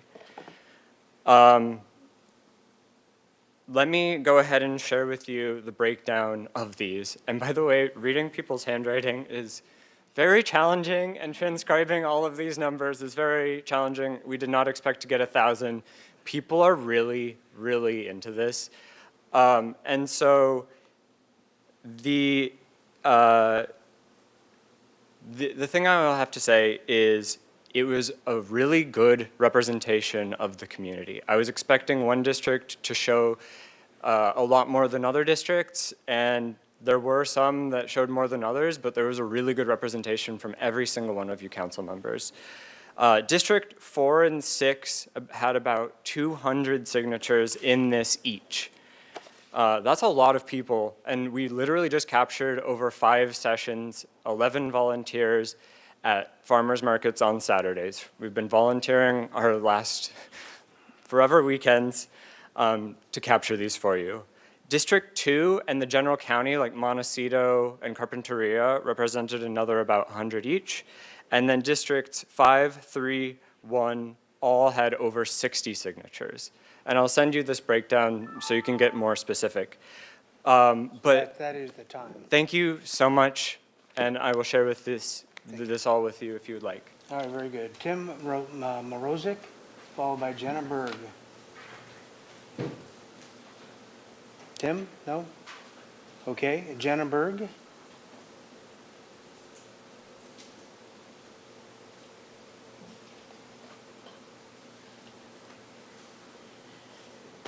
Thank you all for staying so late. You are hardy individuals, and I appreciate it. Thank you for giving me a little time. I mean, my husband sometimes says before we go to bed, he says, could you save some of those words for tomorrow? And so I'm going to, because I only have 3 minutes and I have, so much to say. But I got to do something you didn't. I had 20 minutes between the time you sent me away at 2 and 5, and I went to Anderson's Bakery, and I got a strawberry tart and a cappuccino, and I sat there in the silence and the peace and the quiet of no cars and no pollution, and I just indulged and was refreshed. And it is amazing not to be hounded by noise and pollution. And there were no fast bikes. I think you've done an excellent job. I know it's not perfect, but I walk that street every day, and the bike traffic has slowed. It is much, much better. So congratulations, you've done a great job. I want to especially address cars. I don't drive that much. I walk a lot. I live downtown. I'm very privileged to live downtown, and I recognize that. But cars don't spend money. Maybe before 2019 they did, but they don't spend money now. And so pedestrians do. And even pedestrians it's wonderful to see the State Street, the loop, and I think we should call it the happiest ride on earth, and put my dog's face on the front of it. She's a big, beautiful golden retriever. It is the happiest ride. It's so incredible. But what we're really talking about at the end of the day, I think, is sales tax, right? And I think it's data about sales tax, and it's not pedestrians. And so what I would like to do as a statistician, my doctorate is in statistics and signal processing, and I've been meaning to meet with Tess for so long, and I haven't had the chance yet. I've just now met her for the first time. We need data. The kind of data we need is to look at unintended consequences of cars, which might be that pedestrians run away. Pedestrians like me and my family and many people who love State Street the way it is, who will stop coming. And do you want to vote for that? I mean, I think we have to get the data so you know what you're voting for.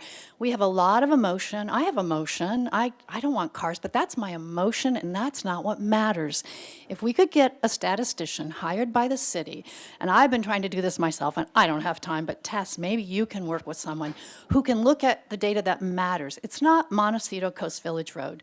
They have seen a decline. Actually, they have seen an increase of about 26% in foot traffic since 2020. State Street's seen 67% increase since 2020. That's all that matters. So in my remaining 12 seconds, the data we need is take each section of State Street, each of those trifectas, look at the cross streets with traffic, look at the section of State Street that is pedestrian, do the delta, 2021, 22, 23, 24, 25. Let's then cancel out all those insignificant variables, and let's figure out what the data is. I would love to help with that process. Candace Lewin? Sorry about the... I'm yielding my time to Sullivan. Okay, then Sullivan, you're next up. And you have up to 5 minutes. Okay. I wrote a 3-minute speech, so don't worry about it too much. So yes, I also helped with this petition, but before I get to that, I do want to just acknowledge, I think, Mike Jordan, you mentioned frustration. I'm sure that city staff has been a bit frustrated. I'm sure it's not easy to terminate a contract with MIG. I don't know what happened behind the scenes that made MIG so unsatisfying, but I'm sure it was very frustrating. So I just wanted to thank and acknowledge staff for dealing with that situation. Also for finding Mullen Paul Zoidis. To be a bit of an urban planning nerd for a second, he is very well known. And I know outside of that world, I forget that most people don't know who the famous urban planners are. Just go on his website. He's a fantastic designer, and it would be absolutely amazing to work with him, and I'm sure he would come up with an absolutely beautiful master plan. In terms of voting, yes, I agree we should go forward with this contract. I urge you to do so. Why do this now? To answer Councilmember Jordan, your question, I think it's very important for us to have a North Star. Whether or not that we're going to reach that North Star tomorrow or in 10 years, this conversation should be put to rest. It's been almost 6 years that we've been talking about it, and having that out there is really important. Most people think we already do. I have volunteered twice to gather signatures, which is far less than some of the other volunteers who I'd also like to acknowledge who have done it, who've given up their weekend mornings to do so.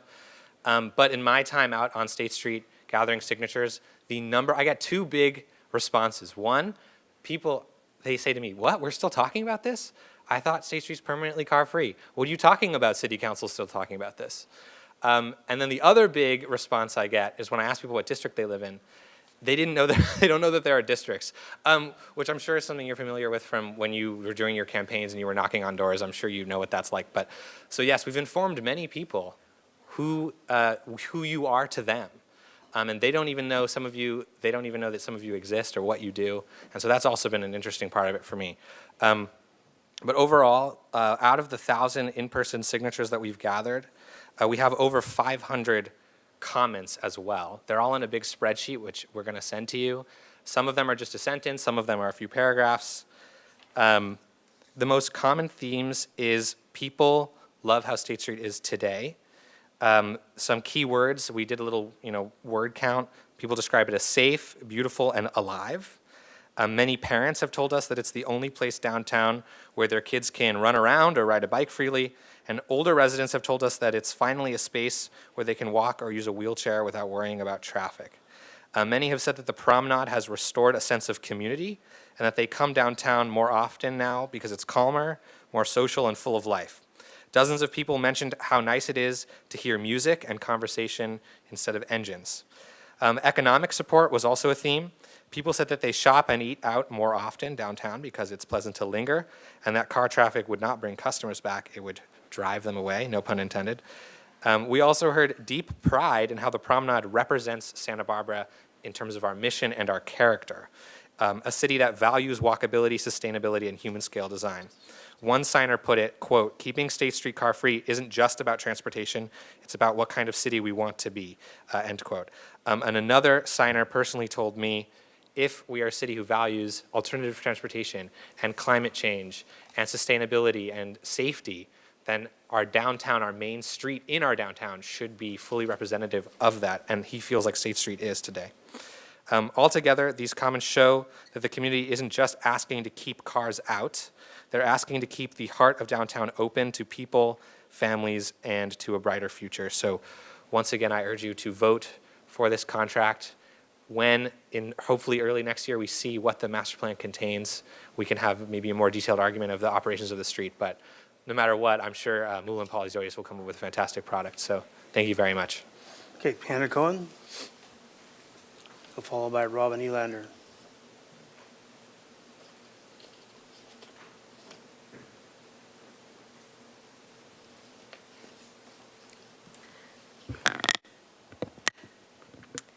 Good afternoon, Mayor Rouse and City Council.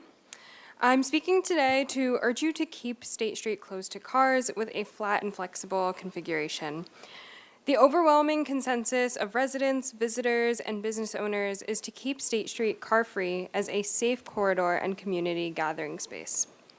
I urge you to not allow personal vehicles from Haley to Victoria at any time. An option where the street is open sometimes and closed others will please no one and only confuse the public. However, I would love to see the implementation of some kind of permanent shuttle or trolley going the length of State Street as an alternative to help the public move throughout the promenade without needing a personal vehicle. I also urge you to keep allowing bikes on State Street and find a comfortable way for pedestrians and bicyclists to use the space together. State Street is a far safer bike route than it was before closing it to cars, and Anacapa and Chapala are not sufficient alternatives. The street closed to cars and open to pedestrians and cyclists has literally saved lives. We need a master plan for State Street as soon as possible. Residents, business owners, and visitors are all being hurt by the uncertainty that we are facing. Business owners can't invest long-term in their infrastructure for their businesses and are left in limbo. So I urge you, as soon as possible, come up with a State Street master plan that is closed to cars, open to bicyclists and pedestrians, and please preserve this space, this public space in the heart of Santa Barbara, and move forward with a car-free State Street. Thank you. Robin Elander, followed by David Delar.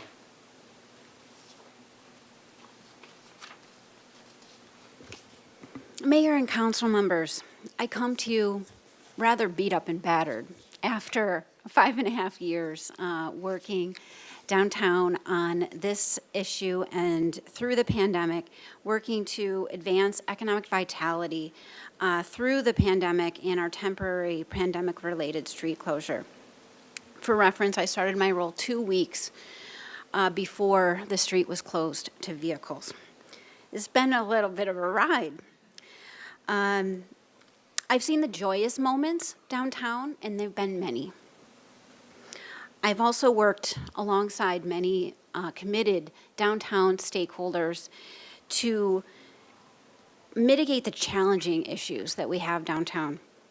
With this knowledge and deep work on this issue, the State Street Advisory Committee, the many different aspects of this issue, as well as visiting Ventura, working there for 7 years prior to my role here, as well as visiting Boulder and many other studies.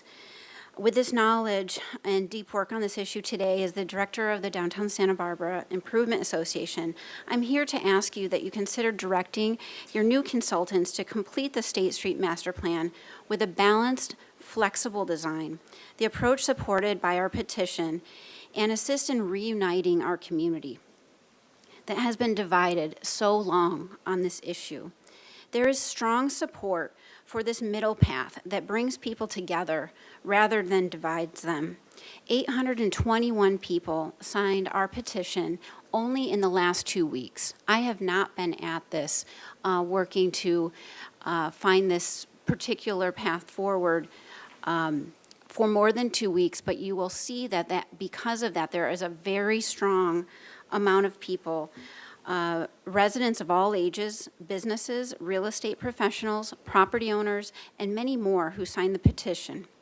One white lane of traffic with retractable ballards combined with dedicated bike lanes and expanded sidewalks for outdoor dining offers the best of all worlds: flexibility for special events, regular programming, and increased safety for all users and circulation that supports our small businesses in the entirety of the district. Think, just one block could be a promenade at any point in time. We don't have to choose. We don't have to do all of what that takes. Data collected by the DSBIA from Placer shows that downtown is not recovering as quickly as other districts. 600,000 fewer visitors are coming downtown per year compared to before the closure. Meanwhile, other areas of the city have returned to or exceeded pre-pandemic visitation, and in some cases gaining more than 1 million additional visitors. Data also shows the flow of visitation declines as you move up the street. Expediting the master plan, as well as the interim plan, is critical. All of the data was sent to you along with the petition signers via email. Please help us move forward together by supporting a balanced, flexible design that advances economic vitality and restores a thriving downtown for everyone. Thank you. David Delar, followed by Ian Bauke.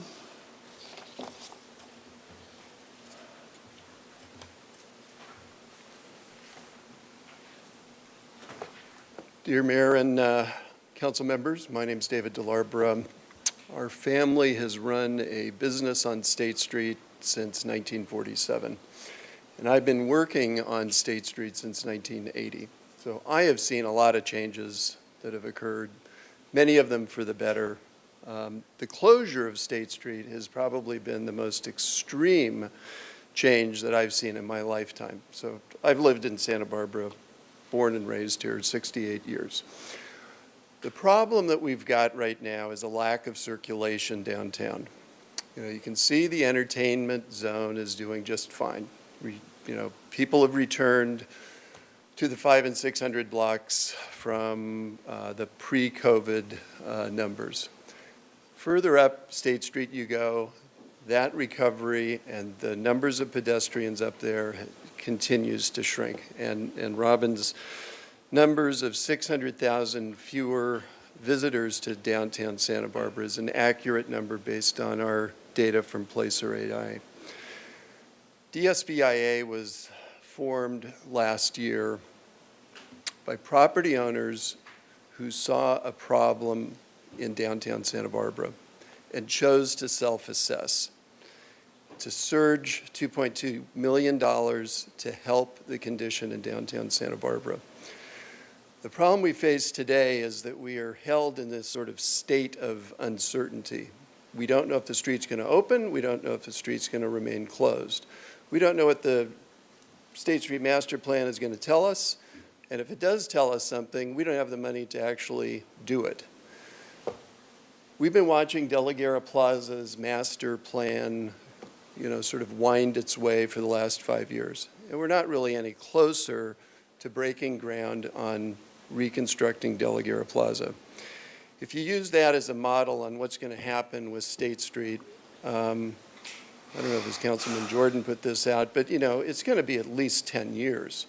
So what are we going to do? We're going to keep State Street closed for 10 years until we figure out what the configuration is going to be.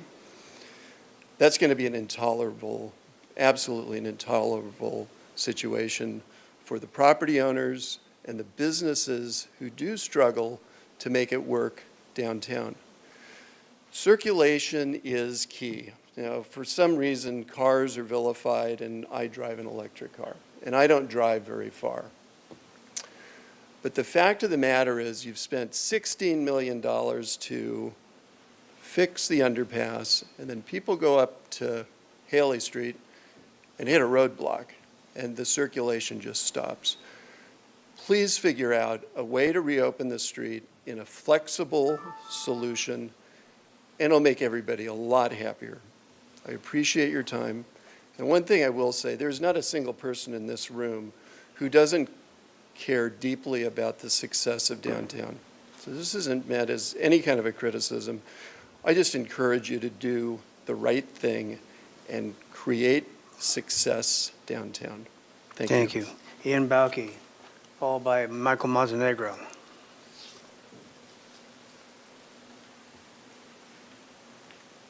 Good evening, Mr. Mayor, members of the City Council. First of all, thank you to staff for the patience and the hard work. I, too, share the frustration as someone who has followed this process since before the idea of a State Street Advisory Committee was even floated before the council. I've been paying attention to this because as a born and raised Santa Barbara resident who has seen State Street and enjoyed State Street before the closure, I know viscerally just how much more magic was introduced into that space and how much more potential still exists in that space with its car-free configuration. A few things I want to point out today is you have now, for 5 years, an entire class of UCSB students, an entire class of San Marcos, DP, SB, HS students who started as freshmen and graduated, and State Street was car-free for their entire time there. This has become now something that we are attached to, and many of us, as the Strongtown petition shows, are very proud that Santa Barbara is unique and special in doing this. And I'm honestly now envious that Ventura is going to outpace us, and I hope that you catch up, to be honest with you. I think we need to follow their example. They had very similar discussions and very similar arguments. I think we've learned a lot. There have been a lot of experiments. I think the Pedlets and the Loop Shuttle have amazing promise and show what the potential of the master plan version could be, or even that interim in between. I think we've also learned from the 1200 block with a one-way northbound configuration that was not beneficial to the businesses on that block and has upset many people to the point that many have asked for it to be removed. I'd also like to point out that, I too drive an electric car. I don't live downtown. I can't walk or pretty reasonably bike downtown, but I go downtown for work and I go downtown on the weekends too to enjoy it. And I drive my car to enjoy a car-free space. It's not about vilifying the mode of transportation. It's about what creates the destination people want to enjoy. And we need to think about the potential market differentiation for Santa Barbara being one of the only cities that have a promenade of this length, of this quality, and our inherent assets that we can lead into it. I also want to point out that, as a member of this Transportation Circulation Committee, and I'm just speaking on my own behalf today, we saw the data on safety, and I think it's important to remind folks. In 2018, the City Council adopted the Vision Zero strategy. Lower State Street was the third highest corridor for fatal and serious injuries in the city. Today, it's not even in the top 75 in the 2020 to 2024 list, and that includes all the bike incidents. So please support the staff recommendation, and let's move forward. We don't need more artificial uncertainty. I think there is consensus. You're not going to get a unanimous answer, but there is consensus for car-free State Street. Thank you for your time. Michael and public service. Montenegro, followed by Trey Pinner.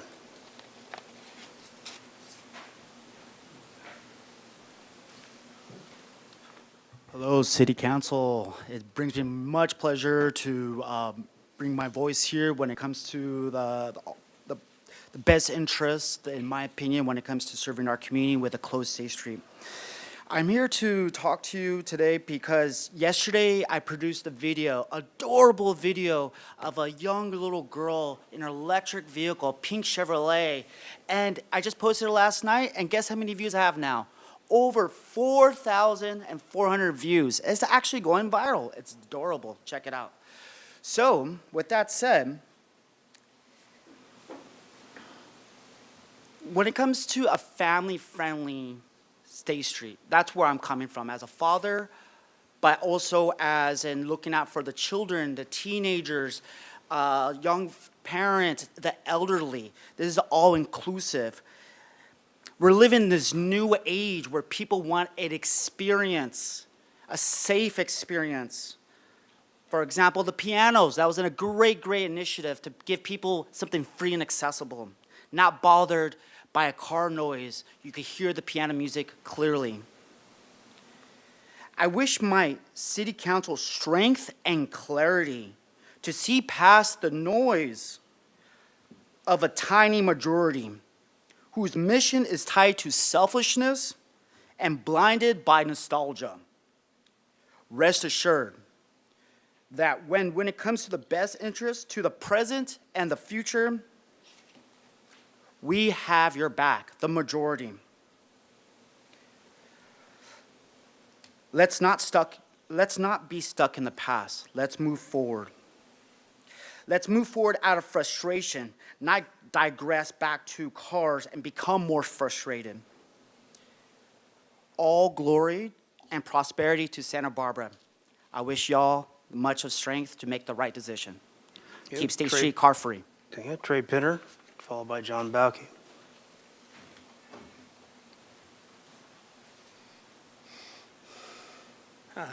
Thank you, Council. Good to be with you again today. I want to recognize staff and all the work that's been done on this matter.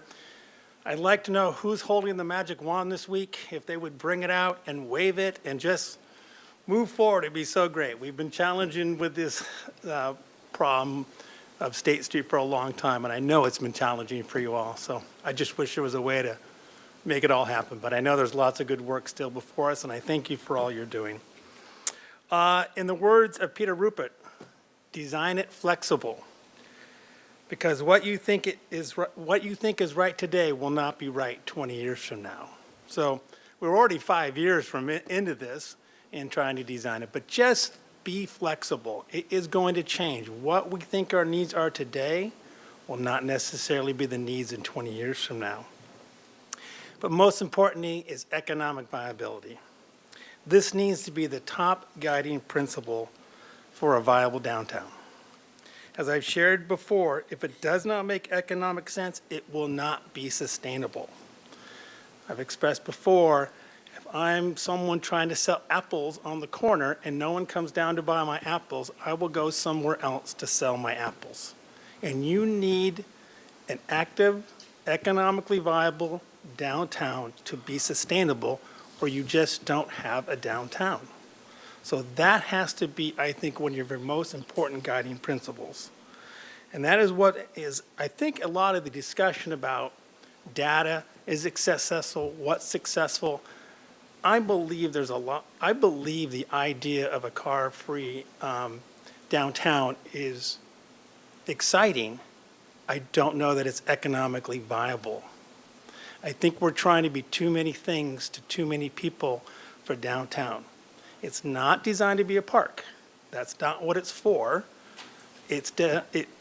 This downtown started 100 years ago for a business center, for things to happen, for people to buy things, for people to be.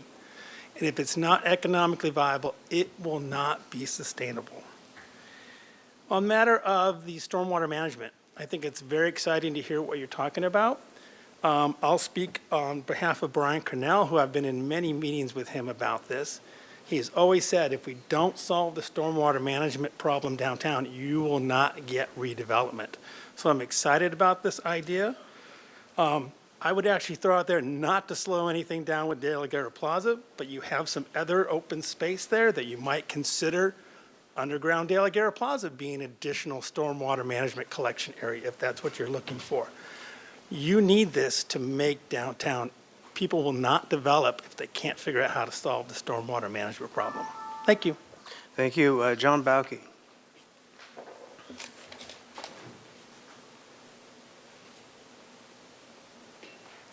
Mr. Mayor, I'm speaking before you today as a resident, not a member of the Planning Commission or a member of the State Street Advisory Committee. This is just my personal thoughts. First off, I come into this with a unique perspective that I've known Stefanos Polizoides for over 30 years.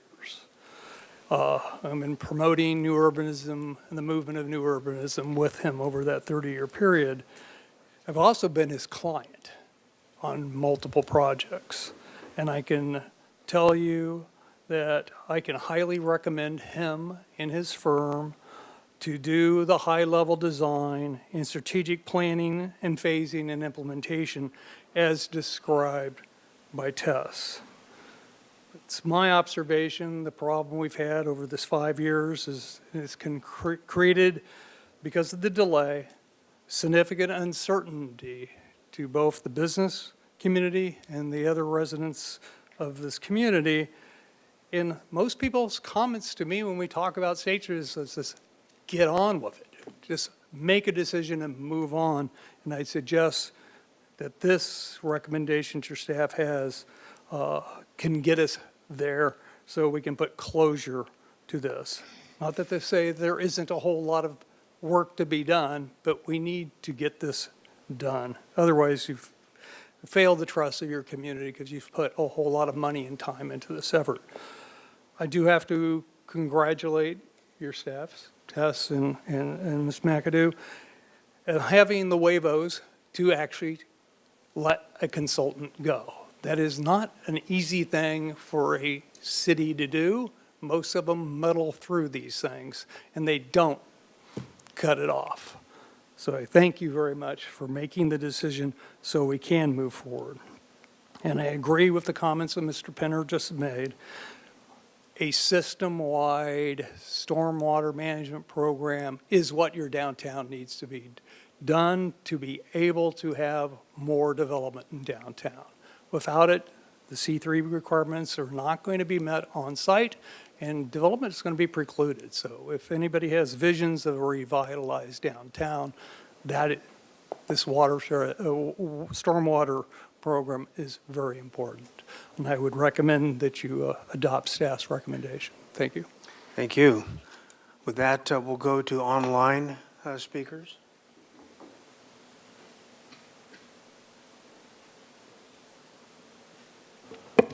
We have 4 hands raised. I'll read the names.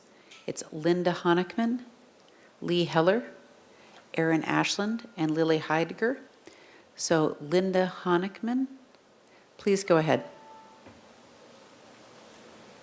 Thank you, Mayor Rouse and City Council. I'm Linda Honickman, a South County homeowner who looks forward to the implementation phase of plans for our downtown core. We've taken a few steps backward on planning steps for Paseo Nuevo and State Street, but I'm hopeful that this is the darkness before dawn. During the final planning, I hope you will be aspirational and will allow for innovation. I would like to elevate comments by Luca de Gruma, an up-and-coming community leader who is only 20 years old, but grasps all of the concepts that I agree are important for success. Quoting from his recent op-ed in The Independent, Santa Barbara's future vitality depends on making space for younger generations who want to build their lives here. And a walkable, bike-friendly downtown offers immense value for renters, service workers, parents, and young professionals alike. Bringing cars back will just make more cruising, since parking has always been on nearby streets and in garages. A walkable downtown supported by efficient bus, bike, and trolley routes is the sustainable long-term transportation solution Santa Barbara actually needs. Pedestrianizing State Street offers us a chance to lower transportation emissions, support small businesses, and unlock opportunities for equitable economic growth.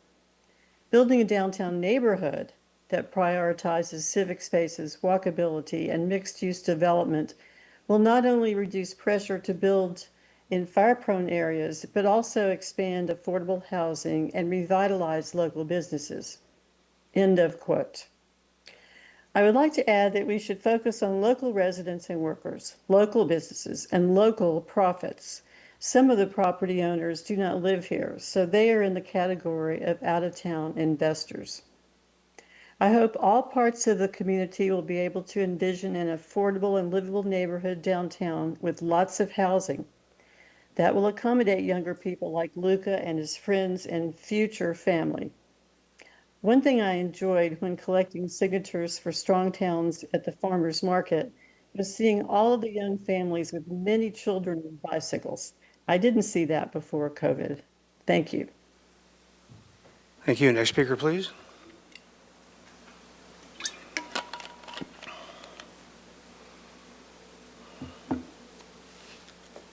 Next speaker is Lee Heller. Lee Heller, please go ahead. Mr. Mayor and members of the council, since I've already spoken in front of the Board of Supervisors twice today, and you've heard a lot of people, I promise you I'm not going to take 3 minutes. I do want to thank all of you and staff for your patience and your hard work. And I'm also going to stick to the agenda item. I have a well-known personal preference for keeping State Street closed to cars, but what I have a stronger preference for is accurate data-driven decision-making. And so what I'm hoping this consultant, who has clearly received high praise for many quarters, is going to do is cut through the noise of cherry-picked data and data that's driven by the preferences of the people who hired or are using an app, and gives us accurate information about what's going on downtown and, to the best of our ability, why it's happening. Because from that, we can make the best informed decision about what to do with State Street and the downtown corridor. I think we have enormous opportunity, but we also have significant financial constraints. And the best thing we can do is get to some kind of decision pretty soon. So I didn't hear a lot in the discussion tonight, and I didn't see much in the memo about providing a kind of hard stop for these consultants, making sure we do have a report by the end of the first quarter so that we can finally get this master plan in front of the community and in front of you, and we can start making some significant decisions. So my goal would be to have direction from you that the consultant needs to hop to it, obviously not without doing an inferior job, but also that we then have a data-driven approach that lets us make the best decisions for this community. Thank you. Thank you. Next speaker, please.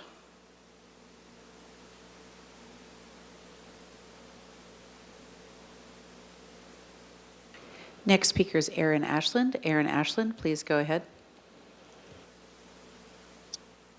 Good evening, Mayor, council members, and city administrator. I'm speaking tonight about the DSBI's petition to reopen State Street to northbound car traffic. I'm deeply concerned this petition is being presented under false pretenses. The landlords are promoting a plan filled with promises, bollards, lane dividers, new amenities, but they don't have the authority or the funding to make any of it happen.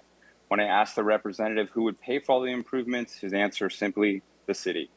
So while the city is facing multi-million-dollar deficit, the landlords are proposing that taxpayers fund their vision, one that goes directly against what 80% of the residents want, which is a car-free, people-focused promenade.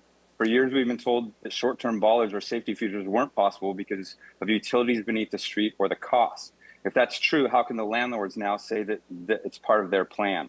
Were those signatures gathered under false claims? And if so, shouldn't they be rejected? And if these things actually are possible, then why haven't we done the simple, obvious things that could have made a real difference right now? Bollards cost about $12,000 each. 2 or 3 would be enough to allow a trolley to pass while keeping the streets safe for pedestrians. That would bring back a full-size trolley connecting the blocks, giving visibility to businesses in the upper and theater districts, slow down bikes, and help move people through downtown more efficiently, all for a tiny fraction of what these landlords are proposing. Reopening State Street would also mean tearing out the new ped list, wasting hundreds of thousands of dollars, and undoing years of progress. We'd go back to the time when we only had a handful of restaurants that had outdoor dining and almost none on the west side.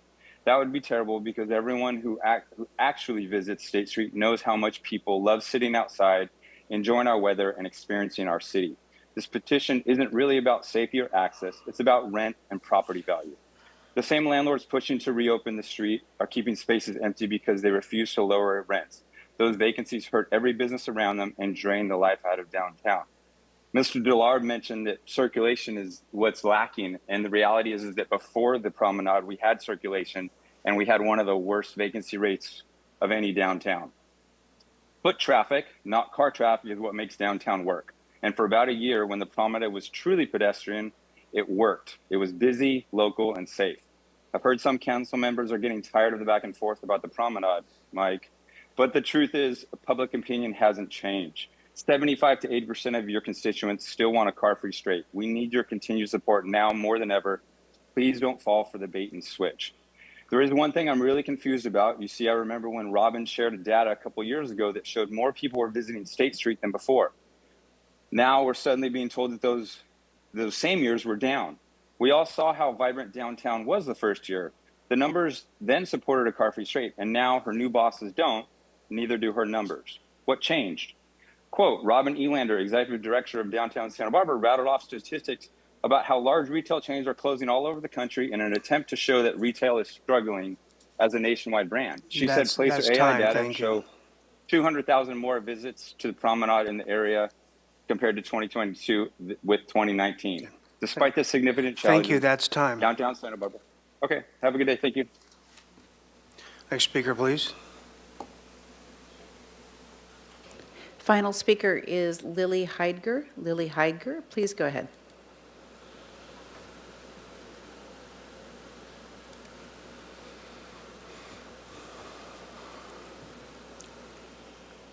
Lily, you can unmute yourself and go ahead.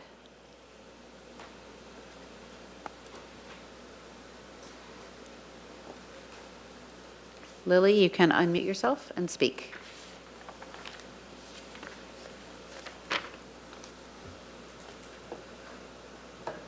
Okay. Mr. Mayor. Okay, very good. With that, we will close comment and go back to council for comment and deliberation. Ms. Sneddon. Thank you, Mayor Rouse. So just for a little context, and I'm sure people get tired of hearing me talk about this, but in 2018 and from then on, some of us were asking for a master plan. And this was long, long before COVID. It was myself, Anthony Grumbine, Cass Ensberg. We would meet regularly and talk about the necessity for a master plan. Downtown was in trouble. We saw that it was in trouble. We had more vacancies than we have now. We had major projects, De La Guerra Plaza, Library Plaza, with nothing that was tying them together.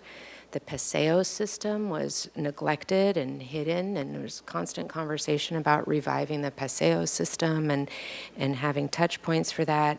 The stormwater issue needed to be addressed, and it was discussed then that there was no tie-in with the stormwater. And this was before COVID, long before COVID. And at that time, Paula Zoide's name just kept coming up as the name, the one who would have the experience, the expertise, the just really world-class chops to honor our beautiful city. Again, long before COVID. This has been a difficult path, but I'm actually really excited that now we have the prospect of Paula Zoides helping us see this through. And in between there came the massive life-changing event of COVID. And I think without that, without the pandemic and the street being closed the way it was, I don't even think we would have had the courage to dream so big that we could close the street. But now we've seen a glimpse of what it could be. This is our chance. I think we are so close. We owe it to the public and all of those who've worked on this. I mean, we've had meetings and public outreach at all of the independent boards and commissions, at the library, questionnaires. We did that during the hardest of times, during when we were just learning how to use Zoom and how to have these meetings during a pandemic. And even during that great fear of time, people came out to come to downtown when it was first open to pedestrians, closed to cars, and open to outdoor dining. Before that time as well, Macy's closed, Nordstrom closed, and we don't talk too much about the news press being a black hole. It used to be, when the news press was alive and well, it was so vibrant, people constantly crossing the plaza, moving all around. So even with the loss of those massive structures, the news press during the day, Nordstrom, Macy's, we've still managed to do all right and to stay at least level, which is miraculous given that we have those big black holes. It would be an honor to have Paula Zoides turn his attention to our downtown. I think very, very excited. We have not seen yet all that we can be. I'm just asking, please, to give us the chance. We're just months away from seeing it. So before we do any more polling, I think it's incomplete.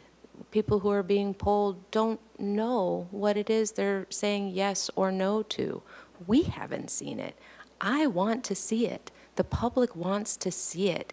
It's been this many years. I just think we need to see this through.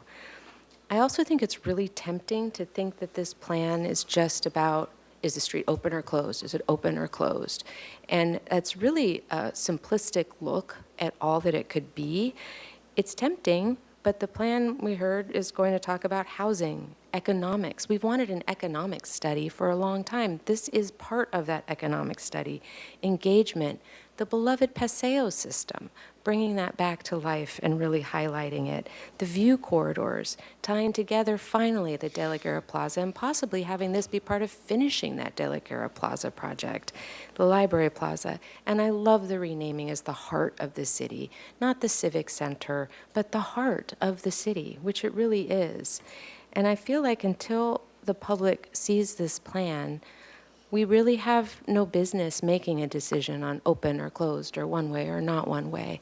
I think we need to see what it is that we're making a decision about. What we have is special, and I think we owe it to ourselves. I'm going to make a personal hope that includes a trolley. I think anytime a trolley comes up, people get very excited. I hope it includes trees, an urban forest. I hope it includes times when it can be purely pedestrian. I hope it includes art and engagement. I hope it can be flexible, and I really hope we can finish it. And I'm really excited to see what it could be. And I'd like to move the staff recommendation. All right, thank you. Okay, well, I guess I'll say a few comments and we turn the lights on. So, now you're turning the light on. A little slow there. Huh? No, that's fine. I'll put some stuff out there. You guys, I'm just going to irritate you guys anyway. But this is particularly frustrating, and it has been frustrating, as Ms. Harris pointed out. I'm frustrated to be seeing all we're seeing today for the first time.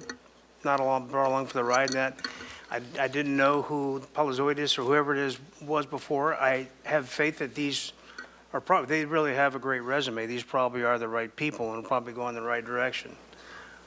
But this entire process, we've really hurt our credibility with the public in general. We've sat and equivocated and done zero for 5 years, and now then 6 summers gone by.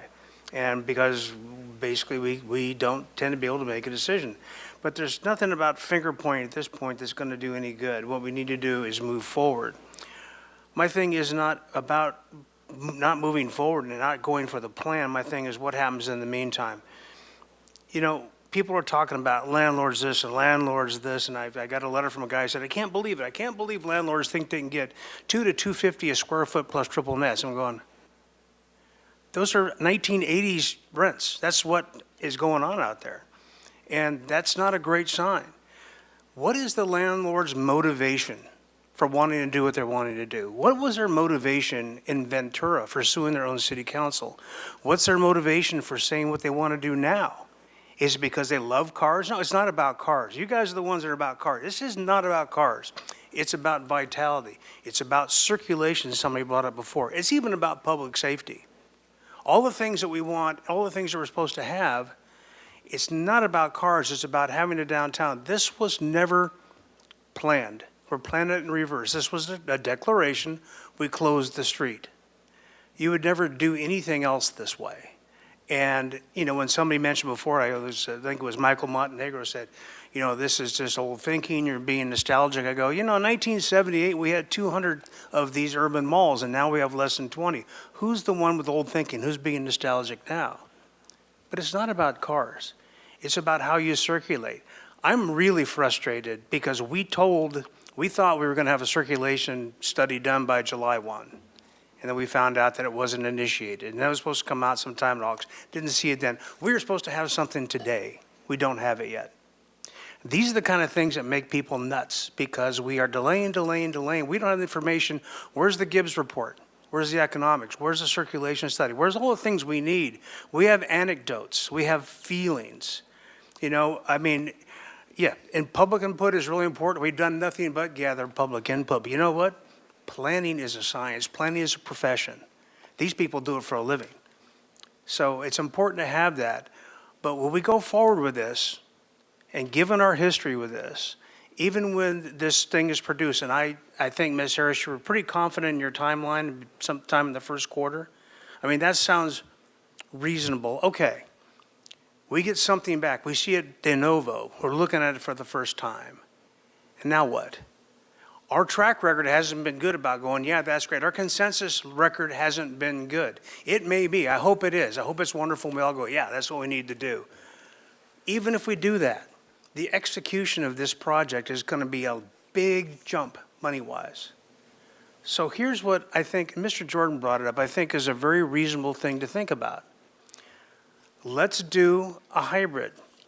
Let's get it open one lane. Let's let the traffic flow. If you're really that afraid that it's going to work, then I don't know what the answer is. But the idea of having this closed like this is exactly what other towns, I've talked to the mayors in Fresno, in Carmel, North County, San Diego, and they've all just said, you know, we tried it, we wanted to do it, we thought it was wonderful, it didn't work, we ripped it out, and things have been better. You know, none of those people, including Boulder, is a main street. Santa Monica, which is struggling right now, is not a main street. This is a main street. Not only is it a main street, it's a long main street. So what we've done is extraordinary, and somehow we expect it just to work. I mean, there's some folks in this room would probably argue what we have out there right now is wonderful. I'm not one of them. And the landlords and the shop owners aren't there either because they are reducing rents. They are, some of them, a few of them have gone ahead and had their properties reassessed downwards.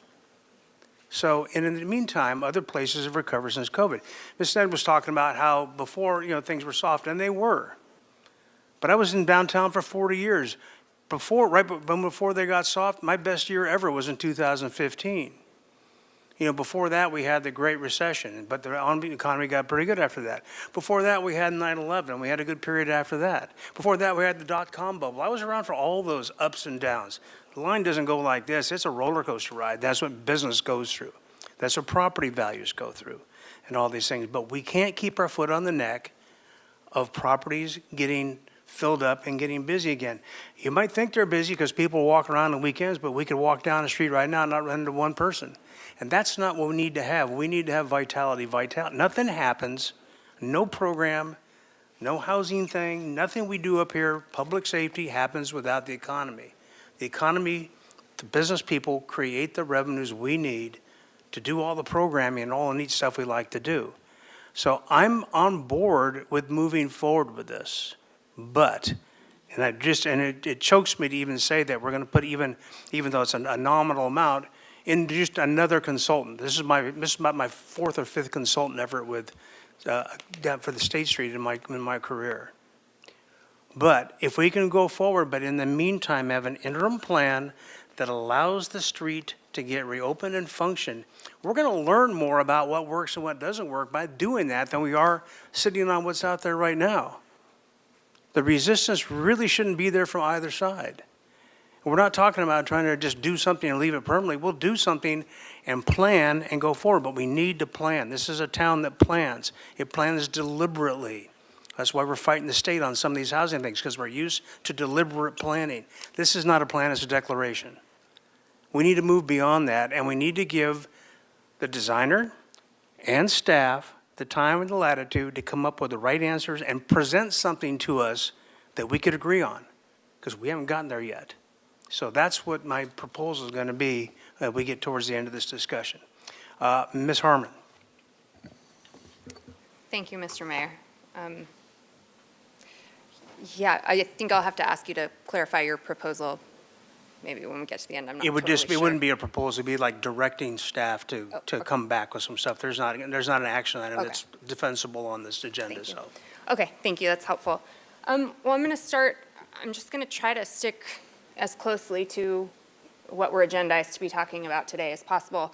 On the stormwater project, I really am excited about it. I think it's sorely needed. I'm really grateful that it's coming forward. Mr. Pinner, Mr. Bauke, they're right about the importance of doing this, not only for the State Street effort, but broadly as we think about housing downtown and across the city, and sustainability and how we fit all of these different really important pieces together. So I'm fully supportive. I don't know, it gets a bit lost in the larger conversation, I think, but I wanted to start with that by just saying it's a really, really exciting thing, and I'm very, very much looking forward to moving it forward.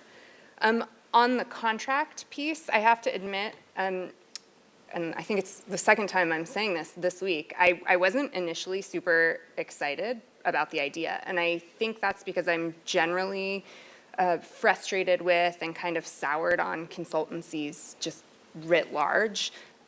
Honestly, I think we've been disappointed by consultancies more often than we haven't been.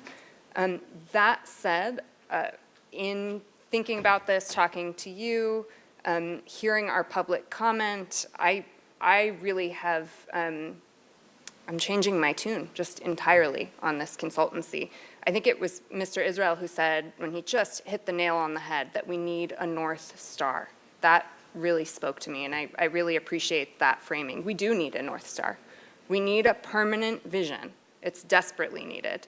The idea of a North Star, of a permanent vision, is why I've supported the master planning effort from the beginning, and it's why we owe it to our constituents to see it through to the very end. as to the consultant specifically suggested by staff, really excited about the choice. The more that I heard about him today, I did some quick Googling. Mr. Polizoides, clearly his experience, his website has just a wealth of information, really impressive. And I think it's the right choice for our downtown and for our whole community. So I appreciate that, and I appreciate the work to overcome my skepticism, because it was a big mountain to climb, and I'm supportive, very supportive of moving forward and looking forward to seeing the result. I do want to address the idea of interim changes. And I have to say that I'm somewhat torn, I think, on the timing of when we have that conversation around interim or phase changes. The question that I'm grappling with, I think, sort of I'm hearing from everybody, is when do we have that conversation? Do we wait until the master plan is done? Do we do it at some other point? I agree with Councilmember Jordan on some level that quick wins are really needed. And I do think that there is a lot of frustration with this liminal state. But I also think that our approach to State Street planning in general over the last 5 years has suffered from our lack of long-term plan. The street itself is suffering from a real lack of coherence to our decision-making. So on that basis, I think there's real logic in waiting until we have clarity around the permanent vision before we think about what the phase changes are or could be. I don't know, I guess I'm just sort of going around in circles. I worry about waiting 6 months to do that, though. So I put it to Ms. McAdoo, is there some opportunity for an interim step? Can it was mentioned Mr. Polizoides maybe could come back in concert with that traffic study and the economic study. I think I've heard now we're 8 to 10 weeks away. And maybe he can give us some advice that's at least guided both by our studies and by the direction that he is leading us with the master plan. I'm trying to just find some interim here. If that's the direction from council, let us talk with the team and figure out what a timeline could look like. And I want to have more certainty around the traffic study deadlines and timeline. And obviously, Mr. Gibbs's report we have, but wanted to have it come back all as a package because it makes more sense that way. So if that's where council wants us to go and you want to see if we can come back in sort of a interim period, we can talk about that and see what might be possible. But let us do that. Thank you. Yeah, I frankly, I think I would support that for a number of reasons. First, I don't want to have this conversation absent the studies, absent the feedback from the consultant that we're spending this money on. It just doesn't, it sets us up for more and more and more of this. So that doesn't make sense to me. It also doesn't quite track with me to wait 6 months to have this conversation. I think an added benefit of this, interim conversation is it's an opportunity for us to give feedback to Mr. Polizoides on the general state of the master plan. One of the things that I think is challenging about this process is we all do feel a little bit in the dark on it.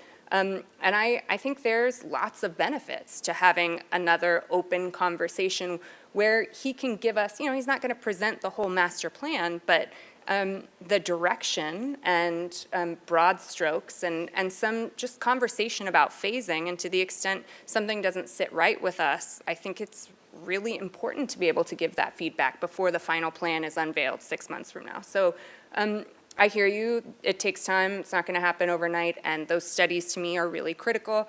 But I would very much support having that conversation before the final plan is done and appreciate your willingness to think about how to fit all those pieces together.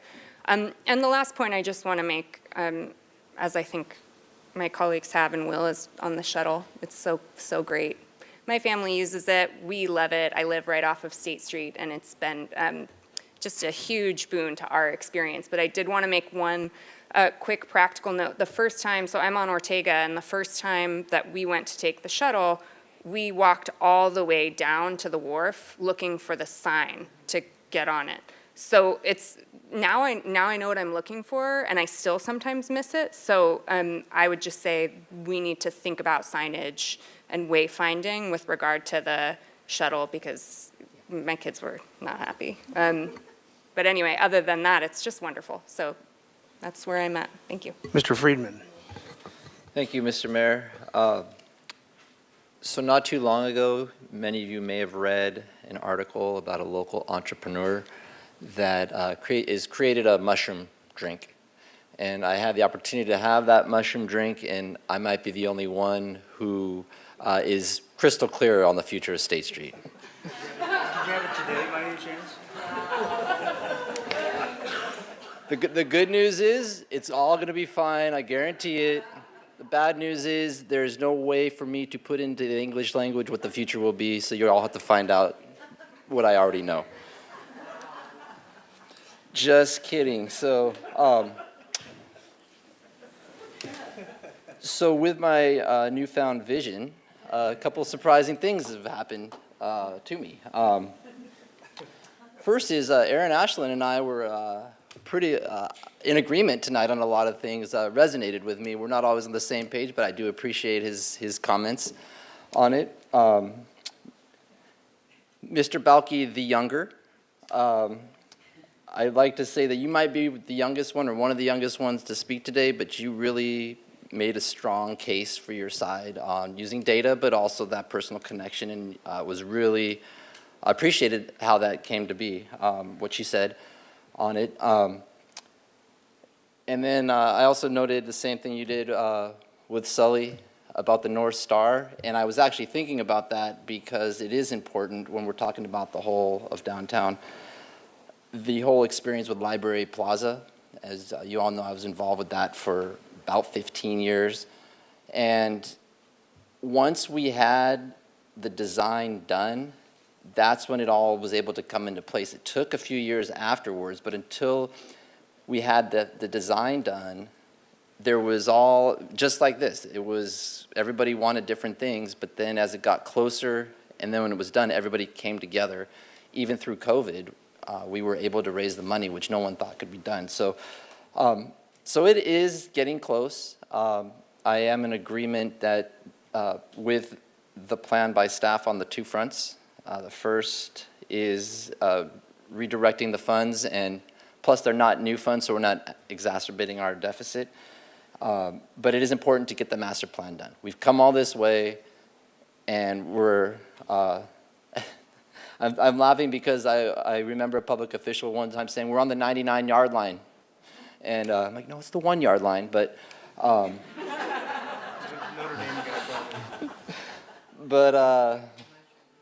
it's the mushrooms, but we are almost there. And I think that will go a long way to get everybody to come together to see what the vision is. And that will also help us inform us what the interim is going to be, because just because the plan is done, it is a fact. We don't have any money to pay for it, or very little. And it will be in phases over a number of years, but then we know what it's going to be, and then you can actually make some interim changes. But everyone's got to be open to what those could be. But there'll be some data and other things. And the other part of it is that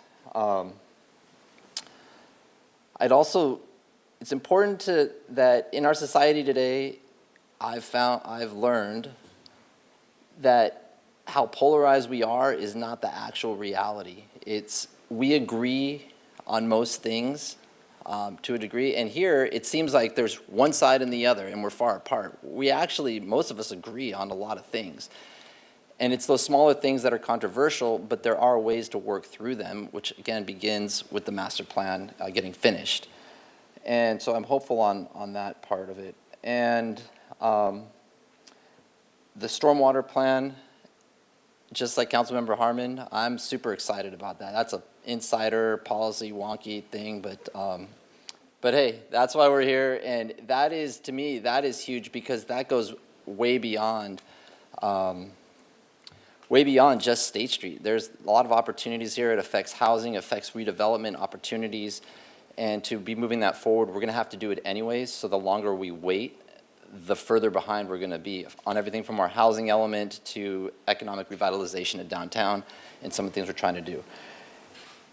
So to the two different sides, it isn't cars versus no cars or opening it up, but I would say to the downtown property owners, they did mention circulation is lacking the further up you go, and that's my own personal observations for the most part. The 1100 block is kind of an anomaly, but it would behoove those who want to keep the cars off right now to take that into consideration, the circulation elements, because it is something that is, when you come up under the brand new underpass and you hit that block, it does affect circulation. To what degree, that's debatable, and we'll learn more about that in the coming months. To the downtown property owners who are discounting that if you just open it up, everything will work it out. It is a fact, you heard it today, there will be people that will not go downtown anymore that are already there. So the other side has a valid point as well. So I think it's incumbent upon us to kind of focus on the future. I like the idea of saying, let's wait till we get the studies, the circulation, and the public safety input. That's something that hasn't been mentioned, but that's going to be a key factor in the public safety and accessibility. I mean, we've had a couple of fires on State Street that fortunately we haven't had to use the ladder yet. But that is a major issue that we really haven't fully explored. The current conditions impact that or not. And that's part of what's coming, if I'm correct, Ms. McAdoo, is input from public safety. That will be a new added element for us to have. The other thing I wanted to say for our Strong Towns friends is it's just an observation, just feedback. I'm not taking a position on your study, but if your petition, if you're downtown and you're asking people, of course, most of them are going to support what you're saying, but we get a lot of emails at council, individual emails, not form emails, from a lot of the community that is upset with the current state of downtown, that say they don't go downtown. So I would recommend to kind of address that, and I'd be interested to learn, if you went up to, spend one of your time going up to Loretta Plaza at a busy time, and you ask people just a couple questions. What are your thoughts on downtown, and why are you going here instead of downtown? Just to hear what they say. I think it would provide some value. It might validate what you're saying. It might. It's a good study to have because you're out of the downtown area, and there's a lot of people in town who say they don't go downtown. Well, were you going downtown 6 years ago? Maybe, maybe not. I don't know. But it's just it would be a good data point to have to supplement what you're giving us. Almost done here. And then I just also wanted to kind of go back to 2 years, almost 2 years ago to the day, I think it was in October of 23, when I proposed doing something similar to Boulder on the 4 blocks. And the reasoning, getting into it, was it's something we could manage, more resources and all that at the time. My position hasn't changed. Ultimately, our city is going to have some portions of State Street closed to cars. That's just the reality down the line. But we need to do it right and thoughtfully and deliberately, so that we have the successes. Because if you try to do too much and keep it the way it is and it doesn't work out, it could set back that effort years and years and years. Where if you're able to focus the proper resources, bring the property owners together in a common vision, and even if it's just a few blocks at first, to show what can be done while we're figuring out Paseo Nuevo, while we're getting the master plan, it brings everybody together. So that's really all I got. But again, supportive of the staff recommendation, 100%, and looking forward to bring that back. And I guess that mushroom drink was pretty good after all. Yeah, I'll second it. Okay, got a motion and a second on the floor. We're still talking. Ms. Santa Maria? Thank you, Mayor Rouse. I am in agreement with what some of my colleagues have said. I do think that it's worth noting that while I think all of us are united in wanting to see downtown and State Street succeed, I think the vision for what success looks like might look a little different for some people. What I hear majority from constituents and just from people in the community and the people who run their small business, the business tenants, is that they'd like it closed. There are more pedestrians, and that means more business.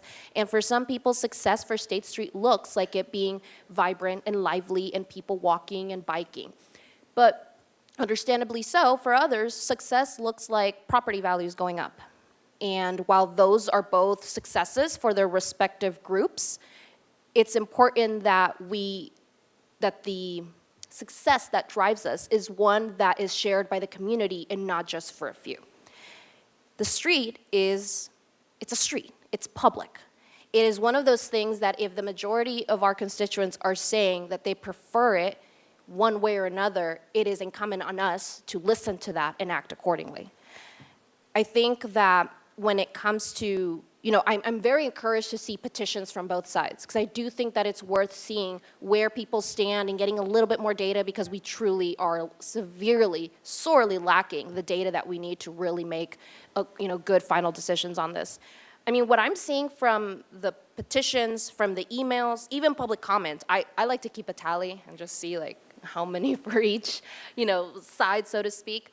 I mean, it still seems overwhelmingly, almost 3-to-1 folks wanting to keep State Street open to pedestrians and closed off to vehicles.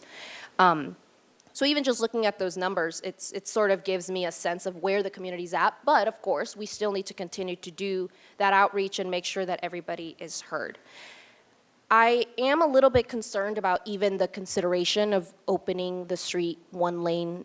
I don't see any data that shows why it would be beneficial to open it southbound instead of northbound or vice versa.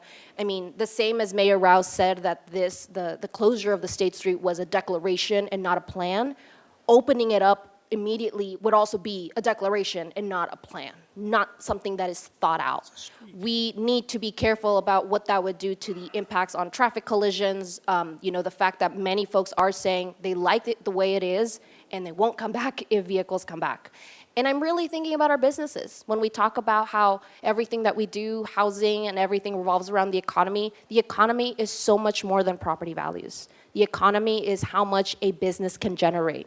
How many customers can a restaurant have?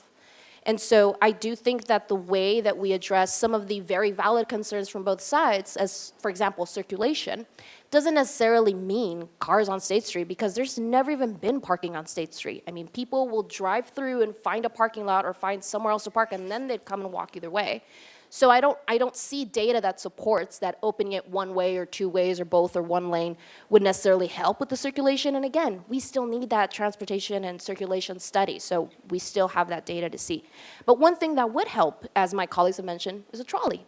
We saw from the data 10,000 new visitors in the last few months. That's huge. That's 10,000 visitors that come in, and I am so encouraged to see that it's pretty evenly divided, but it's slightly more local residents. And I think that is a really key thing that we need to look at and highlight and try to continue to replicate, because one of the things that we struggle with in our city as a tourism economy is that we're often wondering, where's the revenue coming in when it's the off-season? When tourists are not in town. And really, the clientele base is here. It's the community. And if we are able to create a heart of our city in our downtown that is conducive to your average resident being willing and able and encouraged to go and shop and dine on State Street, that is what's going to bring the vibrancy and the vitality back.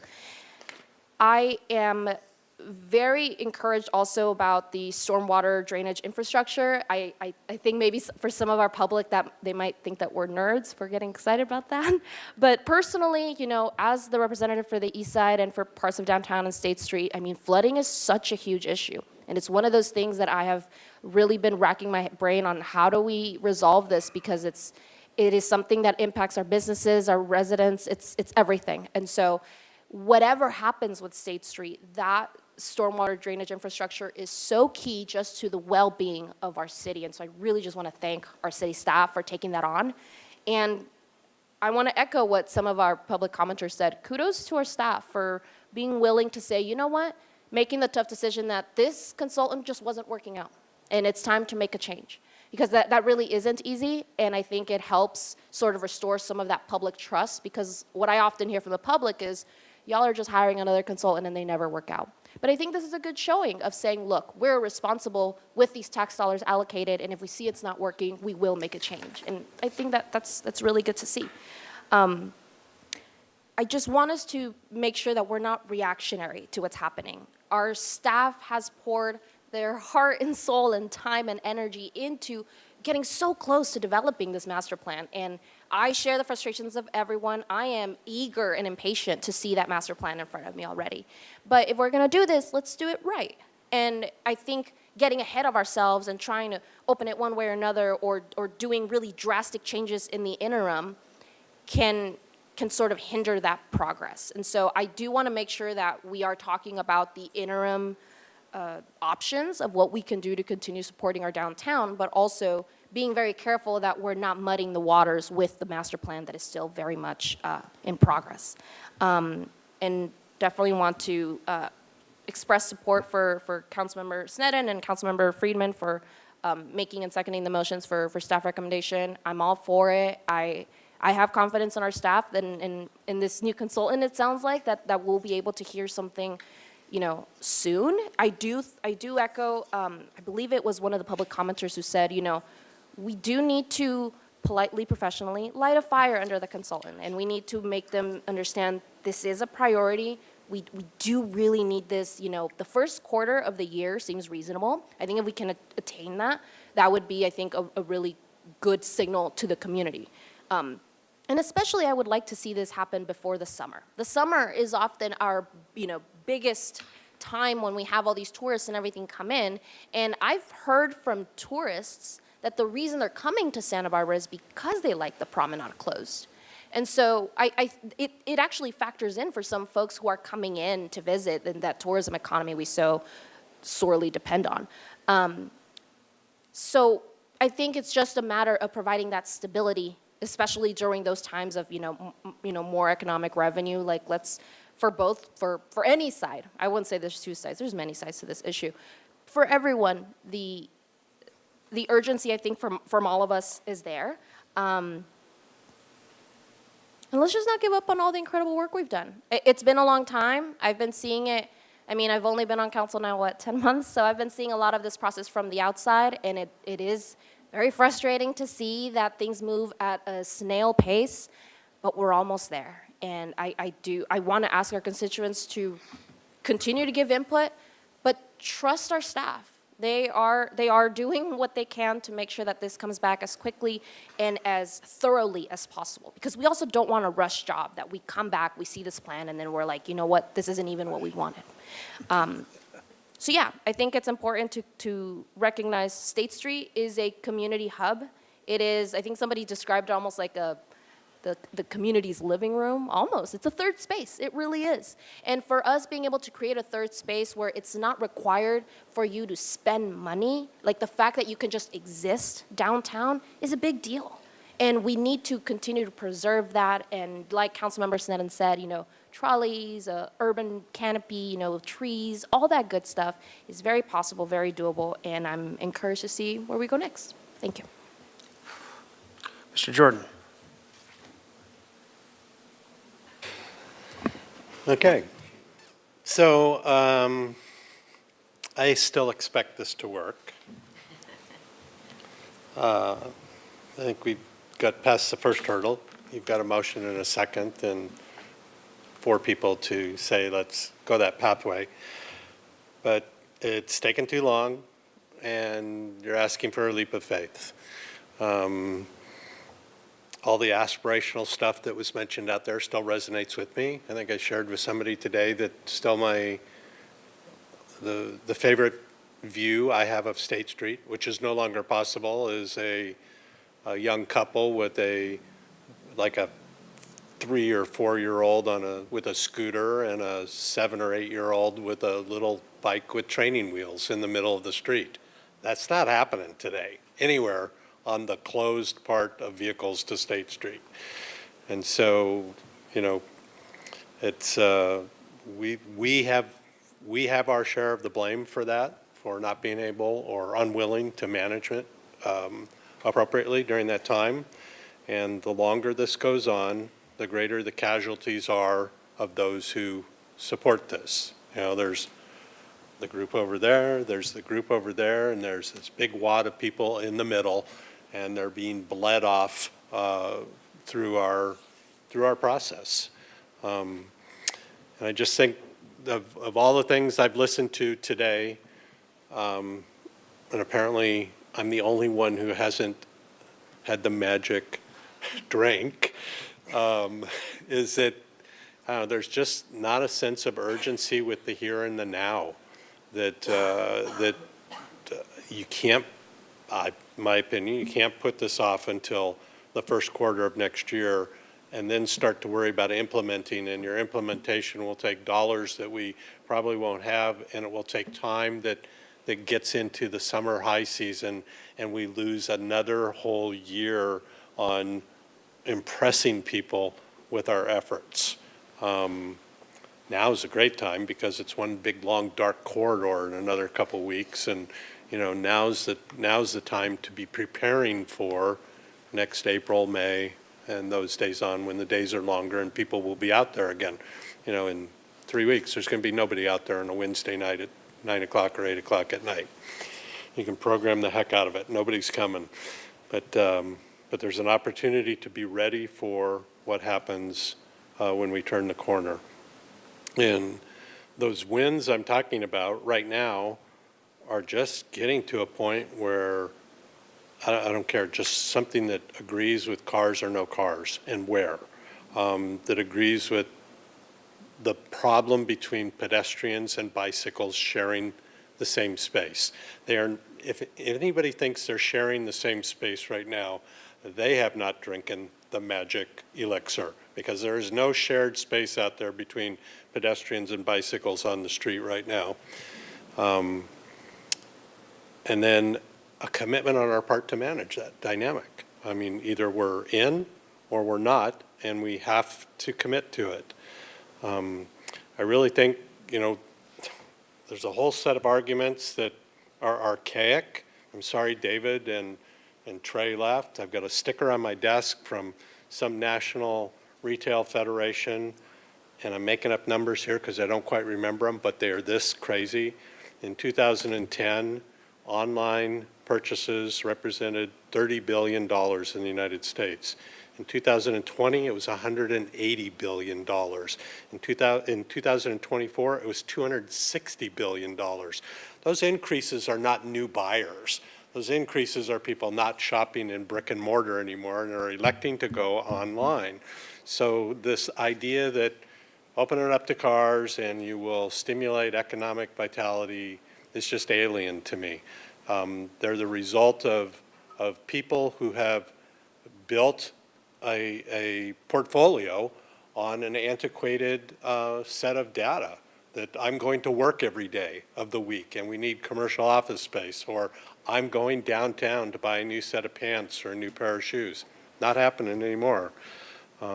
The alternate is true, so I'm doing the bride and the groom kind of thing right here, is that I think people are clinging on to this blank space that's more unprogrammed than programmed, has a problem with letting pedestrians walk freely and pause out in the street.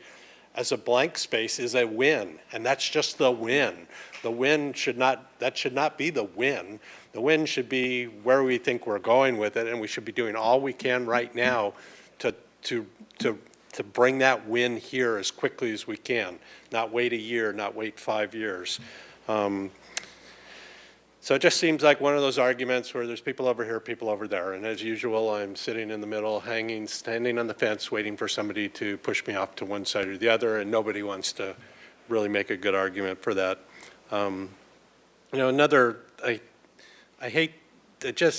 watch Pardon the Interruption on ESPN most every day, and one of the things they have at the end of that, for anybody who watches that, is they correct the hosts. They have a correction of the host thing, so it's kind of fun. But this constant bringing up the State Street underpass as a negative thing, that was the leveraging $2 million to get the $11 million project was not a vehicle project. It actually reduced the size of the street for the vehicles and increased the amenities for pedestrians and bicycles. So talking about going under the underpass and then, oh, we're running into a stoppage. Well, the underpass itself has become a stoppage, if you want to look at it that way. And it's a great improvement to the city, and it did exactly what it's supposed to do. But kind of twisting it around and using it as the opposite is just such a bad argument. And that's what you can tell I don't like to hear that argument. So, I'm not convinced that I see any resolution to this other than we're going to go spend some more money. We're going to wait for something to get done. I don't know what it is that's going to get done. And then I'm going to be annoyed that it's too close to next summer to implement any change for the high season. I don't really see any way out of this predicament. I'm hopeful that the people who think this new firm is the best thing since ice cream will actually be that, and then we can show some just show some wins. I mean, it's been made really clear to me that you know if you started this in 2018, this is one of the most ineffective processes I've ever seen in my life, and I've been part of half of it. Okay, so let's grade us all at C- and try and improve on that. And there's nothing special holding on to being special about a closed street, because that's all it still is right now. It's a closed street, and I famously or infamously said up here, quit calling it State Street, because it's not a street anymore. It should be a space, exactly what the three of you have been talking about down there. It should be a park or something else, and we are still stuck in the street mode, and we need to get out of that mode. So to the extent that I can further annoy anybody and help that happen, I will do that. So, that's about all I have to offer. That you can tell I'll carry my frustrations with me, and hope to be shown that it's not as bad as I think it is. So, thank you, Mr. Mayor. Ms. Harmon? Thank you, Mr. Mayor. Councilmember Jordan, so much of what you said, I think, resonated with a lot of us up here, so I really, really appreciate that.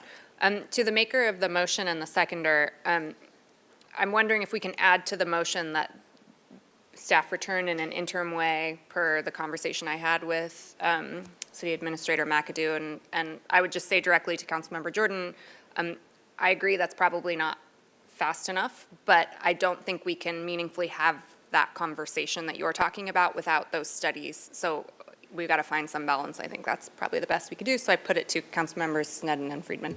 So you're asking to add that to the motion. And so, Mr. Mayor, could I just clarify? So that would be to add to the motion direction to staff to return at some undetermined point. I think it's when the traffic study And the public safety is complete, and to bring back some potential options for interim yeah. solutions. because if I can add to that thought, because I had a motion in mind for direction, but not for a motion per se, but was saying, asked staff options, including but not limited to two-way traffic, one-way traffic, partial closures, reactivation of pedestrian mid-block crossings, continue until a master plan is complete, financing determined and consensus reached. Mr. Mayor, that would be a little bit too much since that's not on this Well, agenda. okay, but I mean, we need, but there need to have something that's, Direction to staff to you know, return. we've completely disregarded what the DSBIA, who we were all excited about creating the CBID, has come to say and come to tell us.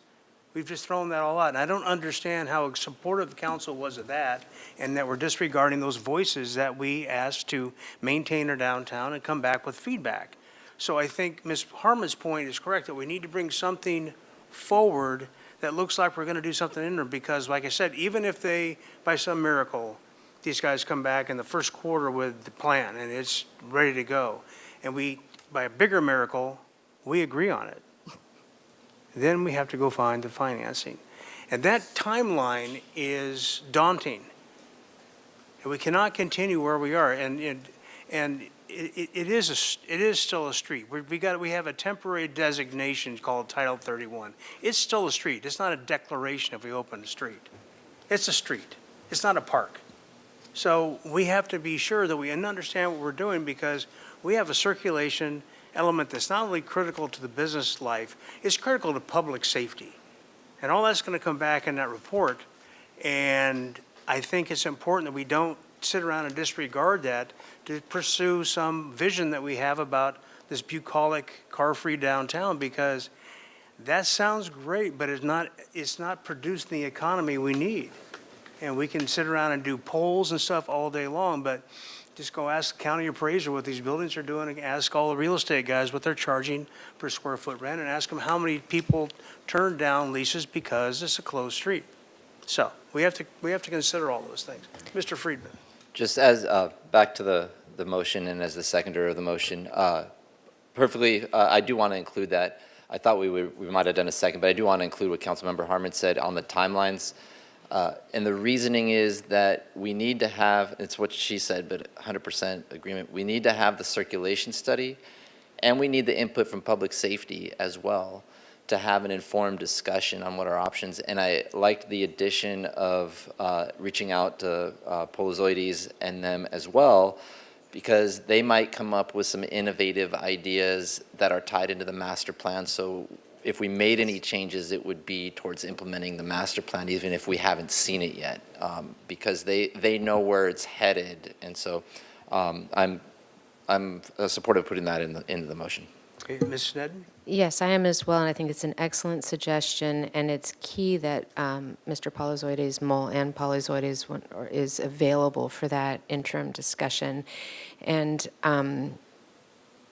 to the motion, just as comment to the motion, I think it's very important that things that now unfold are not seen as wishy-washy from here on out. So if we have, if we have interim suggestions and Polozoides comes and we as a council choose which things that we support, then we not keep adding to the narrative that everything is so much in flux and in play, because truthfully we've had pretty consistent support throughout, and I think it's time now to be supportive of the directions that come, so that we're not wasting Polozoides' time, we're not wasting our time and the public's time on that. But to the motion, I'm very happy to have that addition in there.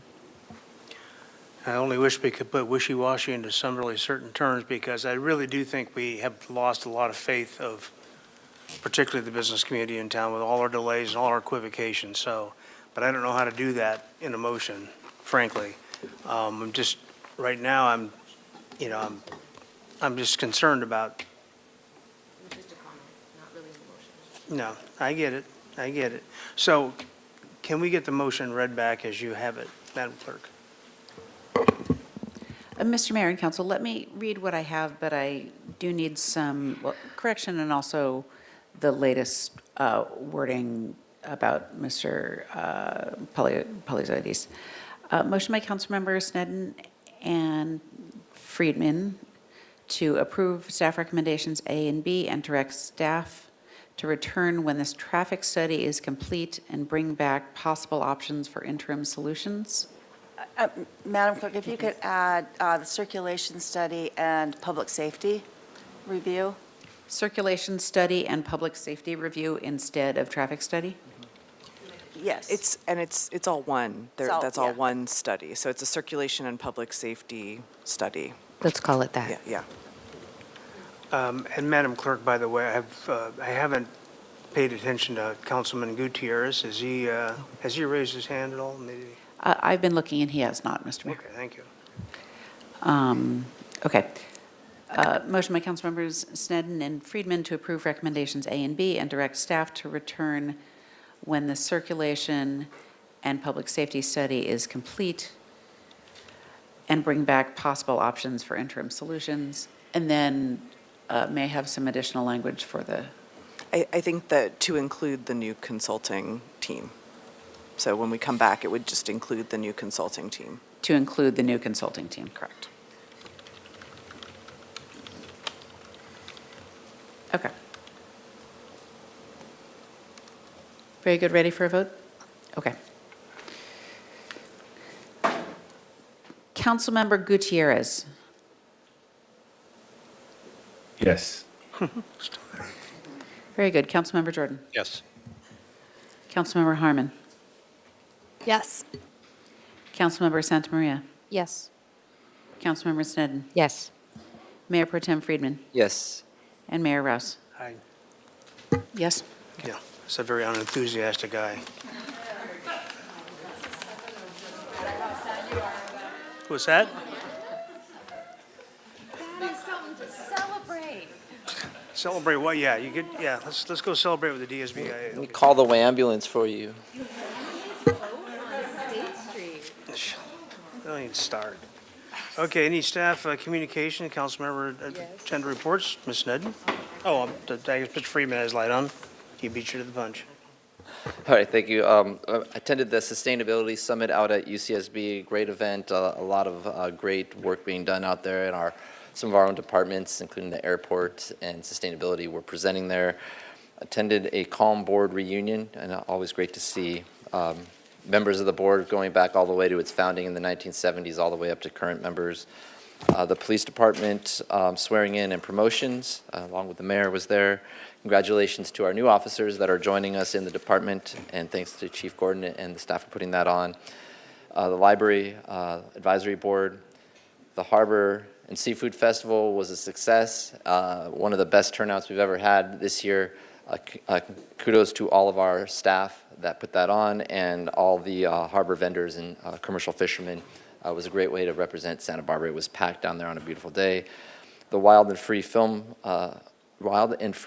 Festival kickoff, which showed Goonies at Ealing's Park, and it was an amazing time. A lot of families out there, and just wrap it up with a shout out to Gareth Kelly, who has put that on. He's a very lively speaker here on some of the issues at council, but he did a great job in kicking that off.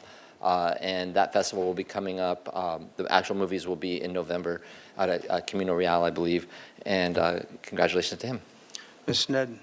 Thank you, Mayor Rouse. I attended the Once a Dawn, Always a Dawn reception, the Planned Parenthood annual event, attended a meeting hosted by Supervisor Roy Lee and the Mission Canyon Association to discuss common issues. Paseo Nuevo Community Outreach event, which was really well attended. At Water Commission, we heard updates on COMB, CCWA, and CCRB, so that's a really great place to get sort of an overview of all three of those agencies. And we also looked at the groundwater basins and sustainable yield study and the construction manager at risk model being used for Vic Trace. Attended Elected Leaders Forum on housing and homelessness. It was really fun meeting the Cal Poly planning study, the students who are studying the De La Vina corridor, so that was fun. Attended the No Kings March, and I really want to thank public safety and Ms. McAdoo and everything that went on behind the scenes to make that, the pre-planning on that to be such a peaceful, successful event. Really appreciate that. Attended the Roosevelt Hamer dinner, and then I can't believe that was just yesterday, but the strategic planning with council. That it? Okay, we are adjourned.